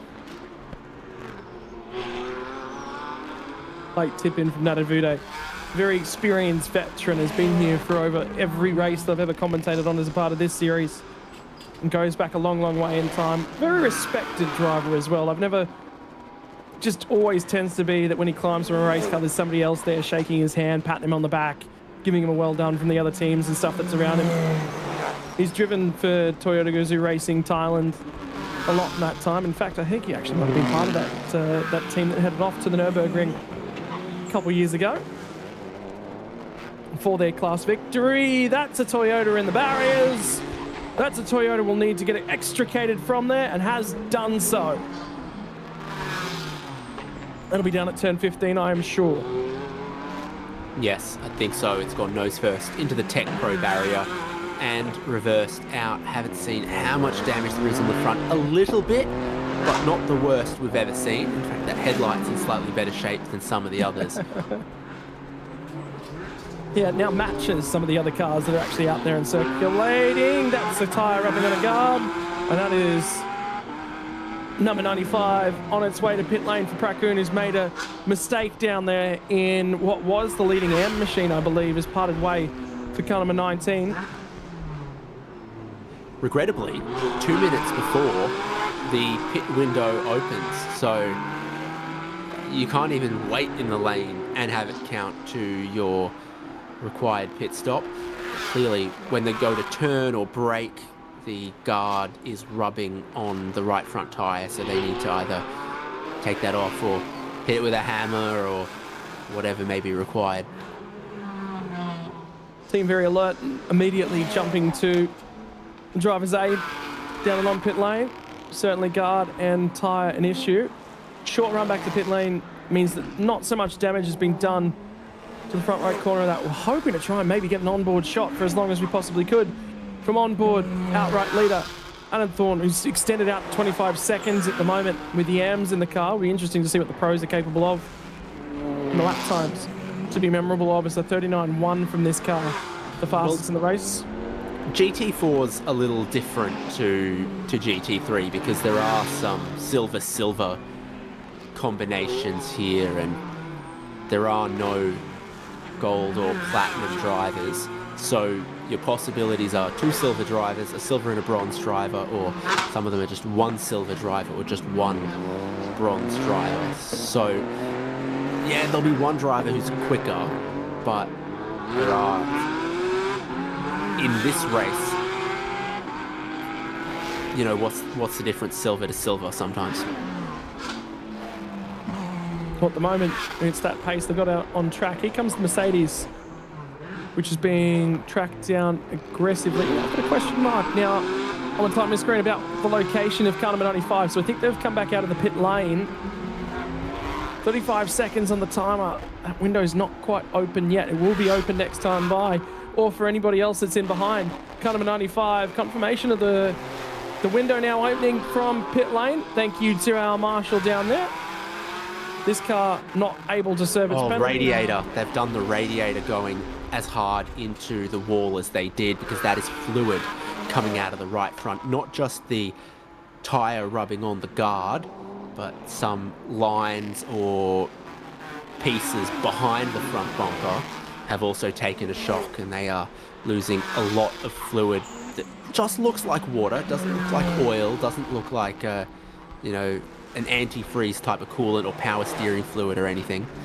But if that stuff's coming out of the car, you can't send it back out. So that looks more like a retirement with that type of fluid leaving the front of the car. I think it was in 2023 I was invited down to Winton Raceway to go... No, sorry, my apologies. It wasn't Winton, it was Sandown Raceway to go and have a look at a McLaren GT4. And on that occasion, they were competing with production cars in the Shannon Speed Series, and come across a Commodore in the final corner of Sandown that just lent on it.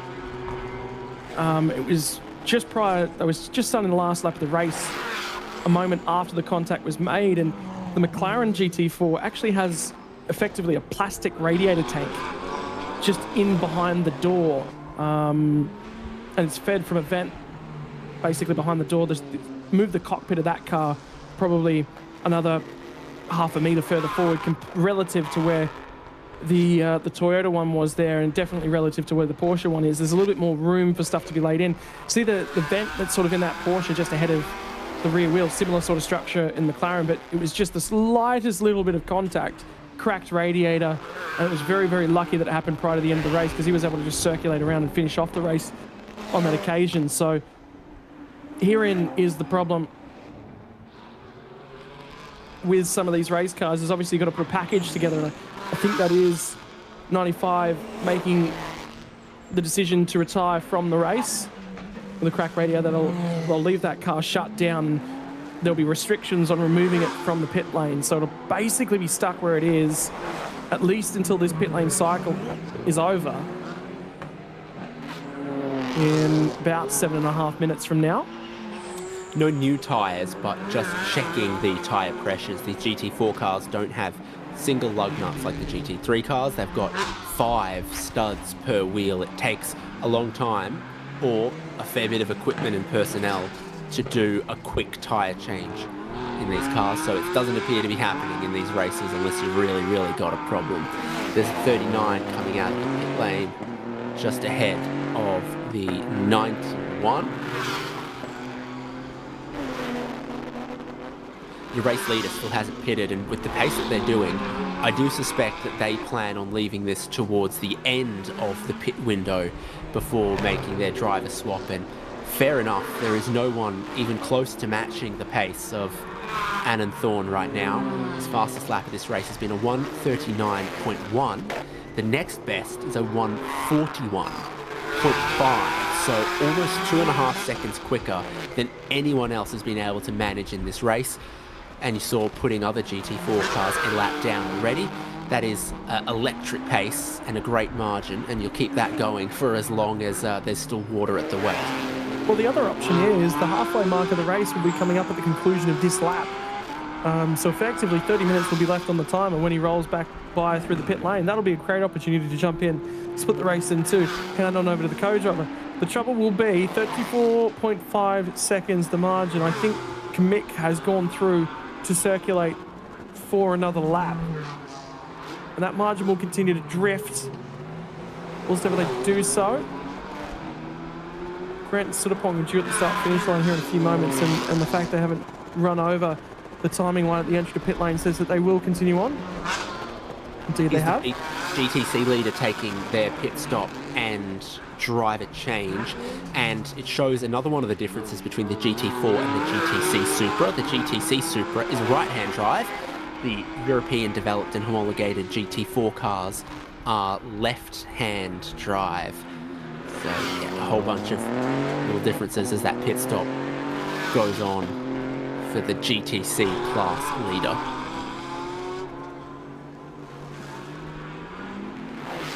Very inactive pit lane early on in this one. Only Nanavude currently in the lane. Car 39 and 91, like you mentioned, the others two have already jumped in to complete their stop. Right now still waiting on a pit stop from our top 5 of Anand Thorne, Kmet, Grant, Wei Hing and Manat. He's now moved into the lead of GTC in the middle of his pit cycle. That 77 car is just rapid at the moment. Here's Kmet coming down pit lane.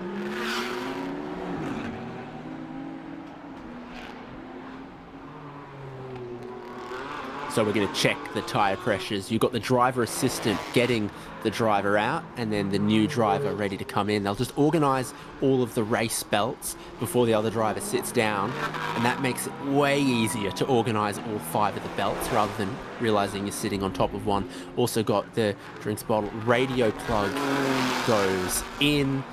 So a lot to do at these stops, and the driver changes, and of course some are also running cool suits, but a few GT3 and GT4 cars have air conditioning.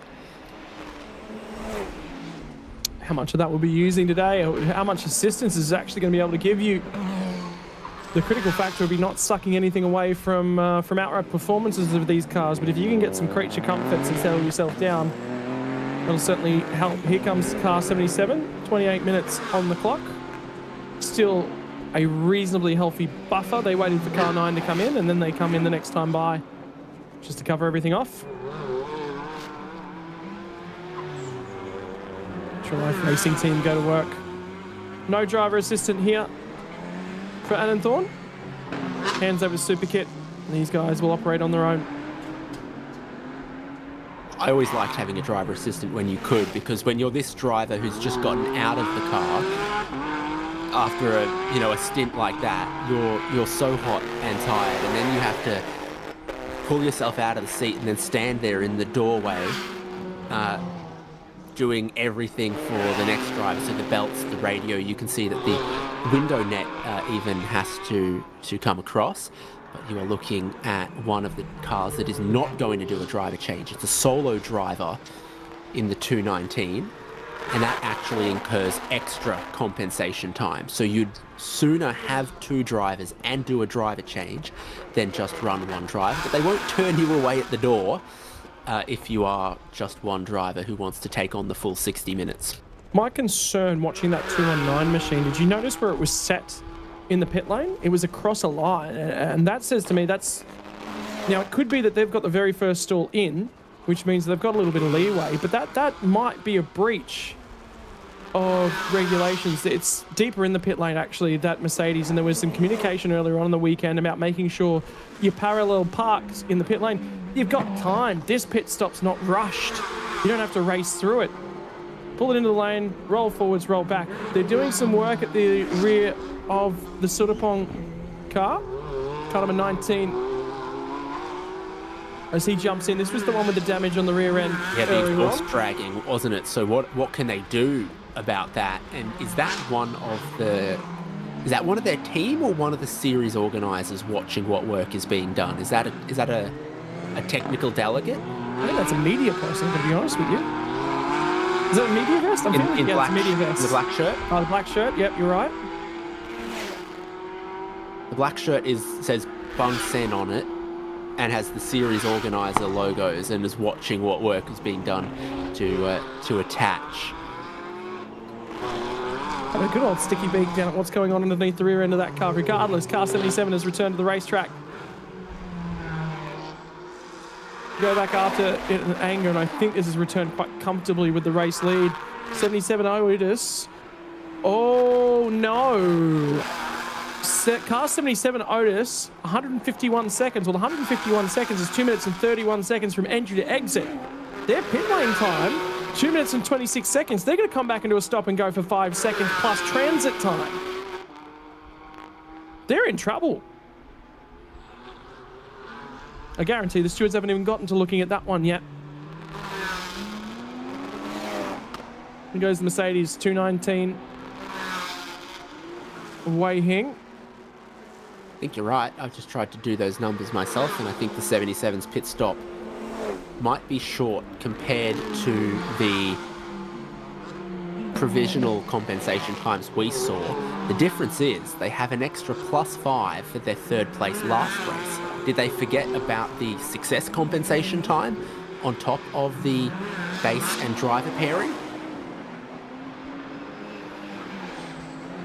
Yeah, because it'd be 95 seconds plus 46 for the silver-silver driver combination, so that gets us to 141 seconds plus 10 seconds. If that was the case, they're 5 seconds over what they were required to do for their driver pairing time, but they were 5 seconds under their compensation time. So that will be very close to 30 seconds, which is about what they have for the lead. They're still working at the back end of this 19 car.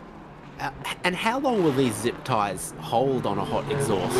I mean, they might be serious things, but... I think they're giving up.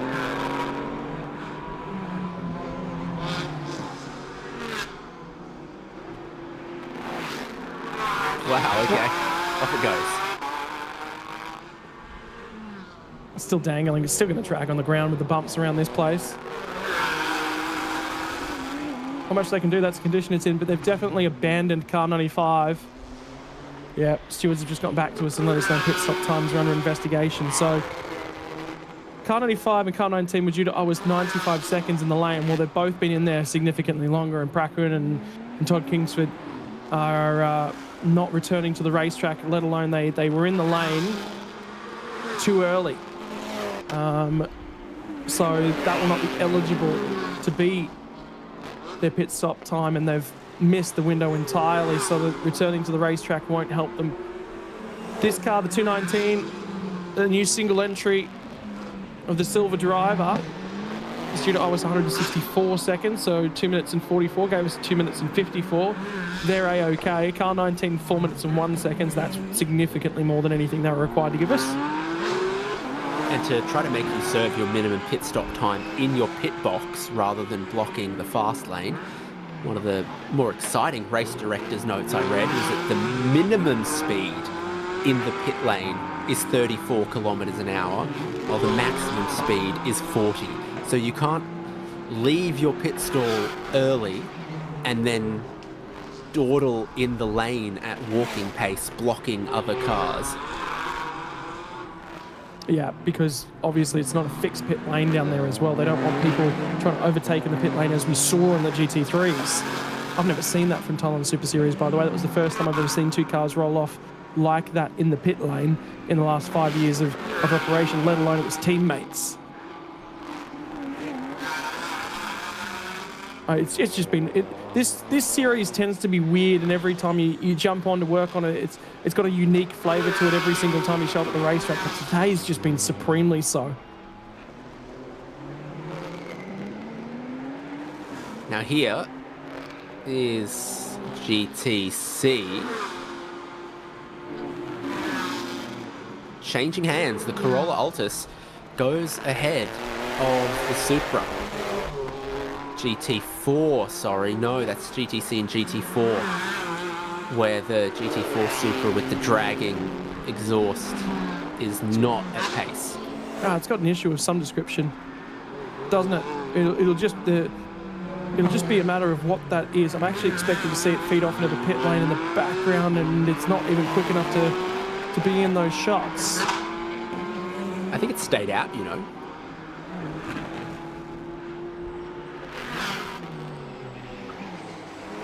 We'll just have to wait. There's nothing more we can do. Yeah, it has. It's come past the start-finish line, so...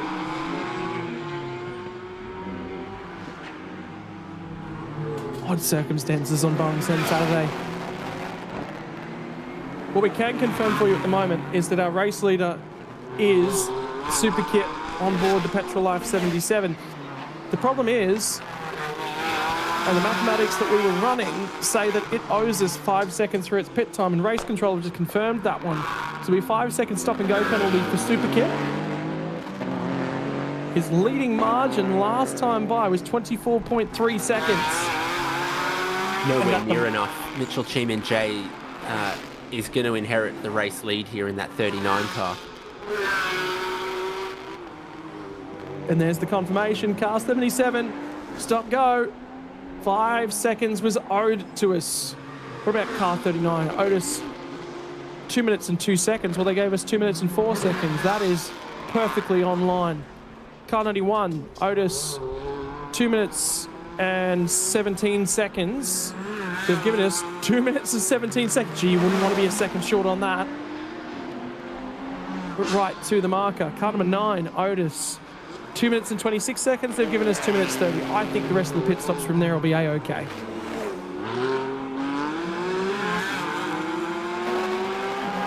Their drivers have done everything right in this 77, and the only thing that's let them down is that pit stop time. So they've calculated or measured something wrong, or released the driver too early, or misunderstood exactly what their total compensation time was. So they've gone short of it, and struggled to make it back as well, because Mitchell Cheemin-J, we haven't seen a whole lot of that 39 car, but it is going all guns right now. It's doing the same pace as the 77, so it's not like the 77 is going to be able to pull out a margin or catch that back up based on the pace that we've seen from the 39 in this back half of the race.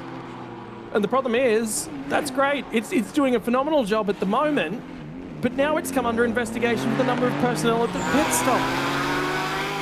From memory, was that the car that had the driver assistance on board, but was also doing work around the car at the same time?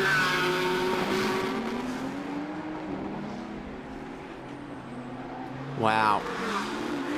Well, in third place then, Candidate Kassiri in the number 91 car. What are you expecting to see come up from race control about them? Have they done everything right? Could a Porsche from third place snatch this as the pit stops were not executed cleanly or correctly, perhaps, from a few of these Toyota teams?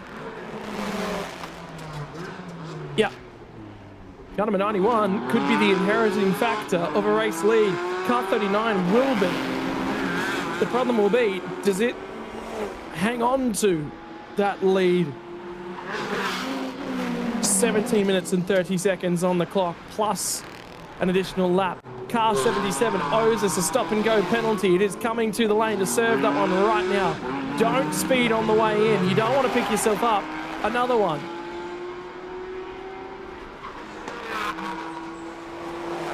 Thrilling scenes at turn 8 as the race leader comes in to serve a 5-second stop-and-go penalty for a pit stop underneath the minimum time.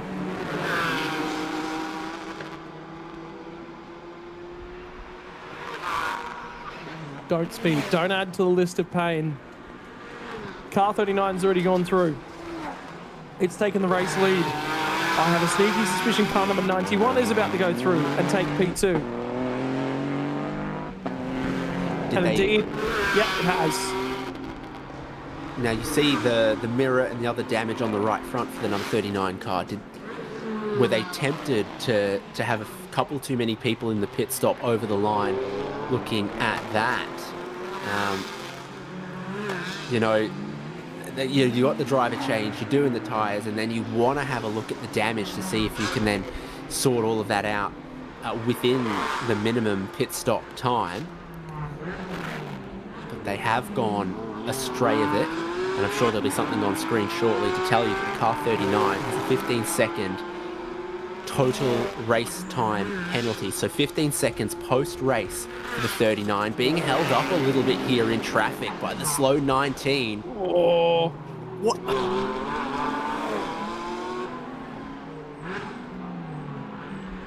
That was rather unfortunate for Mitchell, who was trying to make some time up, and he's going to need to spend the rest of the race making time up. Well, he needs 15 seconds to Candidate Kassiri, and right now he's got 13 and a half. And then he might have lost a bit more just there with the lapped traffic. So Mitchell Chiminjay, if he can go like hell these final 15 minutes of the race, they can still win it, but it is so touch and go. And Candidate Kassiri, who is performing very well in that number 91, has got to stay within 15 seconds. The number 91 is a bronze-silver driver combination. They started with their bronze driver. Candidate Kassiri is a silver, so he should be able to make great pace to try to stay within that 15 seconds in this final stint. Candidate Kassiri, who also, I believe, stepped on board for the A-Class Super Pickup win earlier today, could be in the realm of looking at a class victory. Just crossed the start-finish line not too long ago. It was 13 seconds last time by. It's now down to 10. For Super Kit, he has got some work to do. There is an opportunity to try and close within 15 seconds of the race leader. Sorry, my apologies. I'll take that one back. They're 17 seconds back. It is 27 seconds. They need to make up 12. I don't think that one's necessarily going to happen. But now, a race against the clock. The car number 19 is what awaits. It'll be decided on the timing sheets, not on the racetrack. The 15 seconds, you won't be anywhere near looking at the car that you're actually fighting. You can't get a read of it from the cockpit. The crew can't really tell you much more other than the gap is too small, we need more. And the communication will be, we need more, we need more, we need more. Hopefully the last lap times are up on the board, but just as Mitchell Chiminjay lost time in the traffic, so too might Candidate Kassiri. We haven't seen where he is relative to the number 19 that both of these cars needed to lap. By timing, it should be clearing at this time by. And I think he has. Lap time was a 42.1, so he regained about the 2 seconds that he needed to on that time. That margin jumps back out to 13.2 seconds. Mitchell Chinanji, we need to see qualifying times from you for the next 13 minutes. Oh, and you're going to have to take extreme amounts of risk on the streets of Bangsaen. This car has done a 39.219. Its most recent lap time, a 2.48. Only bested by the 77's 39.128 earlier on in the session. Temperatures coming off the racetrack now at Bangsaen. Car has a moment through the monument chicane. No damage by the looking of it on the left-hand side. The mirrors folded back in on the right. The front right corner of the car has some driver added adjustments to it. It will certainly be hampering the grip level. But that is what you have. And the time that you need to find was 1.777 seconds last time by.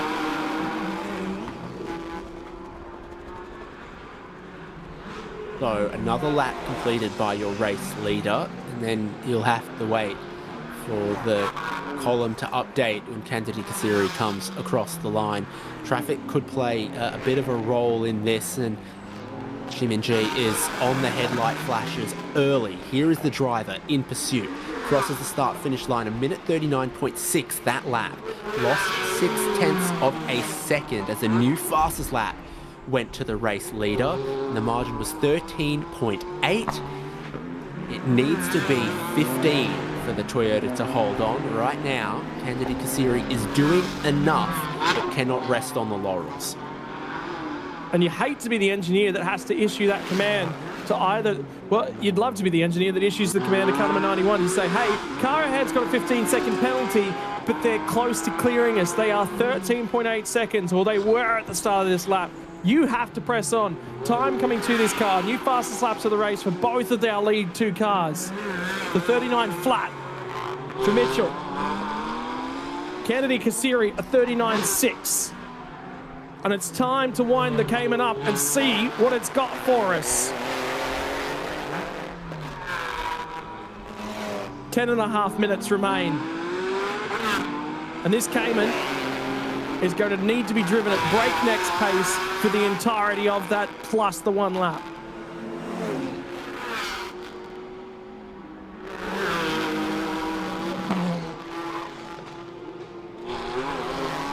Watching and waiting now for car 39 to come back by the start-finish line. He did have traffic on that lap.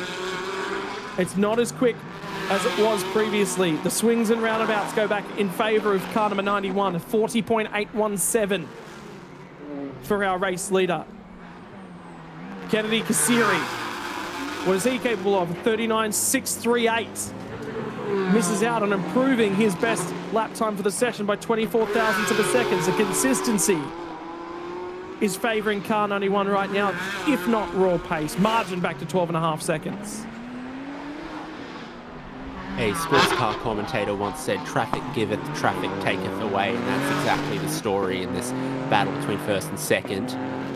The 39 has come across another car to put a lap down that Kandidi Kasiri hasn't just yet, and so it looks promising for second place right up until they then need to do the same. And you see Kasiri on the headlight flashes down towards turn 8. The earlier you can let them know you're coming, hopefully the better of a job they'll do for you.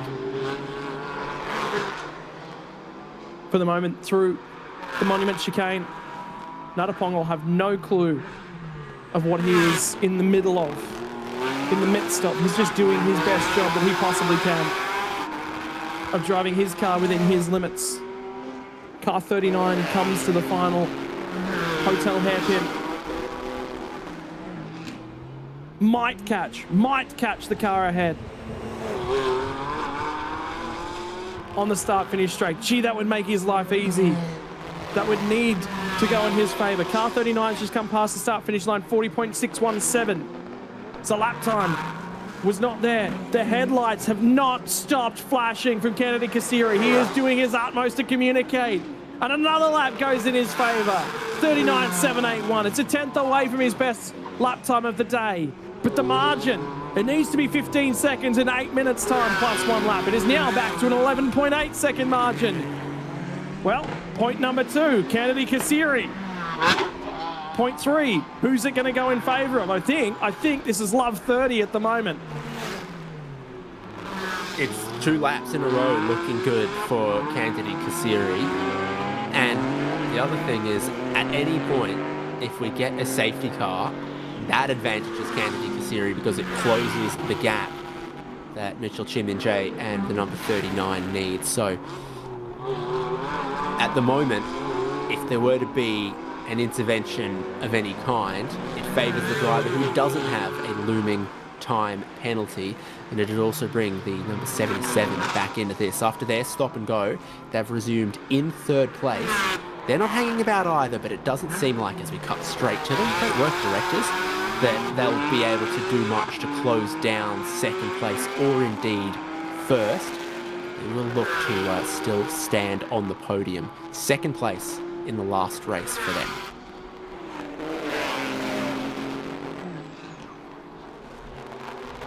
What we've been graced with this weekend, we said the racing today has just been weird. There's been an air about it. Weird things have happened. But boy, it's created some moments.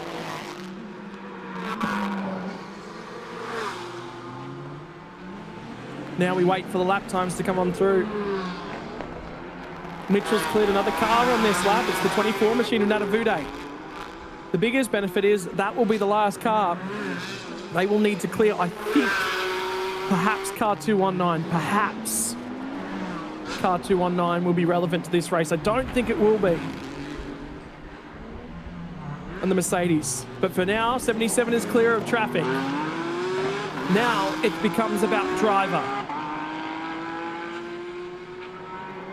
The Porsche rattles off another 39.761, a 40.593 for Mitchell.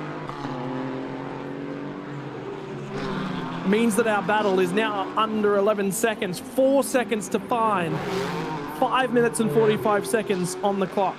1 second a lap plus a little bit is what that's left. Sorry, 1 second per minute is what's left over to us.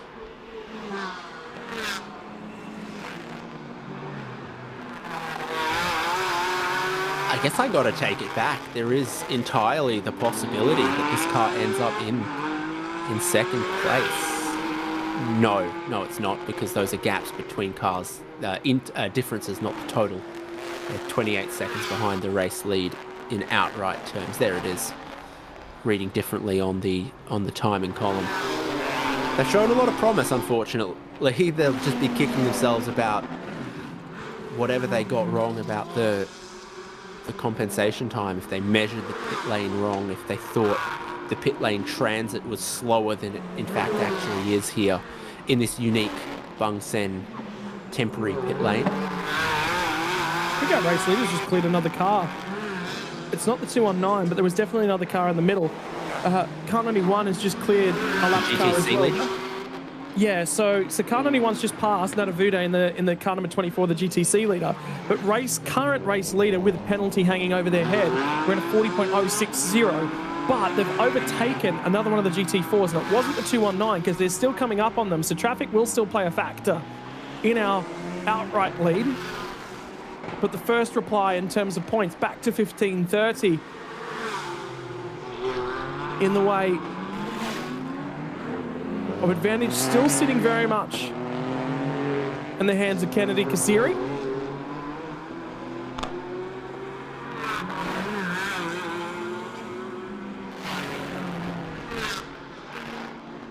I don't think car number 9 was in the middle, I thought. No, my graphics are lying to me. There wasn't a car in the middle of them after all.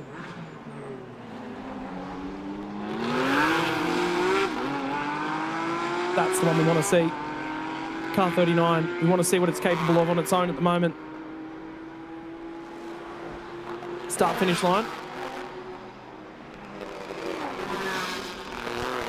39.8. That was ominous, just seeing the windscreen wiper get activated. clear the dust, clear a bug, clear any debris, any fluid coming out of the radiator of other cars. Yeah, certainly a sense that the threat of rain is hanging in the air. Oh, the 219 just pitched a brake, bouncing down the hill into the hairpin. Again, they'll have no concept that there is a battle for the lead that's going on board. Margin for the race lead, by the way, now out to 11.543. Indicates to let him know exactly where he's going to place the car. And not hampered.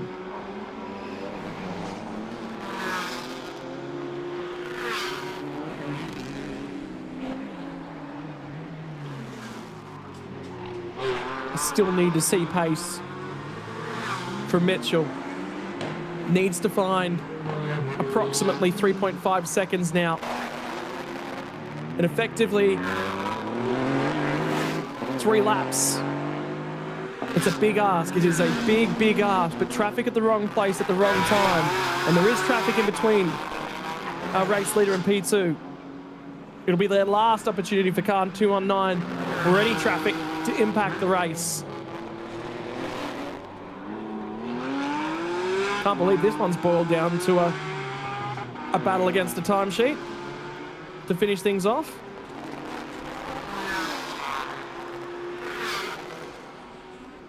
There'll be 2 more laps, definitely 2 more laps.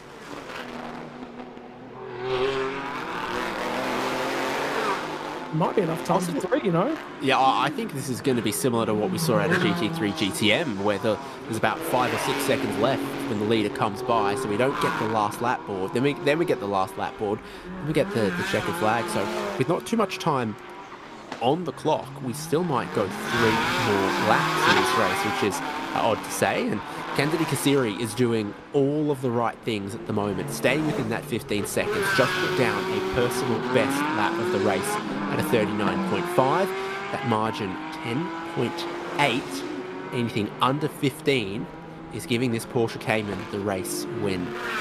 And doing a really good work there to stay out of the way of the lead battle, Wang Hin, Raymond Liu.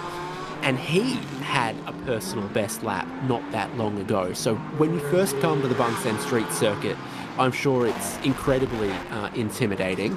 And across this time, well, he has gone a lap down, continues to build in confidence and lap time. And when you go away and sleep on it and come back to a racetrack again the next day, you're always so much quicker.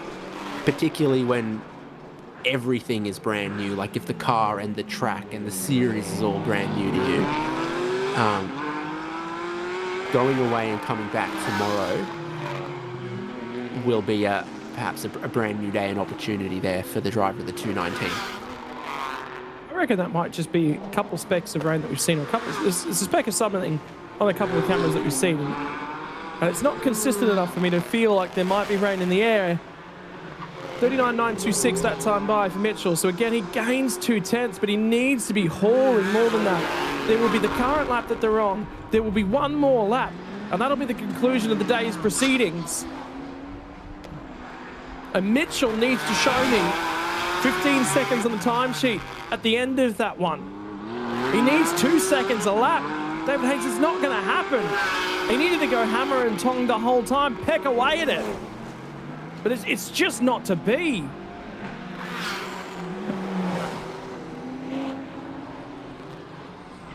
No, not the way that it's been going across the last 3 or 4 laps. Those Porsche Caymans keep their pace very well over the long race distances, and maybe there's a tiny bit more tyre wear to the Supras. This is the craziest idea I've ever floated. What if it's 100% humidity and the low pressure over the front of the car is causing raindrops to form on the windshield? I've heard crazier ideas somehow. Rain localized entirely in the low pressure over the bonnet of a Toyota GR Supra GT4 Evo? Yes. Yes, he says as he gets past the last lap board. Perhaps it's sweat. Perhaps it's the water. I might end up adding that to the words of wisdom of race drivers gone by. For the meantime, the car that is looking like it's going to take this race, and it's going to take an inhuman amount of effort. It is going to require what we refer to as an alien drive on this final lap from car number 39, to the point whereby it's nigh on impossible. So it sits in the palm of car 91 for the final lap of Saturday afternoon.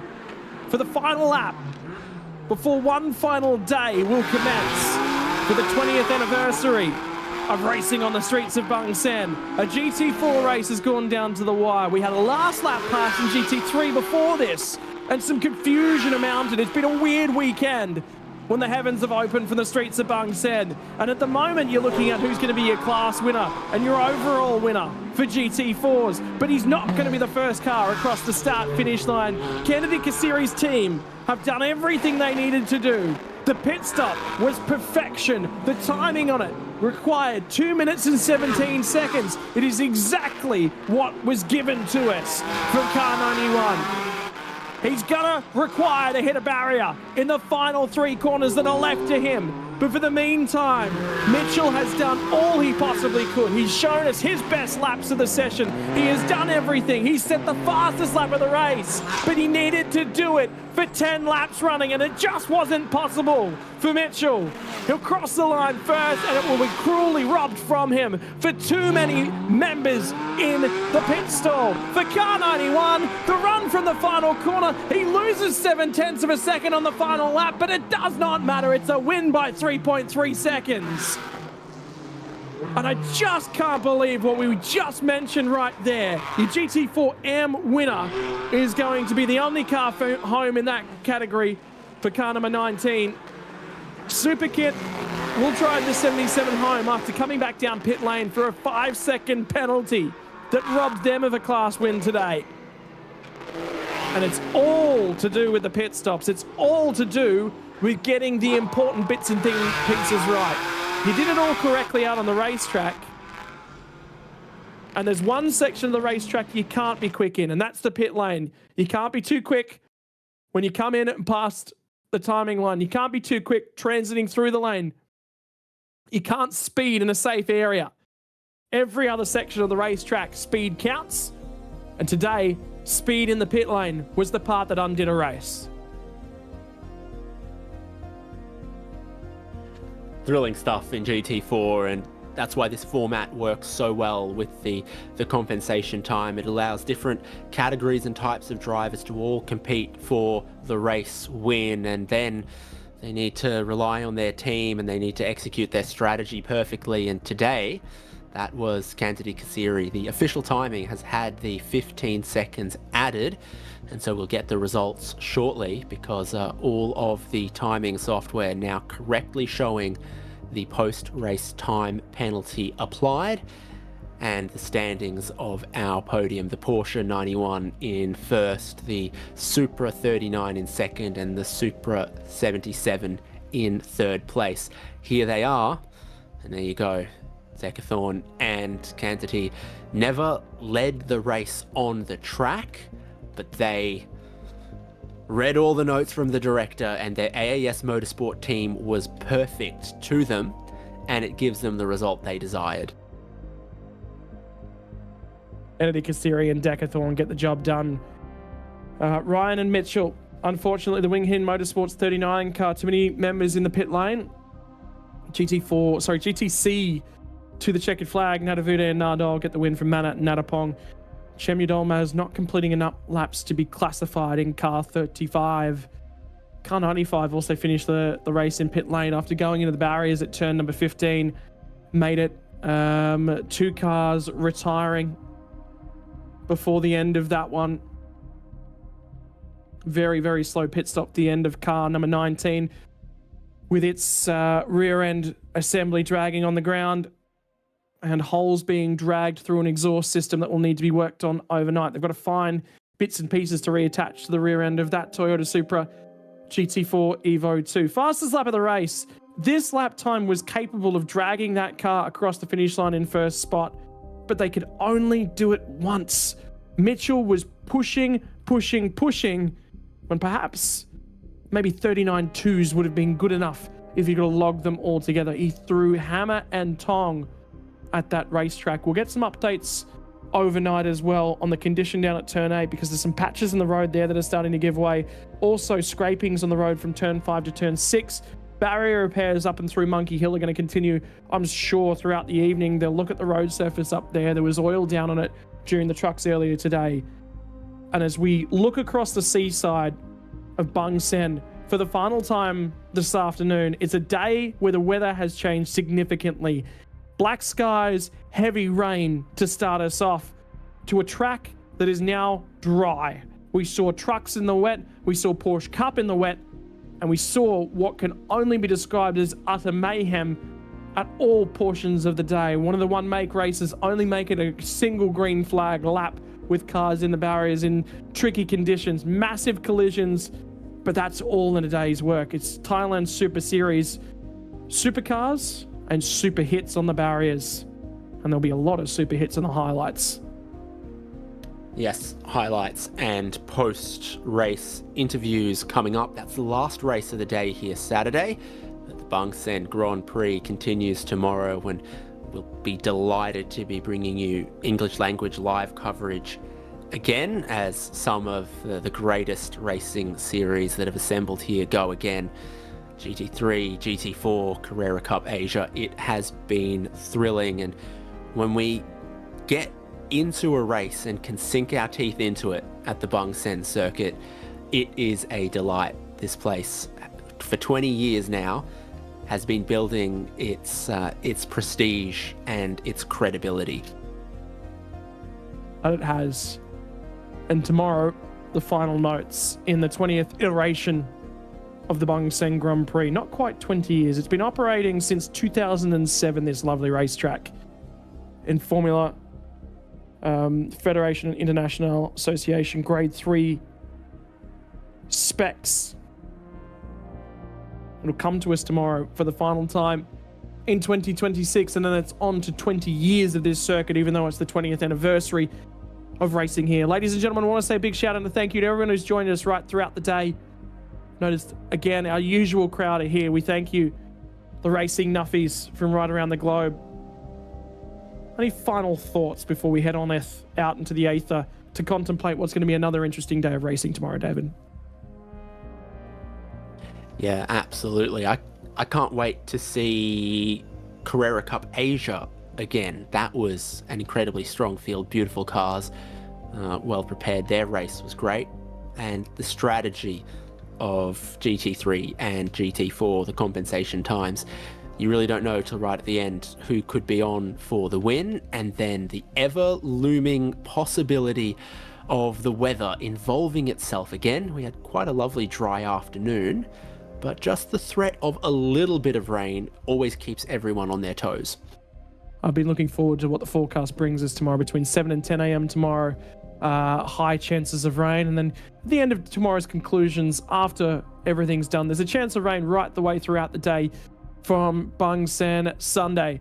Ladies and gentlemen, on behalf of Thailand Super Series, on behalf of your broadcast and production crew, I'll say a big shout out and thank you to Daniel Costello, who's been punching buttons behind the scenes for us today. Hamish Munro, who was punching buttons and commentating this morning as well.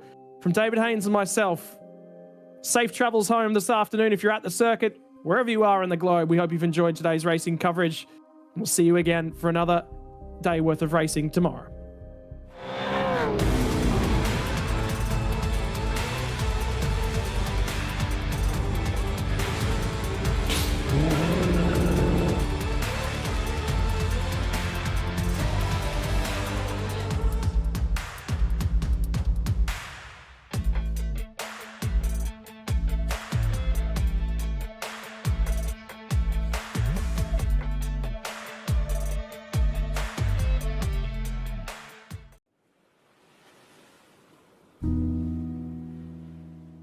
Years ago,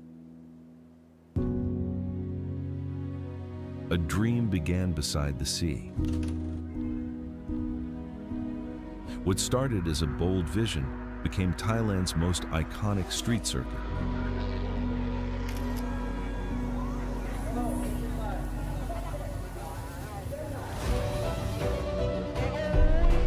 2 decades, generations of drivers, teams, officials, and fans have written history together. More than a race, more than a circuit, a celebration shared by an entire community. Here, champions were crowned, legends were made, and memories became part of motorsport history. Now, the story continues, bigger, faster, stronger than ever. Bangsaen Grand Prix, where street racing history is written. Race to the horizon. The next chapter begins.